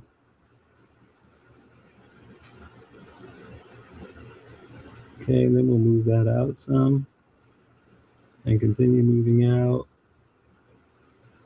We won't do as much. Like I might see what that looks like. That's kind of interesting, huh? Maybe we'll stop there. I don't want to do like too much detail. I have another one of these planet things like way back there, but like, okay, I can like take out the other very small rapidograph I was using earlier and maybe get in some like hatching on that. Okay, and then after that, maybe just a bit of hatching in on the clouds. And we might actually be done with the inking for this page. It might be ready to be colored, which I probably won't do in this video since it's already like running about an hour here. Okay, let's like work on this planet over here. Pull out rapidograph and we'll do something similar. So yeah, you got to fix that up, man. Like you can't be coming in with a bunch of type. People are just going to write you off really quickly as being very, very cheap. And when you're teaming that with like cheap book covers and stuff, you know, you're just kind of all together coming across as like a cheap vibe, which is bad for indie comic creators or indie creators because like people are already like ready to write you off. Indie creators work with what they got. Now, I've been in this indie game ever since about 2002, and you work with what you got.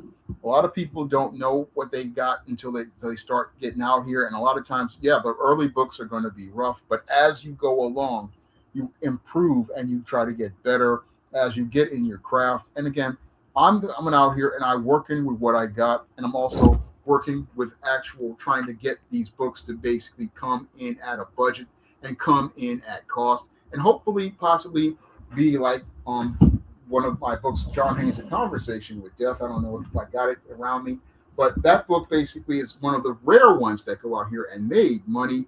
I mean, when it comes to books, you only gonna put what you can get a return on.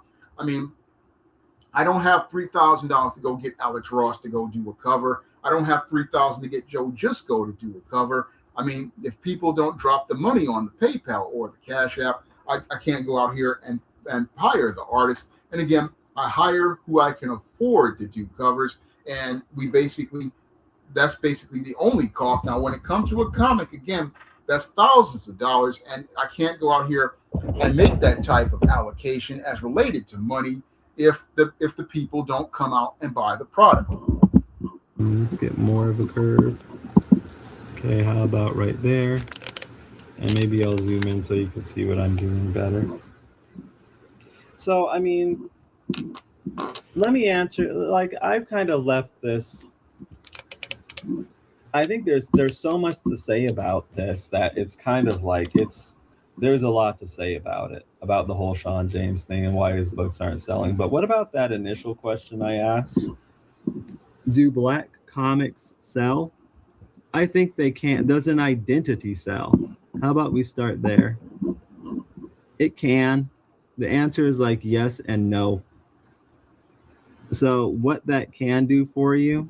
So multiple companies have the exact same result, but black comics sell, black books sell. Multiple companies basically taking losses. Holloway House is no longer with us because they were out here again. They came out with the Iceberg Slim. They came out here with Donald Goines. These guys basically again came into the business. Black books don't they sell? Okay, we see them go out of business. We see Johnson Publications basically go out of business. We see them, companies like Marvel and DC. I mean, Marvel lost 90% of its readers with all new, all different Marvel. We look at DC with Milestone 2.0. We see loss after loss after loss. There comes a point where you connect the dots. You connect the dots as related to the situation, and you look at the facts and say, hey, we went to this audience. We gave them this material. Again, Holloway House gave you the street material. They gave you the hood material. You have these other companies giving you material. You don't take, again, people offer you material. I offer material. There comes a point where we have to look at the audience and say, hey, for all the talk that this audience says, we don't see the sales for the audience. I mean, that's what all new, all different Marvel, that's what many of those white comic racists were basically upset about. They were like, oh, you say that there's this other audience. You took all of our favorite characters, you took them away, replaced them with these diversity replacements, and we don't have a reason to buy those replacements. And at the height of the MCU, at the height of Marvel's popularity, these guys basically destroyed Marvel's sales by 90%. But you think this is an audience for black books. Again, numbers don't lie, people do. Is like be a foothold in with a potential buyer. You know, like, oh, this book has a black character in it. Let me check that out. Have I ever been like that? Yes, actually, I have. Now, the interesting thing is, but then you have to sell the character and the story and all that after that, you know? So what like having a black character can do is get some initial interest from someone who might be interested in that. But still, like, you have to like deliver with a compelling character and a compelling story and all that. And another thing that we have to, you know, pay close attention to is that, as I said earlier, black readers are not monolithic. Like, they have different tastes, just like white readers and everybody else. Just because you put a black character in front of them, like. Now, here's the problem. Black people, yes, they have different tastes, but black people consistently as a group do not show up. That's the problem we have. That's the problem every publisher has had. Every publisher will go out here, will put the books out here, and outside of that short period of the 1990s, basically black folks have not shown up. And there comes a point where people look at the black reader who goes out here and says, I want certain material. We make you certain material. You don't show up for the material. There comes a point where we got to say you're full of shit and say we're going to go out here and look to appeal to the other audiences. Like, there are plenty of black characters I'm not fans of, you know what I mean? So this idea that, oh, black people don't buy black books, like all black, like there's this expectation that they're supposed to buy every single black character. No, when you ask for something, we expect you to come out to the store and show up. That's what we expect you to do. When we go out here and publish a book that you ask for, that you say that you want, okay, we expect you to show up and ask for it. I mean, I remember going to the Harlem Book Fair. So many people asked me, oh, do you do books for children? Because back then I was just doing All About Maryland. I had Cassandra Cook book, and I only had like 2-3 books at the time. And people were asking me, do you have books for kids? And I said, okay, I will go out here and make books like the ISIS series and the Esteem series. I will make books that are for younger readers, but nobody showed up for them. I went out here, and again, people asked me about the story between Spinsterella and Spellbound, and I said, I'll make Legendary Mad Matilda. Didn't show up for that book. Again, when a publisher comes out here and we make material, we spend time, 1, writing the book, 2, we spend time designing the book, 3, we spend time marketing the book. And if you don't show up for the product, guess what? We're the ones with egg on our face. We're the ones taking the loss on that book. But thankfully, I didn't pay that much for this cover, so I didn't take that much of a loss on Legendary Mad Matilda. But we take losses on these books, and whether it be comics or trade publishing, we taking losses on the book that you said that you want. And this is where we got the issue with the Black audience, because you talk a good game, you don't show up to go out here and pay for what you say you asked for. And that's where we're stuck holding the bag and taking the loss. That's what people like this get it twisted. Oh, they're talking about it's too black, or it's like before it wasn't black enough, but now it's too black. Again, this is where people get frustrated with you and want to walk away. Oh, it's a black character. You're supposed to buy it just on that. I think some people are like that, but I would wager most people are not. They're going to be they are going. Thank you, Ace Thunder 234 for the super chat. He says, read Sean's book. Dude has this smoking all these attack videos, but doesn't even read the books. Only a zesty biracial sellout would say a black man is too black. Keep rocking, Sean. I mean, thank you very much for that. Because again, how is a black man too black when he's writing stories about black people? How is that the case? But when it comes to these biracial black thirds, again, they don't want to see black because, again, if you show black, that means they can't go out here and get favorable. They're going to be just like other people, where there are characters and stuff that they like and characters they do not care about. And they're going to pick and choose just like everybody else. Like, not every single black character is going to like interest them. That's why I give people variety. That's why I give them goths. That's why I give them vampires. Go to any of these other trade publishers and ask them how much diversity they have as related to their black books. When you go to SJS Direct, you have, I would say, the most diversity. I mean, when you go to SJS Direct, you have stories about black goddesses. You have stories about black sororities. You have stories about black actresses. You have stories about black goths. You have stories about black businesswomen. You have stories about a black man who's a CEO. You have so much variety that you don't get at other places. I mean, SJS Direct, we have more variety as related to black life and we try to give something for everyone, but still no one shows up. On account of being a black character. Okay. Let's add that there. And I'm going to freehand this in. And freehand some of these other curves in.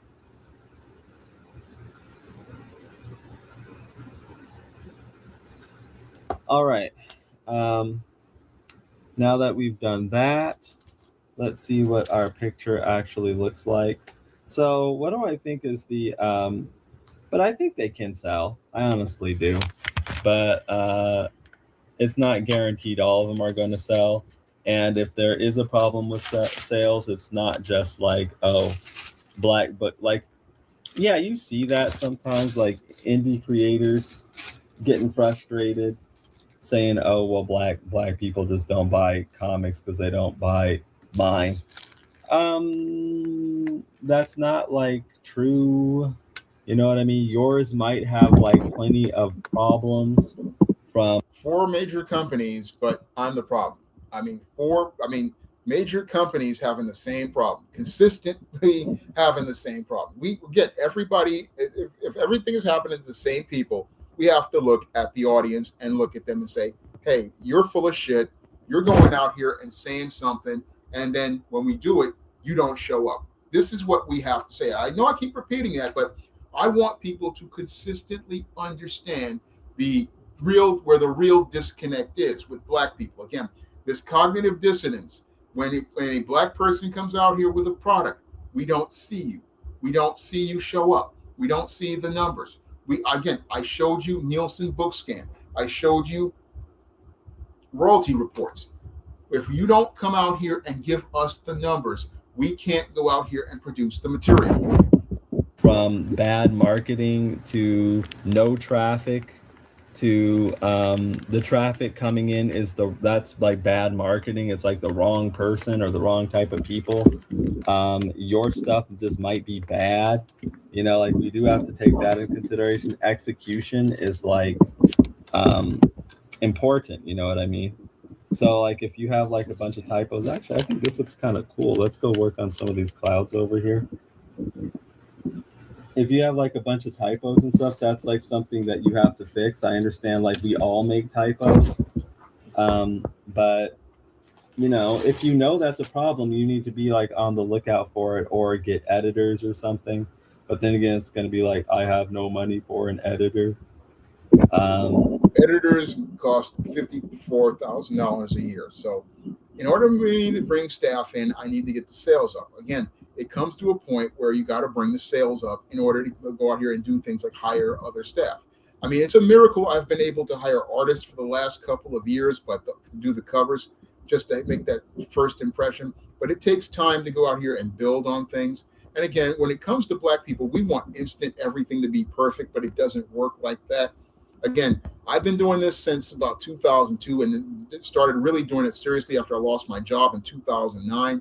And again, still been going out here to keep it going. And again, you wouldn't have gotten this from many people. Many people would have basically walked away at that point. But then you got to get better at proofreading, is what I would say. That's like your only option. Let's see. Let's add some shake, gentle shakes. And just touch of shading in with these clouds, add a bit of dimension. But yeah, it's not a put down. It's like, you know what? I'm very picky with my work. I'm very critical of my work. That's how my work has gotten better. It's because I'm critical of it. And I go back and I look at older work I've done. I'm like, well, I shouldn't have done that. But, that's what I was at the time. Just part of being an artist, and a creator. But that is how I got like as good as I am at this stuff. It was not by, blaming everybody else for everything. It was always like, okay, well, what can I do to get this better? What can I do to get that better? And so on and so forth. We really don't need to add much in.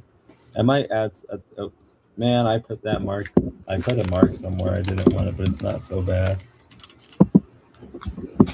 I was on this cloud down here.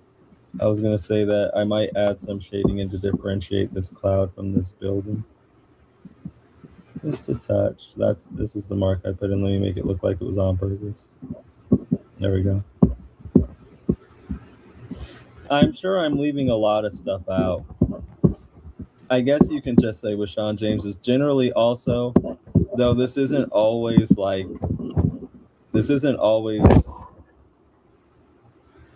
the case, because some people do this and they sell a lot, but also you have to factor in incredibly divisive content. Like you're putting out stuff on YouTube and just putting out stuff out there that's like very divisive, and a lot of people aren't gonna like be on board with what you're saying and doing. Like you can do that and sell. Plenty of people have, but I would also say that it's probably something that's not helping you out too much in this instance. Because like I was talking about with Lipstick Alley, and you have to build up a rapport with people. And I think he's kind of struggles to be like that,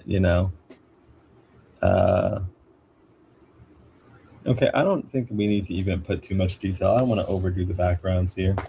Okay, so I think this page is all, or this piece of art, this technically is not a comic book page. I think it's all inked up and ready to be colored. let's see what we have here. Let me take the phone off the holder and just hold it up. Okay. So here is what we have. We can put a big masthead, like a ZatSwan logo, like up here, you know, and here's what the scene looks like with these two. Okay, so I think, you know, there are a lot of big takeaways here for like creators. And again, this wasn't done to just like put a particular person down. But here we seem to have a guy who is consistently bewildered about his situation and not selling and all that. And so finally, there's somebody coming in now telling you what many of your problems are. Again, it's not Black people. It's not Black readers. It's this dude is like just doing so many things wrong to get the result that he wants. You know what I mean? That's like what the issue is. I guess probably the biggest takeaway here is that taking a critical look at our own work and having self-reflection can be more useful than just commiserating and finger pointing and blaming others. You know what I mean? Because if for nothing else, that's likely not even going to get you anywhere. You know what I mean? Some people like just like Sean James seem prone to do that. I don't really know. Like my viewpoint is that just doesn't get you anywhere. It's just pointless. And you know what? I did want to put some more detail in on their eyes. I think maybe I'll do that before. Like I was so focused on the background, but. Okay.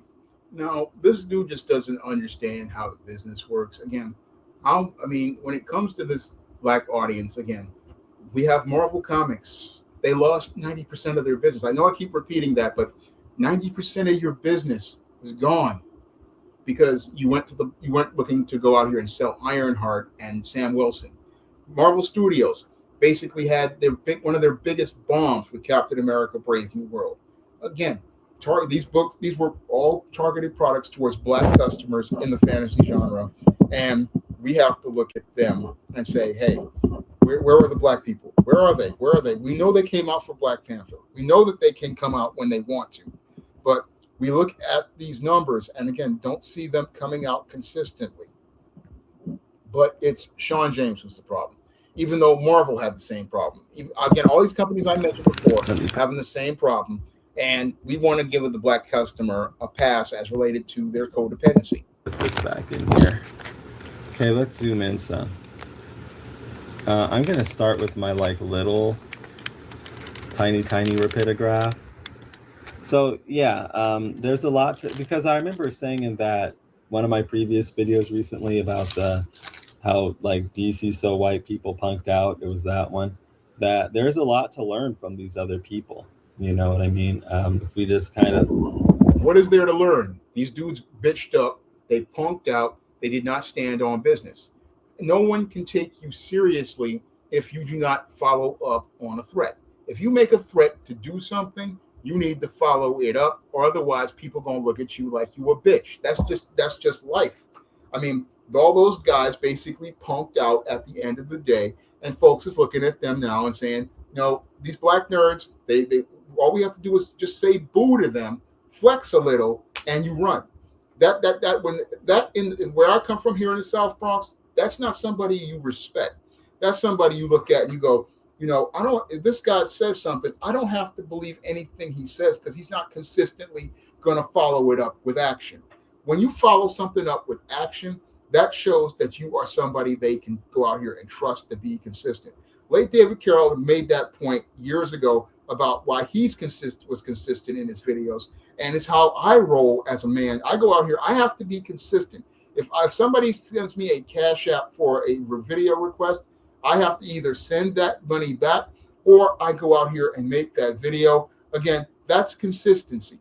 When it comes to the Black customer, we don't see no consistency. We don't see no integrity. And when the Black nerd, again, you go out here, you say you wanted a series and you did not follow through. If you fold in 4 days, I can't take you seriously about nothing else. I look at everything else about you at this point and I say, no, this is not a dude I can take serious about nothing. Because when he came out here, he made a demand, then he took it back. That's what bitches do.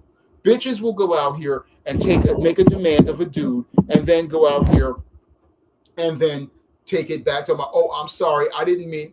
Either you go out here and say what you gonna say and do what you gonna do, follow up on it, or you don't, or you gonna look like a punk. There's a lot to learn from the people who have success and the people who don't. So what I want to do is like make this, I might come in with a bigger, add a bit more weight. I think we'll come in with a bigger, a thicker pin. This pin's very, very fine. Now this one is actually the finest tech pin that I have, this kind of pink rapidograph. Really good pin. I'm glad I got it to work. Those are kind of rare these days and expensive. Okay, let's add a bit more weight here.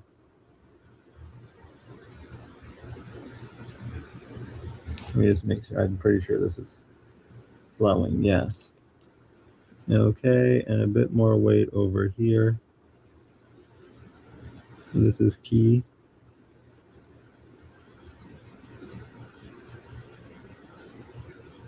All right, I am concentrating.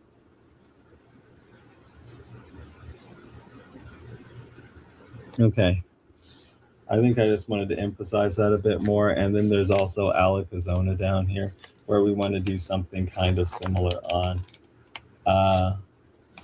Yeah, but no, I don't believe that. Like books with black characters can and do sell. Just, it's kind of weird to think that all black people are just gonna, you put out, that's an unrealistic expectation. Oh, black books sell, but mine are too black. The thing is, this guy makes contradictions that are hilarious. I mean, I make books that are too black, but black books sell.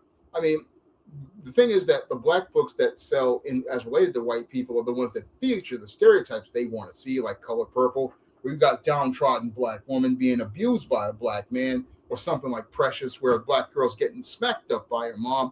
But you start talking about a black man who's got his stuff together. No, nobody want to read that at all. It's too black for him. It's a black man who's on point, like a John Haynes. I mean, one of the books that got me a lot of issues with these black nerds is this Godbreaker book. When you see a black man holding Thor's hammer, ready to take power, this is the book that makes these black nerds, it just makes them nervous when they see this book. It makes them nervous to see a black man taking power and a certain power. And when it comes to these guys, again, yeah, they want a certain type of black. They want a certain type of safe, friendly, Carlton Banks type black. I mean, if y'all saw The Fresh Prince 30 years ago, that's the type of black person they want. But they see me coming out and presenting you actual black masculinity. And that's the thing that basically gets them in their feelings. I put out a book. Now all the black people who read comics need to go out and buy it. Well, what if you put out a book? Okay, like your dude just wearing a shirt. I'm into superheroes, you know what I mean? Yeah, well, all those DC Comics fans who were in the Jack Knight and John Constantine, they didn't mind a guy in a shirt. They didn't mind a guy in regular clothes. But, oh, the black guy who's in regular clothes, we got a problem with that black guy. And I'll even go back even further to the 1960s. Let's go back to Mal Duncan of the Teen Titans. Mal Duncan of the Teen Titans was just a regular black guy for early parts of the Teen Titans. Ain't nobody had a problem with Mal Duncan. Mal Duncan had no powers. Mal Duncan basically was a guy in a shirt and pants. But y'all basically don't want to even talk about Mal Duncan. But John Haynes is a problem because he's wearing a green shirt. Again, Pan-African colors in his clothes. Mal Duncan was wearing gray. But John Haynes is basically wearing the Pan-African colors, and you got a problem with him. I'm into this dude who's basically just you. Give me some suit. Like, this is my direct feedback. You're talking about your John Haynes comic. You're like getting that in front of superhero fans. Okay. Is he a superhero? You do know that manga is bigger than comics, and many manga stories feature people in regular clothes. So this guy don't even know his own business. I mean, when it comes down to comics, there's more to comics than just guys in costumes, more than superheroes. There's more to this business than superheroes.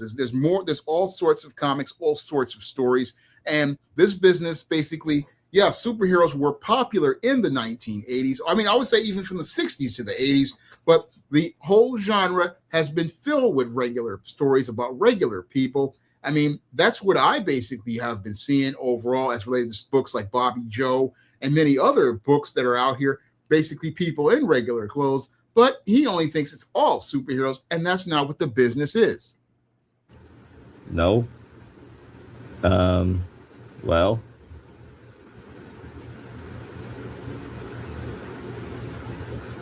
why are you talking to DC and Marvel fans all the time then?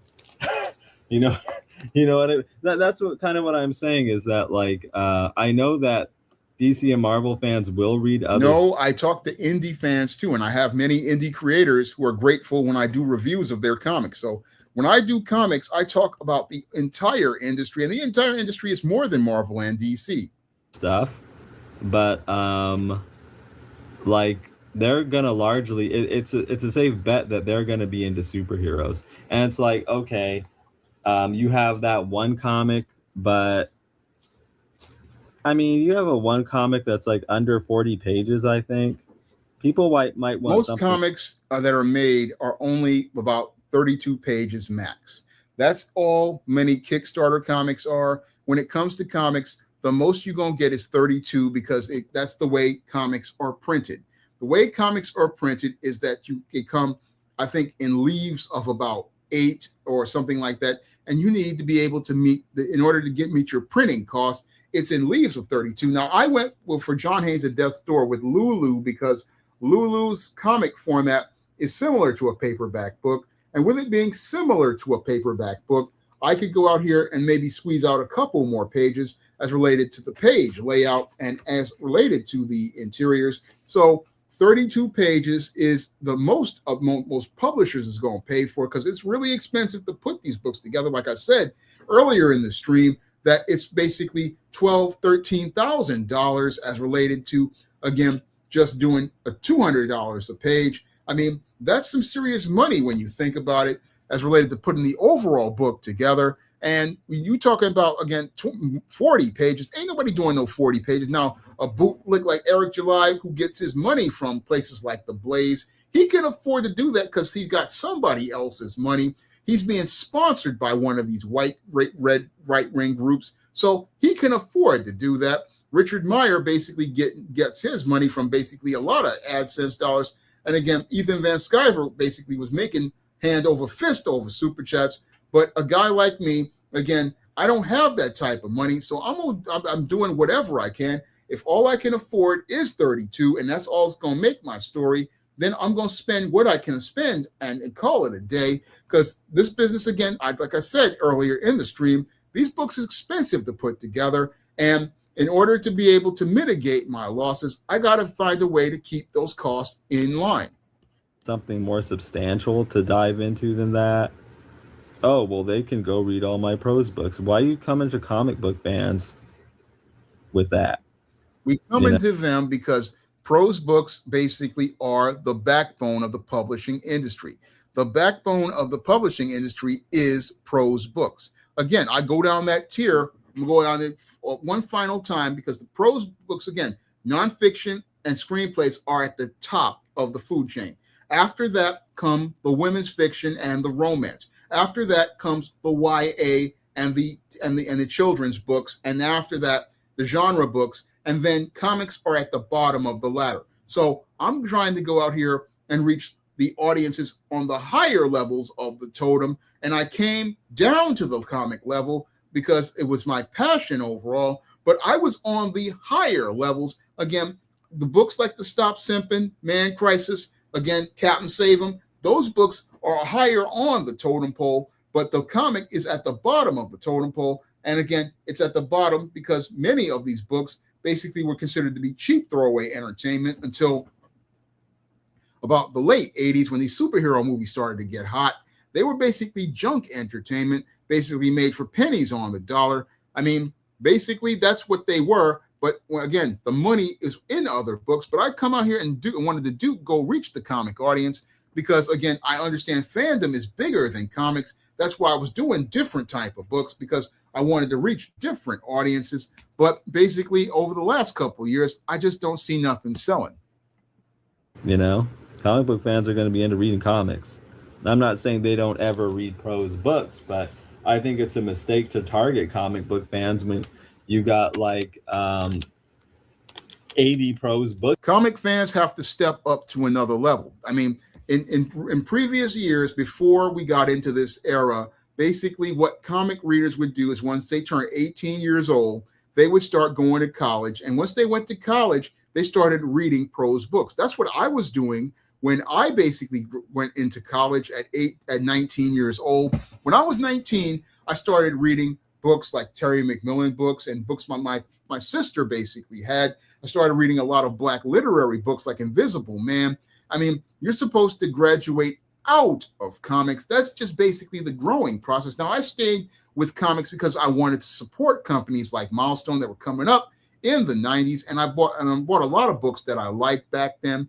And I would have still been buying books, but then I wasn't able to get a job after I graduated college, and I went through a lot of rough periods. But the whole thing is that eventually you reach a point as a reader that you start wanting to read more complex material. You want to start reading more complex material, but it's not just about comic fans. And again, that's where the prose books come in, because that's where you expand your vocabulary. That's where you expand your perspective. That's where you have, as a creator, a larger canvas, because comics basically restrict you because you have to condense so much story into so few pages. You have to condense story, and because you have a budget you have to follow in order to get your book to print.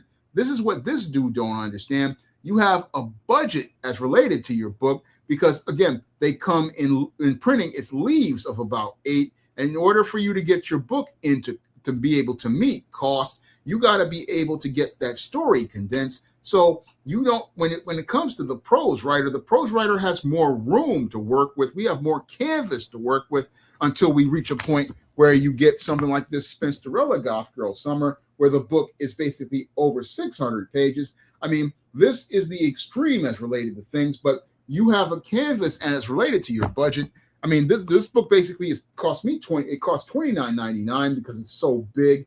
But the whole thing is that this dude showed me he know nothing about publishing, know nothing about printing costs, publishing costs. He don't know nothing about the business, but he want to tell me how to do my business. Those books you're trying to sell to them, like, you know, it doesn't make any sense to me. These are the reasons why your stuff's not selling. It's like very poorly targeted. And then on top of that, it's got all kinds of typos. And then frankly, on top of that, like, I don't like to say this because it's the type of thing that's like subjective. The concepts just don't seem interesting to me. Of course, the concept's not interesting to you because the concept basically is too black for you. It's too black for you. And because it's not coming from the bootleg's perspective and not going out here and pandering to white people, that's why it's not interesting to you. It's not interesting to you because you don't want to imagine a world where you have black people going out here and not having to be in the presence of white people. It basically makes you uncomfortable to be in a world of black people where the black people basically don't care about the white people. That's what makes it uncomfortable for many of the black nerds who basically get a look at this channel. Oh, you're too black for me. Your material is too black overall. It's too black to go out here and read. I don't like reading about anything telling me about being black. No, I want to live in a world where the black person can be in the background of a white world. I want to be the background character in a white world, or I want to be out like he's got this this guy looking like he's got brown skin, but he's looking like he wants to imitate white with his white girlfriend. That's what he wants to go out here and represent. Whereas when I go out here, I'm talking about when I do black characters, they're with black people. They're doing the black businesses. They're having relationships with other black people, and they're putting black people first. They're going out here and standing up as black people. I mean, when I did Spinsterella, it's a black goth. and she's in a corporation, and she's basically with the only other 2 Black people in the entire company. I mean, and even when I did Legendary Mad Matilda, Matilda was dealing with one chapter. She was being called out for being light-skinned by a Black woman. I don't go out here and mince anything as related to being Black, but this guy, he want me to go out here and do the kumbaya. It's all for everyone. Everybody just gets along. No, we ain't doing that, because you can go out here and get that at any of these companies. But when you go to SJS Direct, you can understand. I can go to a story and see a Black person being human, a Black person being balanced, a Black person showing you a whole picture instead of half of a picture that you get from mainstream media. That's what we doing over here at SJS Direct. And sadly, when it comes to Black people, we don't want to live in a Black world. No, a lot of us just want to live in a white one, like the one with the history of the DC Universe's Dakota incident. Basically, oh, we can have Black characters, but they got to be in a white world. Well, I don't care about being in a white world. No, I want to go out here and make the Black people front and center. And that's where this guy also has an issue with me overall. Like Sean James doing his dream, working a corporate job with Sally Richardson Whitfield. Like, I don't want to. Do you know how many brothers want to be at that CEO level? This is what this dude don't understand. When it comes down to many of us brothers who go out here and get these advanced degrees, a lot of us don't get that opportunity to work in those type of jobs. I wrote The Temptation of John Haynes to make a point about how when it comes down to us Black men, we get these degrees, we go out here, we work at these companies, and what happens is that we wind up hitting a ceiling, and eventually what happens is one of these Black bootlicks basically winds up kicking us out of the company because we didn't go to the right school, we didn't come from the right family, and we never get that chance to be a CEO because we got these Black gatekeepers at the top. And eventually what happens is the devil wants to get John Haynes' soul, so he makes John Haynes a CEO. And I did that because many of us brothers never get that chance. We go out here, we get the education, we get the skills, but we never get to go out here and basically run one of them companies. And I wanted to show that a Black man could run one of these companies and be in that type of position and have that type of power. And basically, it really wasn't about the power, because it was about him standing up and looking to go out here and show an example of Christ to esteem the demon. That's what he was doing in the story. And again, when I got inspired by Sally Richardson, it was not just because of her voice, because she is a better actress than Halle Berry. And I thought she would have been able to convey the humanity of the esteemed character better than any other actress. And again, a lot of people, they would sleep on Sally Richardson, but I knew how good this woman was from watching Gargoyles, from watching many movies. And again, it wasn't no fantasy for me. I looked at this woman's skills, and I also looked at the skills of Keith David when I designed the Lucifer character. Keith David is one of the best actors in the business. I dare to say he's on the level of Denzel Washington, but never got that role that cemented him as iconic. He's done a lot of different roles, but I mean, this man, I wanted to say, look, we're going to do this devil and make it where it's on another level, because Rusty Cundiff in Tales of the Hood, he had Keith David as a devil, but it was real bullshit all around. But I had it like on where we were having this guy on with material that was on his level, because what people don't know is Keith David is a Juilliard-trained actor like Christopher Reeve and Robin Williams, the late Robin Williams. Keith David is on that same level. And when I was writing Temptation of John Haynes, I wanted to go out here and make material on that type of level of high quality. And when I thought of actors to play those type of roles, I was like, Keith David and Sally Richardson were two of the best actors I have ever seen, overall. And it's not no fantasy for me as related to John Haynes. I was looking to take story to another level as related to Black fantasy. I was looking to go out here and show you all sorts of dimension as related to Black people, as related to race and class, as related to the Black community, because John Haynes lost his job due to the classism that goes on in the Black community. This is something I experienced working at Strive at AmeriCorps Vista when I was there in 2000, where you got these elite Blacks who want to keep down all the working class, all the Blacks who go to regular colleges. This is what I experienced in my own personal life. And I'm trying to bring, again, I wanted to bring this up to another level. This wasn't just some fetish fantasy. This was me looking to take things to another level, literally, as related to the literary world with The Temptation of John Haynes, because this book, if you read it, it's real deep. It's real deep about the Black community, but it's too Black for guys like this, like these Black nerds, and that's why they can't get into it. I don't want to read that. This isn't, as somebody might, but I don't. You know, so that with stuff like that, you do have to ask yourself sometimes, is there even an audience for this? And it's like, you're doing this Black Christian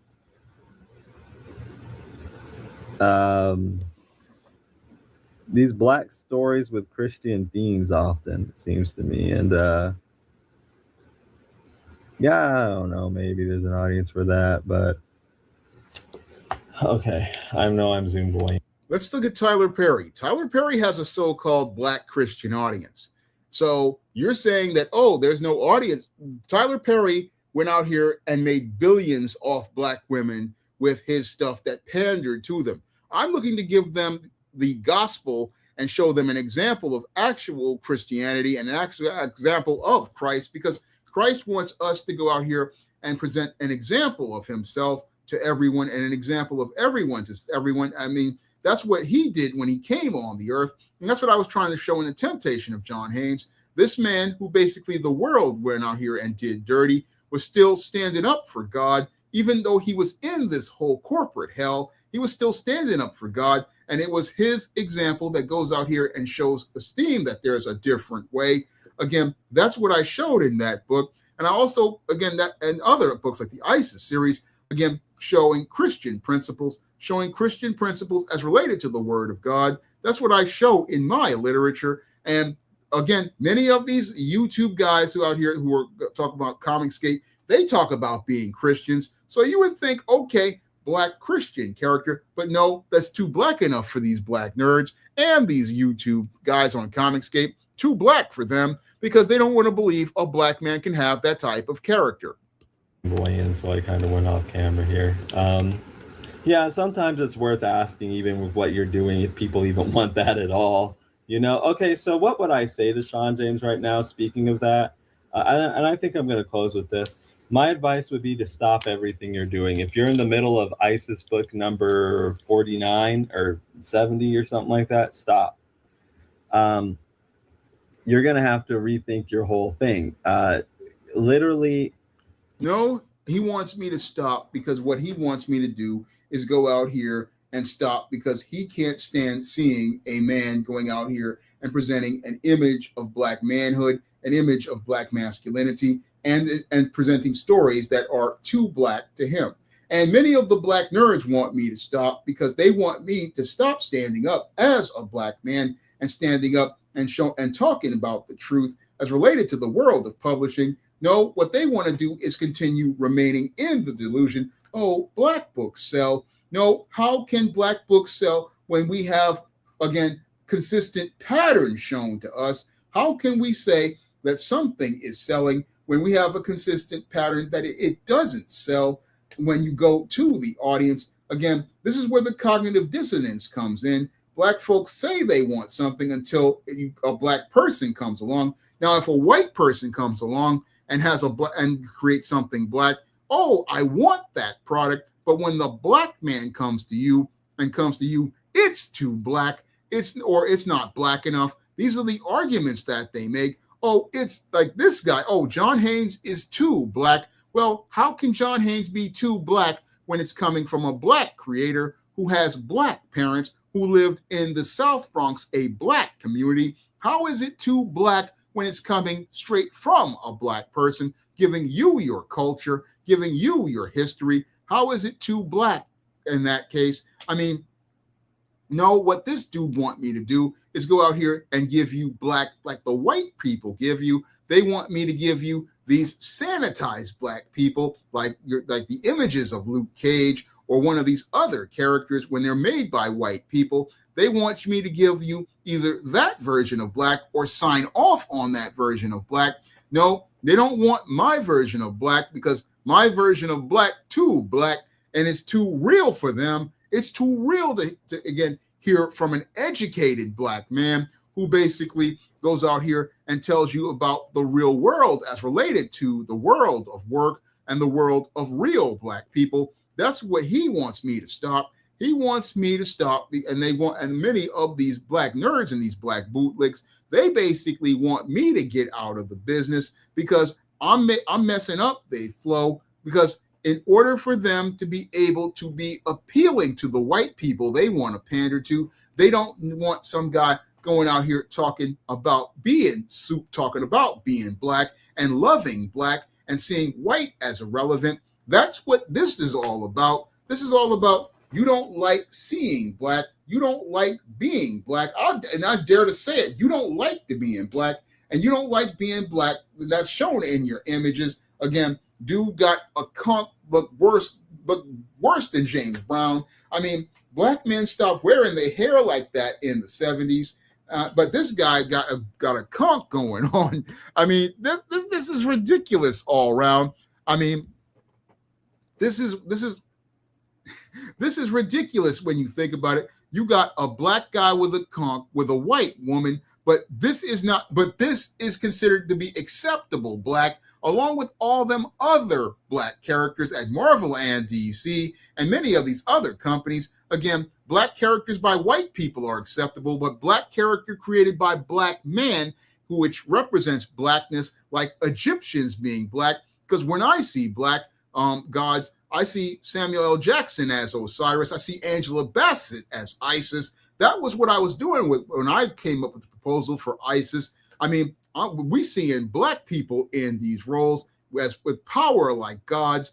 I mean, even with this book, Man Who Rules the World, basically, when I did the God Cassius character that John Haynes takes on, I was thinking about the late Tony Todd as God Cassius. I mean, when I do things, again, I'm considered to be too black by showing you black people with power. And again, that's where this dude got an issue with me. I'm showing black people with power, and he's wedded to the world of white people and white supremacy. So he wants me to stop. He wants me to stop, but I'm not serving this Neil Allen. No, Neil Allen and these black nerds are not my God. No, my God is the living God and Jesus Christ, the Son of the living God.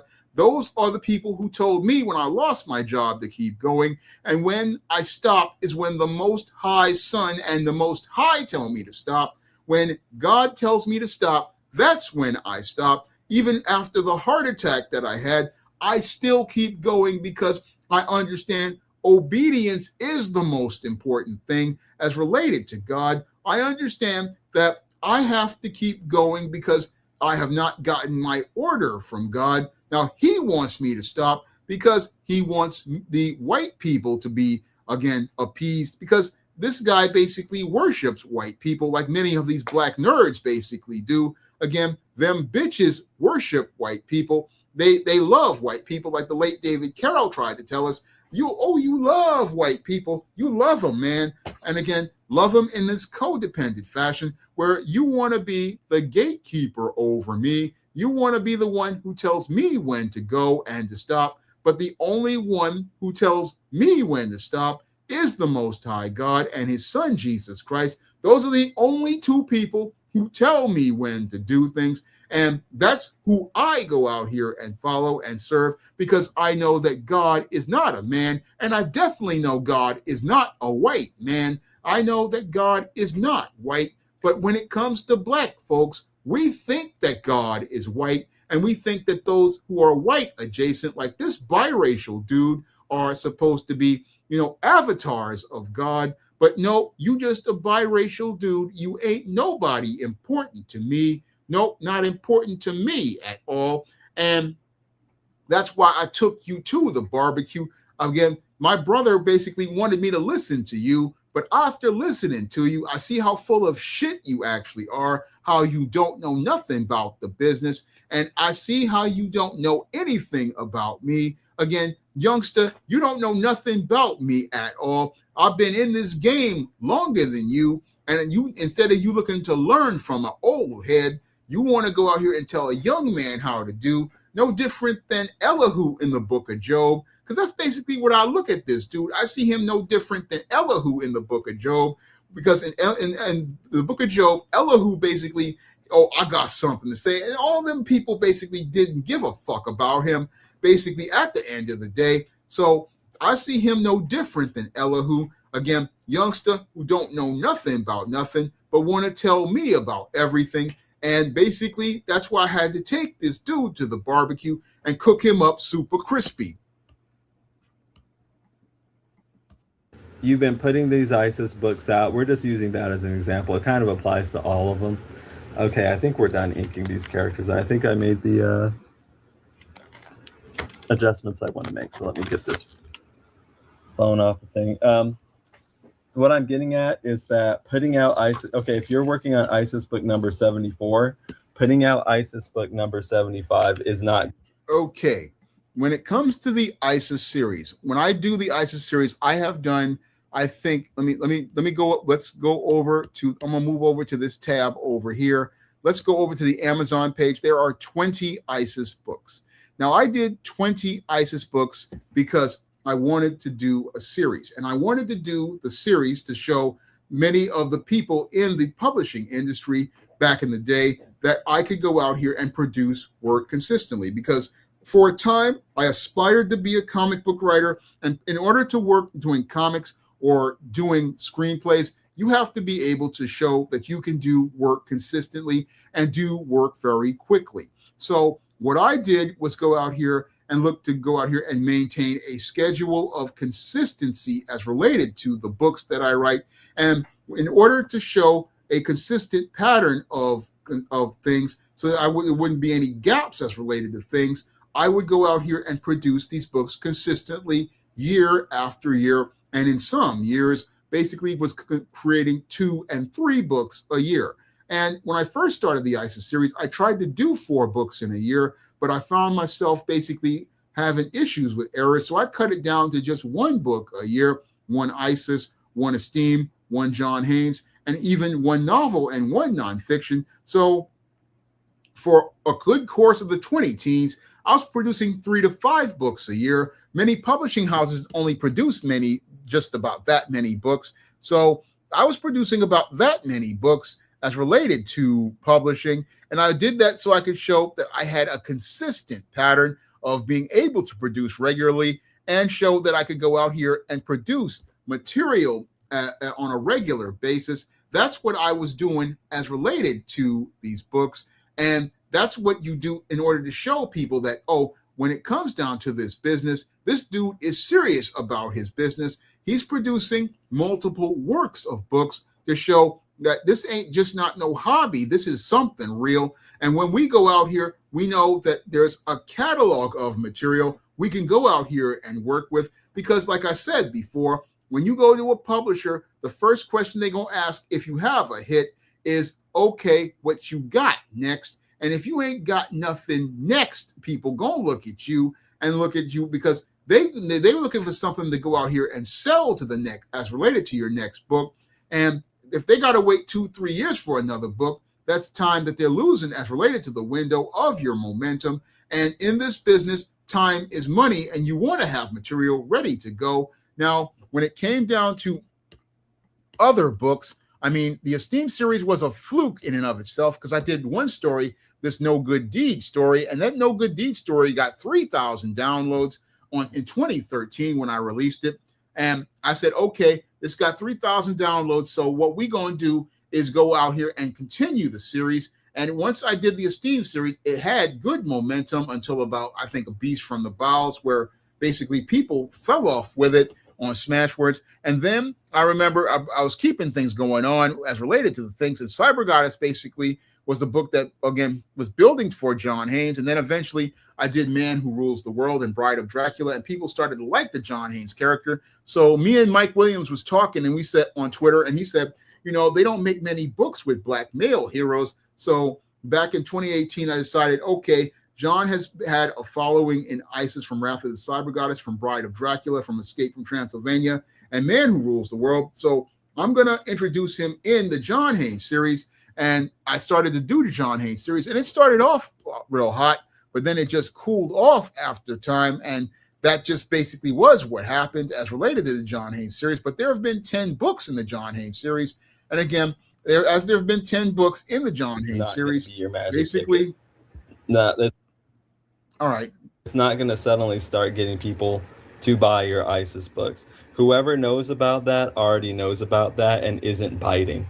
Now, what I did say is true about that. No, you go out here and keep making books because you think that you're going to be able to get new readers, and you want to, again, keep the series consistent because you want to show a trail as related to books. That's what you're trying to do out here, again, in order to keep a gap off things. Because one of the things that I had problems with in the job market is that you have a gap on your resume when you don't do anything. So I wanted to show that I was doing something in that time. And that's why I was continuing to produce books, not understanding the stress I was putting on myself over the last 18 years. And eventually that's how I wound up with a heart attack, because I was trying to put out so many books at one time. I mean, I was working on this Spinsterella Goth Girl summer book, again, 600-page book in addition to multiple other books.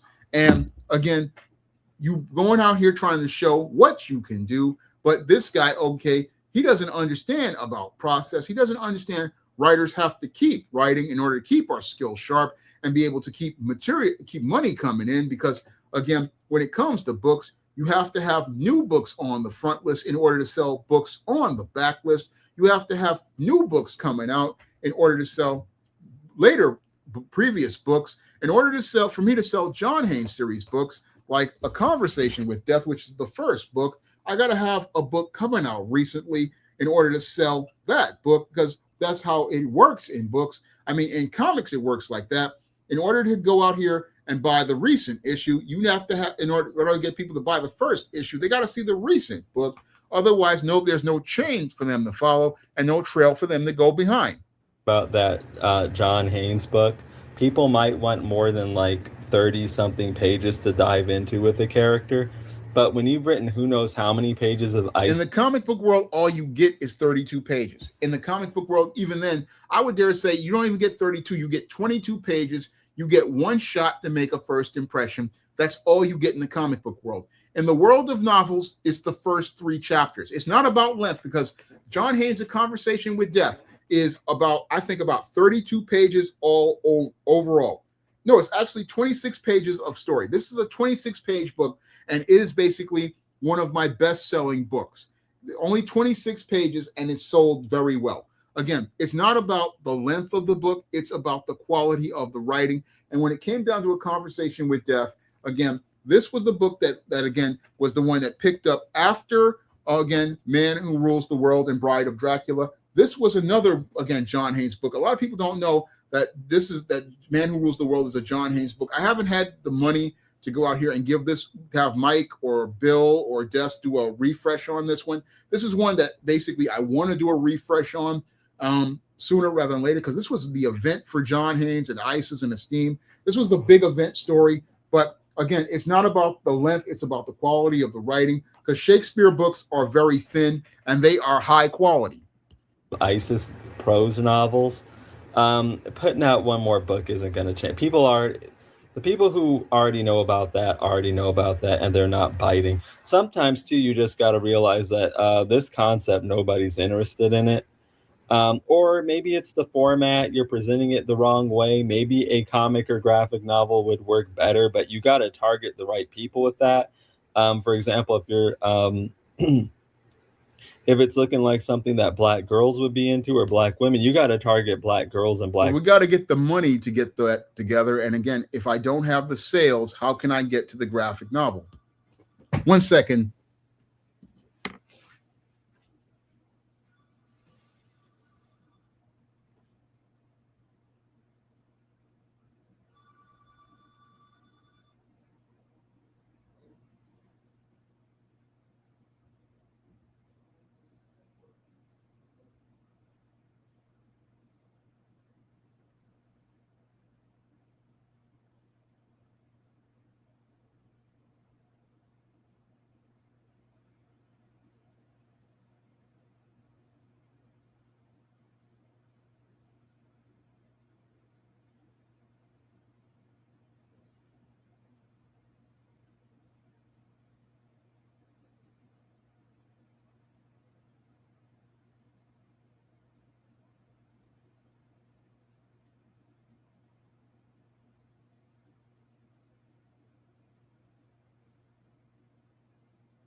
black women with that instead of blasting them all the time. But the whole thing is that I have a family member who's in the hospital and I have to sit down. I was working with that. So that's what I was talking about on the phone. So just want to get back. Just common sense stuff like that. If you're talking to superhero fans, you can't be putting out a dude in a button-up shirt. You know what I mean? Stuff like that. Or at least I don't think that's wise to do. You know what I mean? They're going to want to see superheroes and stuff like that. You know, they're going to want to see the skin-tight suit, the chest emblem, the powers, the muscles. Again, I go back to Jack Knight, Starman. I go back to Constantine. And I go back to what many people compare John Haynes to, Buffy the Vampire Slayer. Buffy the Vampire Slayer had no people in costumes. Same thing with the Sam and Dean Supernatural. John Haynes basically is the people dress very similar to Buffy and Supernatural. And but that doesn't matter to him because, again, too black, and he don't want to see no black people looking like that. The muscles, stuff, you know, they're not going to want to see like a dude just in some clothes. You know, these are some direct reasons why your stuff's not selling. Is it black people's fault? No, it's not. That's your fault. It would do well for him to listen to this, but we can't count on that. So I think it was my mistake in thinking that there was a black audience, just like it was Marvel's mistake to think there was a black audience. Even with the success of Black Panther, it was DC's mistake to think that there was an audience, even with Milestone 2.0.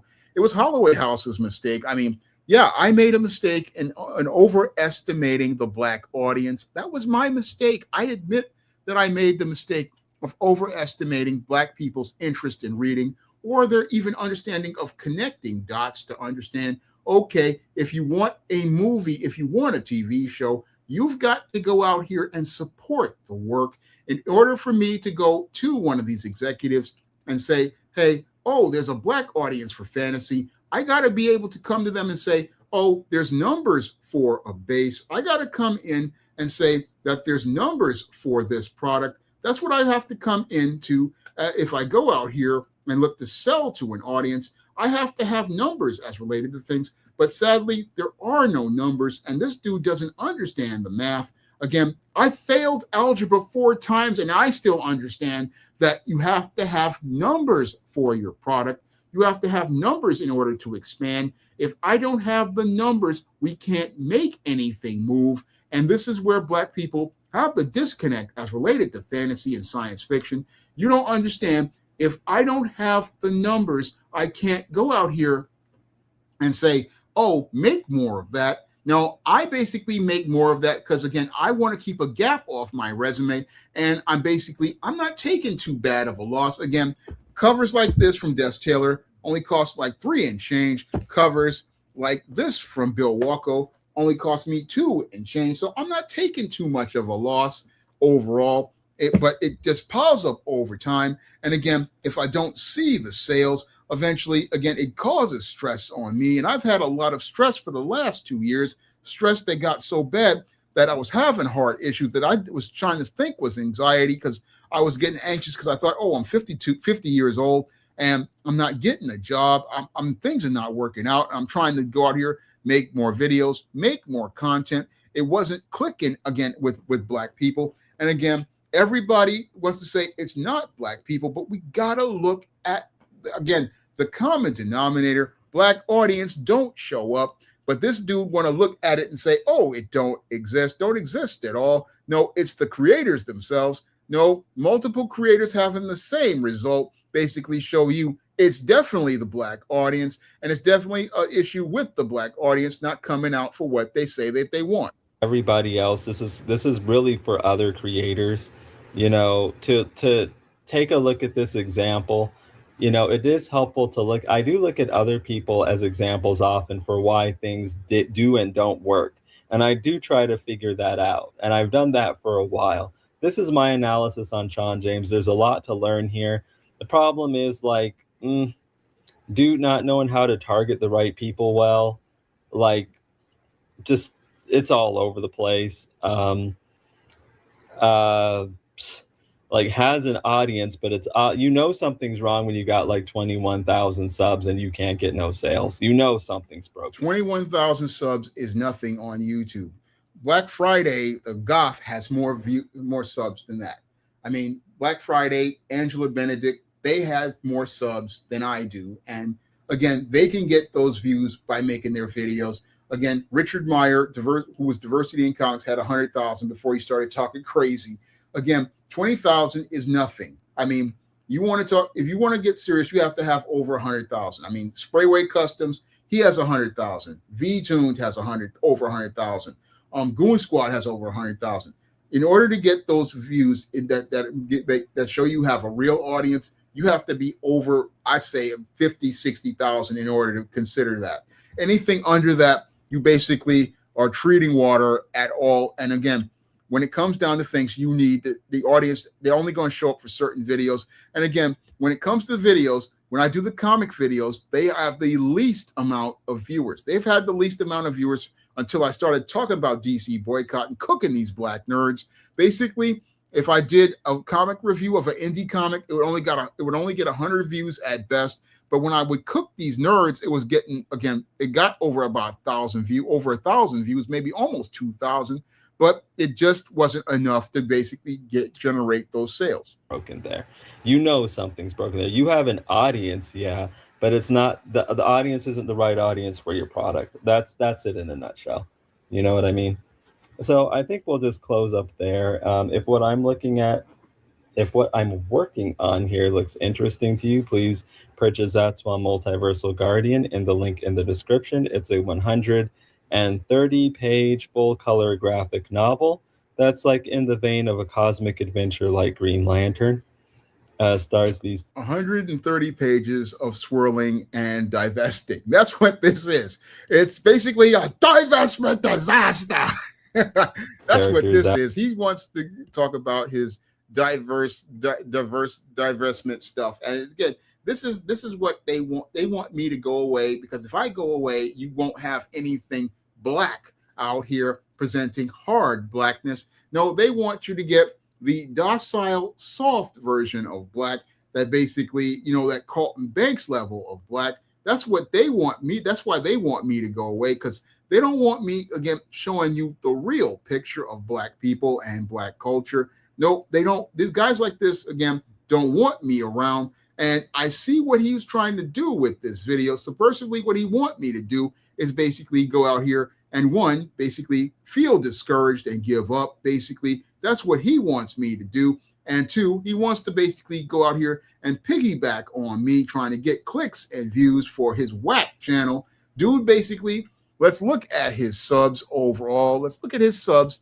I mean, this dude only got 500 subscribers. Again, he knows that he basically can't get no traction as related to his channel, because we look at his channel, again, when it comes down to him, he don't really get no views outside of anything. He don't really get no views as related to anything. And as he's been out here, again, looking to go out here and continue to stalk me. Look at this. Look at this. This is some, you stalking a dude. This dude, again, looking moist and effeminate, and still, again, why are you constantly on another man's channel, on another man's jock? No, the only time I've seen this is when I was back in junior high school. And even then, I found that to be suspect. I found that to be quite suspect as related to behavior. I basically saw it as suspect. You making multiple videos about another man. Don't no man do no stuff like that. No, don't no man do no shit like that. Straight men, we don't be up in somebody else's business like that. We not riding on somebody's jock that hard. Nope, we not out here making video after video about another man. But this dude, basically, I gotta wonder if he's basically suspect. I wonder if dude is suspect, because he basically, again, out here talking about one black man. And again, one black man out here, not as related to his content. Lately, he didn't go out here and look to make things until about much later on, but constantly on my jock, even talking about, the heart attack I had. This no straight man goes to them type of lengths that you constantly in a man's videos, you constantly watching a man's channel. Don't no man do no stuff like that. I mean, I've had the other dudes out here basically, yeah, they make their video and go on about their business. But when we look at this dude, we see he clearly got a problem. We see he clearly got a problem as related to things. And I have to wonder if dude is sexually suspect, because that's the only reason why a dude gonna make constant videos about one man and then say, oh, I'm making all these videos about this man, not ever buying any of the material. I mean, you talking about a man making books, but never buy none of the books. Again, proving a point that I made that black people don't buy books, and want to say, oh, black people do buy books, but you didn't buy any of my books. I mean, this dude, there's something wrong with this dude all around, just all wrong with this dude. Because I look at this dude again, you at the top as related to things, you got your white girlfriend, you making your little comic. You should be focusing on yourself, focus on, like I said, going to postspace.com, looking at them compositions to learn how to draw better, because the way you drawing is kind of whack. But because you want to sit there and talk about my books and my writing, but we looking at your art and it ain't looking that great. But you constantly up on my nuts like this. Again, that's not what normal men do. No, normal men ain't sweating no other man. Nope, not sweating no other man, but you sitting up here sweating on me. Now, I'm going to get ready to wrap up this stream because I've been here since about 10 o'clock cooking this dude crispy. And I've been up here since about 10 o'clock because cooking this dude up extra crispy in this roast. And I basically, like a Thanksgiving turkey, I think this dude is basically about done at this point. And with him being done at this point, I'm basically done. And as I'm basically done, I'm asking everybody, head out and pick up some of these books on the SJS Direct Imprint that I've done over the years, like the recent ones like John Haynes, An Offer He Can't Refuse with the Death Taylor cover, ISIS Runway of Doom. And dear, I got to go and find this other book. But, well, The Esteem A New Woman book, I think it's around here somewhere. But the whole thing is, I got plenty of books on this SJS Direct Imprint, and all them books are on Amazon.com in paperback and Kindle format. And you can also find them at other online booksellers like Draft Digital, Google Play, Barnes Noble, and big box retailers like Walmart and Target. And you can also pick up my first full comic, John Haynes at Death's Door, which is available on Lulu.com in paperback. And it's also available on Amazon's Kindle and Google Play. And with all that being said, you guys can also help out by dropping some money on the PayPal or the Cash App by clicking the links in the description box. You can go out here and help me out, because if Neil is so eager to see me make a comic, he can go out here and drop $10,000 on the PayPal or the Cash App and hook up a brother so he can go out here and pay an artist so that they can go out here and be able to pay their bills as they work on my project. He can go out here and hook up a brother with that 10 grand.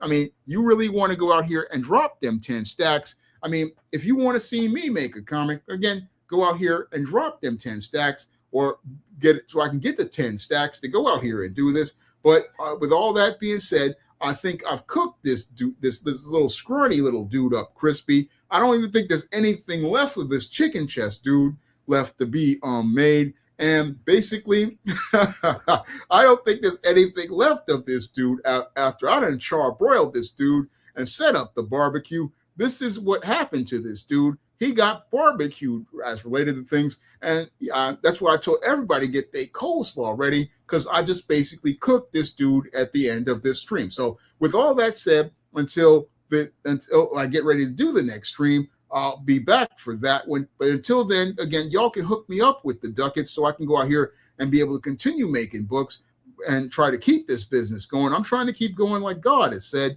But the whole thing is that with black books, if we don't buy the books, nobody else gonna buy the books. So we got to go out here and put our money where our mouth is, and that's how we get the business of black stories out there, and that's how we take further control of our image. So with all that being said, I'm gonna wrap up today's stream, and I'll be back soon for another stream soon, as related to things. But until then, again, check out John Haynes at Death's Door to see how I do comics.